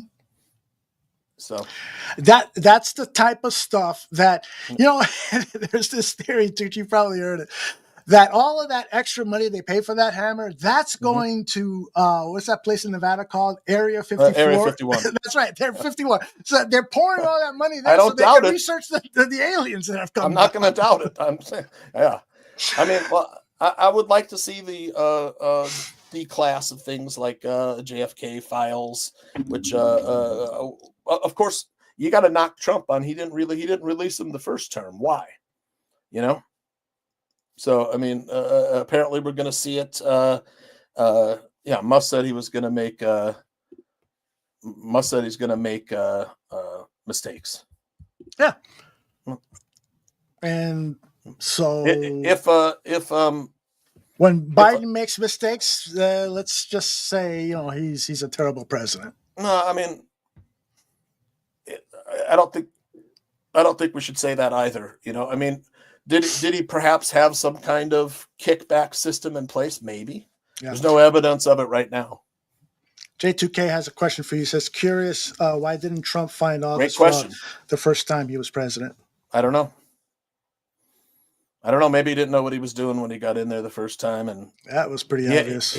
I mean, I'm not sure he even expected to win the presidency the first time. It looked like him and Melania were kind of shocked when it was announced that they won, and then, he got in there and a lot of people were Obama loyalists who were telling people the wrong things. There was an entrenched resistance in unelected bureaucrats who just didn't like Donald Trump. They wanted to fuck up whatever he was trying to do the first term. Mm-hmm. Maybe he's smarter the second time around, J2K. I don't know. Yeah, well, I hope he is. I'm an American, and if his policies are going to be better for the country, I will support that. But that's all I want to hear. I can go to bed now without. I just don't think it's going to happen. But if it does, I will gladly come in here and suck somebody's. No, I'm not. But I mean, I think the people that don't understand some of the way this unorthodox thinking of Trump are definitely thrown off of the trail. And whether or not he's doing things that are good, it's going to take some time to find out. Things aren't going to happen overnight. That's for sure. How much time do you want to give him? Man, I don't know. Anybody in the chat, how much time should we start seeing results? Cliff said that it would be in the first week. That obviously, in the whole 100 days thing, that presidents are graded on, that's fucking bullshit. I have no just idea. want a realistic timetable. Is it going to be 3 years? Is it going to be 4 years? Is he going to say, leave me in office for a 5th, 6th, 7th year? Does he want to change the Constitution to make these things happen? Because I say absolutely not. There's just no way. His vice president should be able to take the reins and make stuff happen. So, anyone have a guess? He gets 4 years, says Donald. Stephen Right. Mean. Once you use the Hitler euphemism, we discount everything after that. It's like once you go full Hitler, you've gone off the cliff. You got Trump derangement syndrome, brother. What do you think about the fact that his sister says that Donald Trump had the Mein Kampf autobiography in his room and that he's read it? A lot of people have read the book. I haven't read it. As far we'd have to accept her word for it. That's gospel truth. I don't know. It could be true. Might not be true. But I haven't read the book. I'd be curious to read it though. I don't know what all the fuss is yet. But I mean, I don't know if it's. I can't say whether or not it's worth reading. Yeah, I think the fuss is that it was written by a man who killed 6 million Jews, held them in concentration camps, tortured them, and so forth, sought to take over the world, had his country invade sovereign countries. I think that is, when you're studying the work of somebody like that, it has to be for scholarly purposes and not something to use as a handbook for running the country. So that's, I think, the problem. I don't know. I wasn't alive during that time, so I can't tell you what happened for sure. All right. Well, I love it when conservatives say he's not a doctor. I wasn't alive at the time. It's like history books didn't exist. Wasn't though. Well, I don't know. It's like you guys are funny, man. All right, I'm not going to put up any more comments because it's a very divided. And I apologize if I got out of line, if I raised my voice and so forth. Totally I do think it's important, and one of the reasons I love Tuch and I love Cliff and so many other people here who are conservatives, they give me grace. They allow me to lose my temper, as to say stupid things. I don't think you really lost your temper. Well, if I do, I'm greatly sorry. You know how much I love you and how much you mean to me and our friendship. Likewise. I have people in my family. If I was no longer your friend, it would seriously bum me out for the rest of my fucking life. Well, it's not going to happen. It's never going to happen, despite the fact that we might vehemently agree on sports, politics, or what have you. I'm naturally skeptical of everything, though. And it's very annoying to a lot of people. People just accept things. I don't accept things. Why then criticize the media when they ask Trump tough questions? Because they don't ask the other side tough questions. They give them softballs like, "What kind of ice cream did you have, President Biden?" You're cherry picking. I'm just saying, but things like that. They're not. You don't think Biden got tough questions? Not really. Really? I mean, some, yeah, but 50% less than Trump gets. Trump gets 100% tough questions, and that's fine. But I think it should be a little closer to even, to me. But look, I don't accept everything history books tell me. I don't accept everything the news tells me. I don't accept everything the government tells me. Shit, it turns out, they told us that it wasn't a lab leak. Now it turns out that's definitely a lab leak for COVID-19. I mean, what else have they lied to us about? Now it turns out USAID may have been funding gain-of-function research and that they released it on the public. So when if they released it on us, what would happen? It would help me if you cited the news source where you got. I don't know. that's what's coming out right now. I don't know. Yeah, but it's coming out from where? That's what you should ask, John. Well, I'm saying right now that over the history, first they said there was no lab leak. Now it's definitively a lab leak. That's from the website, the government website. Okay. It definitely, or the FBI or CIA, whoever it was, said it definitely came from a lab leak in Wuhan. But they told us that was not a possibility. In fact, Trump told us he was pretty sure, positive that it was a lab leak in Wuhan, China. And So And now who told us that it wasn't? everybody, everybody. Those are general responses. When we should be talking in specifics. The government told us it was not. It was definitely not a lab leak. That was the CIA or FBI.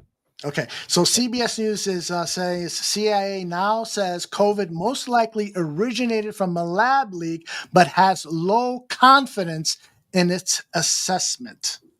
Does that mean anything to you? Yeah, it means that it's likely true, but it could also be false. Biased. No. It means that there's a chance that it's true.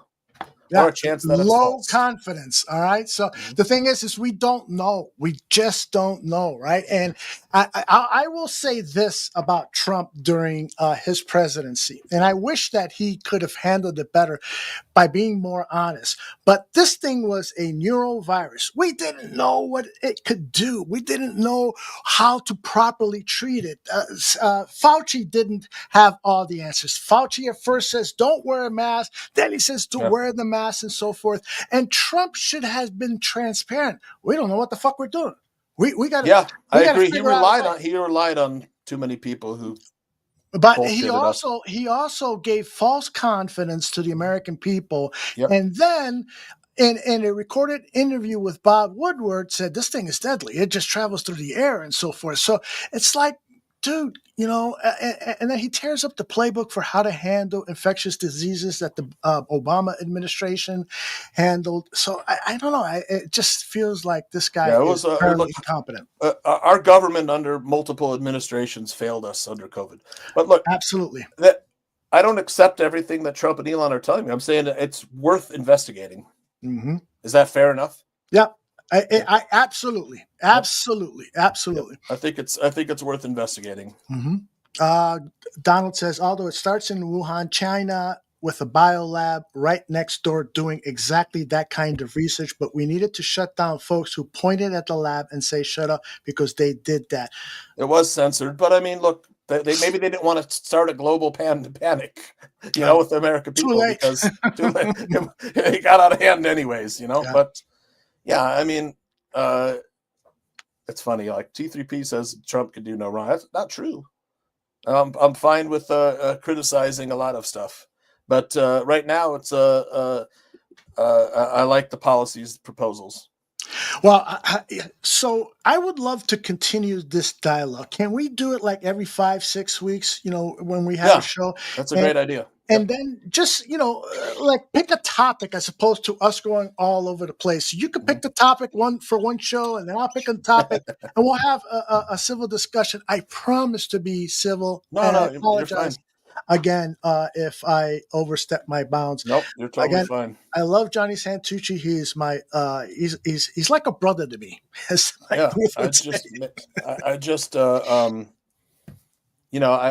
don't know what to think a lot of times because there's a lot of propaganda, there's a lot of lies. Mm-hmm. Again, you can only really just stick true to your core values if you're going to survive. Mm-hmm. I agree. But do you and I think see things the right way, that we can modify our core values if new information comes to us that says, hey, maybe I've been thinking 100%. About this the wrong way. Yep. T3P podcast says, please have facts in the next debate. And I think that's a good idea, that we should, at least if we're going to refer to something. Is T3P the judge of what's a fact? Well, so where do we get our facts from? I don't know. Who's the person that says that this is true and this is not? I can only get behind experiential reality. I can only get behind absolute truth. I can't get behind a fact that a human beings who are fallible tell me is truth. I have to experience it or test it. Do you think that at certain point we as American citizens have to have trust in our institutions?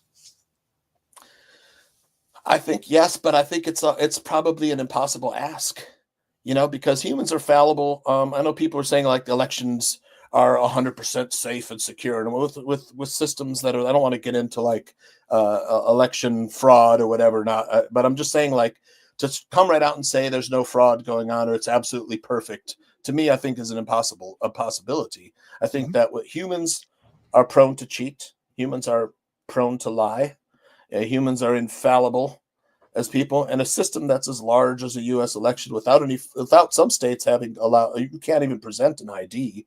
I think there's no way to verify whether an election is 100% accurate. And that's all I would say about that. And I agree with Donald Reagan said trust but verified. Absolutely, totally agree with that. Yeah, I can get behind that. So, Trust quick but question. verify. A question regarding we've been lied to so many times by the government, although that I have like a very low trust level. That's I totally agree with you. There's no doubt about it. Question regarding the previous election that Trump lost to Biden. Do you think that Trump lost the election, or do you agree with him that the election was stolen? I think that there's enough anomalies to question it. But I don't know. I don't think we'll ever know. And he did, and there were 60 cases brought to federal courts. 59 of them said you don't have enough evidence. Well, they didn't examine evidence. They said there's no standing, which is different. It says that you have no injury in the case. You know, the states who presented, there's no standing to bring the suit to where evidence would be presented in court and say that. But I mean, look, it was the first election ever in the history of America where they stopped counting in the middle of the night and then started up again. There was, of course, one candidate was winning, you see the famous arc, and then all of a sudden, boop, there's a straight blue line. I know that people don't want to, but that's suspicious. There was a suspicious pipe burst in Atlanta. Trump won all of the bellwether counties except one.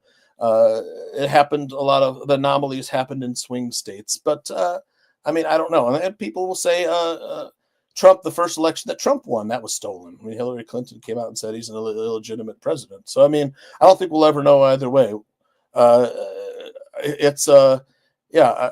The election in 2020 was odd. Let's just say that. And I wouldn't blame me if I were a sitting judge. I don't want to open this can of worms, so I'm not going to take the case. Okay. But I don't know. Maybe something will come up down the road. The truth might always come to light.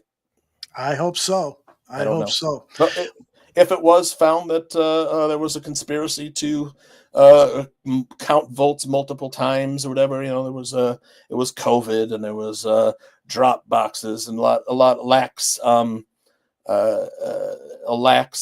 verification or ID.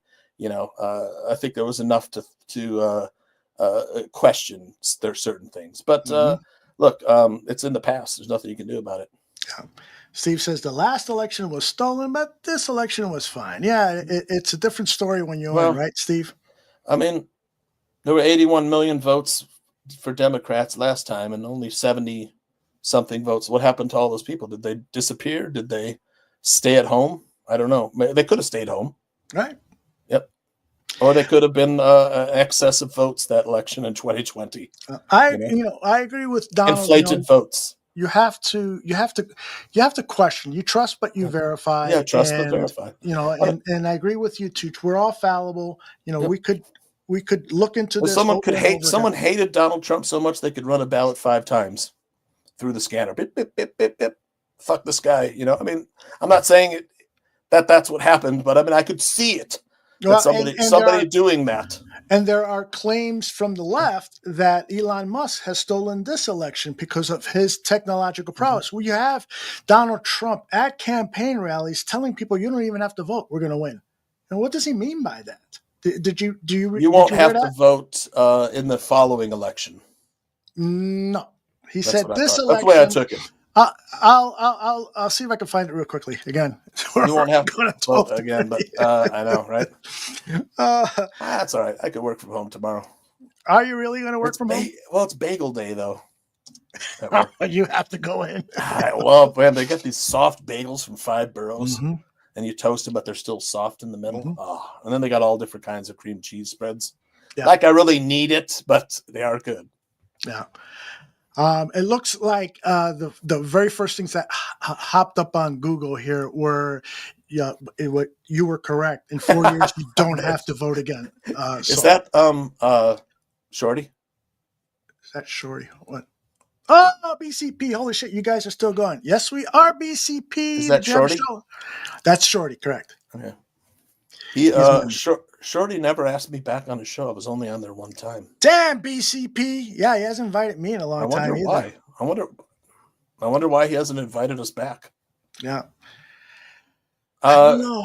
I would like to see voter ID. I'm in favor of voter ID. I just think that without it, I think there's too many opportunities for cheaters. Yeah. Well, the Bush administration did a 6-month look at the election fraud, and they didn't find any. They found plenty of voter fraud. Al Gore won that election. Oh, you said it. I didn't. I guarantee you that was stolen that time. Shorty says we're dead. The hanging Chad was bullshit. I'll go to my grave saying that Al Gore won that election. And then Al Gore certified the election against himself. How about that? Can you imagine how disappointed I was as a Gore voter? Yeah, well, me too. Well, I was disappointed that his vice presidential candidate. And then right after that, George Bush took us into the wars that happened all the way up through Obama. Yeah. But all right, let's end on this note, too. Yep. You say something nice about liberals, and I say something nice about conservatives. All right.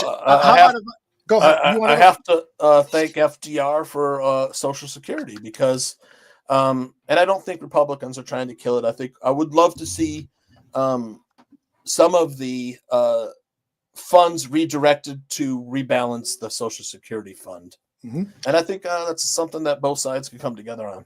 Yeah. Look at that. See? Tuch, agree. Al Gore won. I told you. Yep. But we wouldn't have had the Iraq War. But Donald doesn't agree. He says Tuch is wrong on this one. Post-election analysis showed Bush would have won on the basis of any recount process. Sorry, Tuch. I don't know. I still think Gore won that one, but yeah. All right. So you said something good about liberals, and I would like to say the whole principle that conservatives. I read the book by what's his name? Russell, a staunch conservative. Anyways, the premise of being a conservative is self-reliance. Take care of yourself. Yeah. And so that way you don't become a burden to society. I totally agree with that. The only exceptions, of course, were people who are sick, just like Tuch said earlier in the show. Disabled, mentally ill. Correct. Mentally handicapped, physically handicapped. We have to take care of that element of society. Right. And the disabled veterans. And there are other issues that are complicated, but I just wanted to say that conservatives, it's a point that I agree with. I have a brother who has not been able to take care of himself for decades, and I got to the point where I can't help you anymore, dude. You got to go to the government and deal with this yourself, because this is bringing my life down with stress and worry and all this and stuff. Yep. And so we hate to see that, but and I don't want him to die, but and so that's why I'm torn with this whole thing with liberals taking care of people who are alcoholics and people who are drug addicted. I think that they deserve help, but absolutely, I don't want to pay for it. I'll pay for it in my taxes. I don't want to fucking pay. Those taxes are essential, and those are. I don't think. Thank you. Trump and Musk are aiming to do away with programs like that, and I think they've come out and said that already. I hope so. I think that their aim, and I hope their aim is to cut out the fraudulent waste. And if there are people who are getting rich, and it looks like there were people who are getting rich off of these aid programs, the money's disappearing somewhere, and there's no way to audit. It's intentionally designed so that there's no way to audit the system. And that's inviting corruption, in my opinion. I think that's ridiculous that there's no way to audit these programs. Every dollar, every cent should be accounted for. It's ridiculous that it hasn't been. And we're in 2025. This country's going on 250-year anniversary next year. and we don't have any way to audit or track payments. That's ridiculous. Well, there is a way, but it has failed us. I mean, I think there is a government department that was supposed to do that. Right, the experience that Musk has through PayPal and payment systems. Maybe you're willing to give it a chance that we fix this system and money starts going where it should be, to the proper places. And if I'm wrong, I'll be happy to come on here and admit it, just like everyone else should. Indeed. All right. Great discussion. Thank you, What Johnny about Santucci. Ted Phillips forcing us to do a 16 road game season in 2003 with Champaign Urbana? that was classic. Any comments? Well, you nailed it. You nailed it right on the head. Right after he was coach of the year. Hey, we're going to play every game in Champaign and on the road. That's right. Hey, Dick Duran, come into my office. I want to share the schedule with you. Yeah. You're going to be on the road. All games. Truthfully, I have bigger problems at the moment, with family, that I haven't paid as much attention as I should to this stuff. But it is fascinating. I would like to know if there were some crime, because I think human beings have a tendency to want that get rich quick ticket. So, oh, please, Stephen. This guy's I agree with Stephen here. Right. Just for our audio podcast, Stephen writes, there's no way to audit the mega rich, but welfare cheats are the real problem. Yeah. No, how about all of them are the problem, dude? Both the rich and welfare cheats. Yeah. Everybody. And politicians take on the dime and taking on the take, with their palms out, getting they go and later they become lobbyists and get deals for their crony friends in big business. Maybe those things aren't in the best interest of Americans. I agree.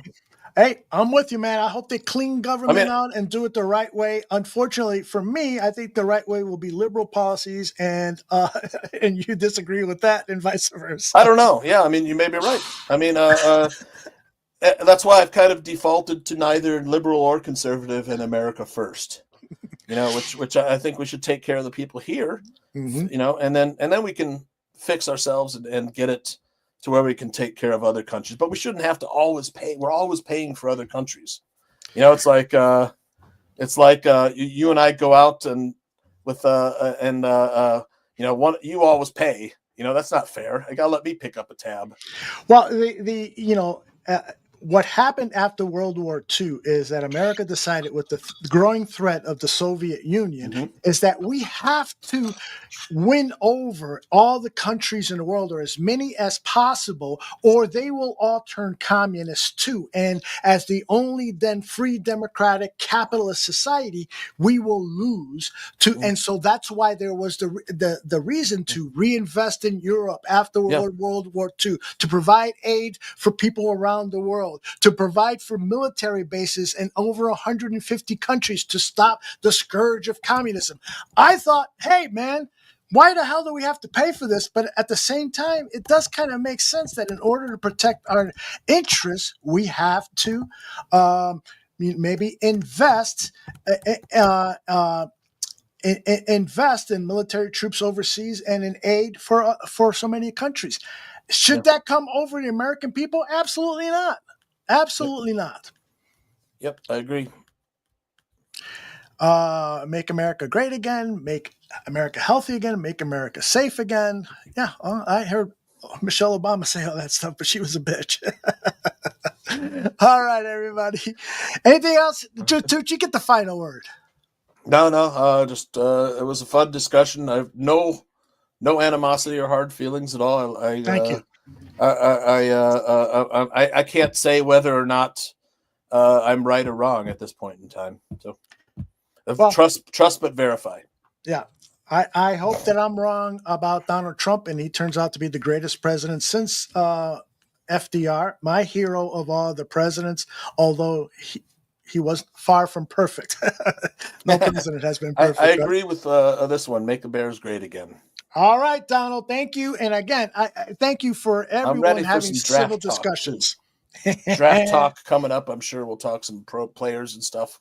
Well, next week, let's really focus on free agency because we'll be a week or so before free agency happens. Yeah, that would be awesome. Get your list together of guys that you'd love to see the Bears target, all right? It's a terrible free agent class, too. It really, really is. Yeah. But I would love to be able to pick out a clip and say, Tuch was right. They signed him, and he's outstanding. That would be awesome. As Cliff Victoria says, fuck Green Bay. D. Starin agrees.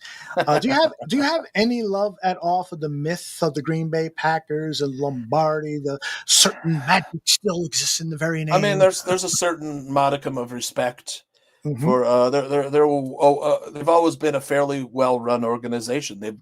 Under Ron Wolf, and they drafted very well, and they always seem to find the right talent in the later rounds, the quarterback talent, wide receiver talent.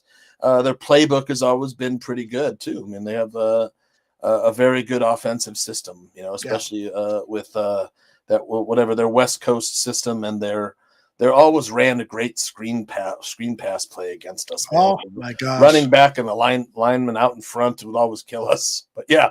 I mean, in that sense, I have a deep respect. Yeah, I do too. I hate them. I want to beat them. And I particularly hate their entitled fans, But from a franchise standpoint, they've done a good job of running the organization. And I'll say to you, anyone who has never been to Lombardi, Lambeau Field, please go. You will enjoy the time. It's something, if you really love the game of football and the history of football, you should go. And Stephen Me says goodbye from the 51st state. They're like a blue collar team, and I respect that. Yeah, exactly. I don't know if you saw this from another blue collar team. Is that real? The message it looks from real. The Steelers. You think he's going to play next year?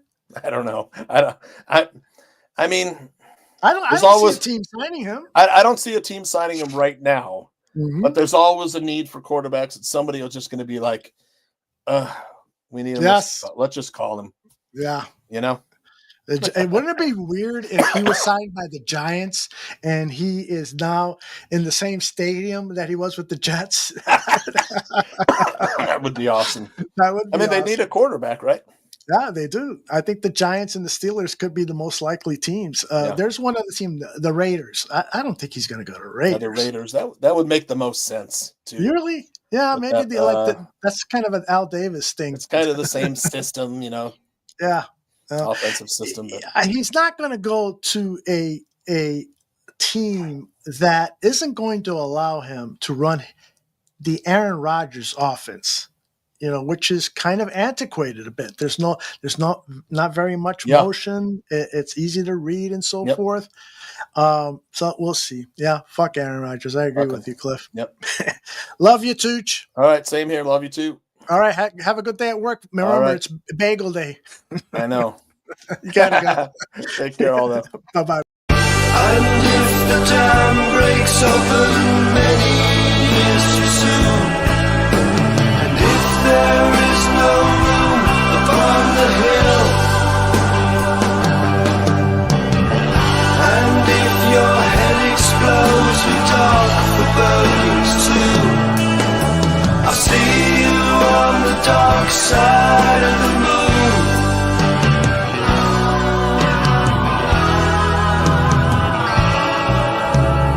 Mm-hmm.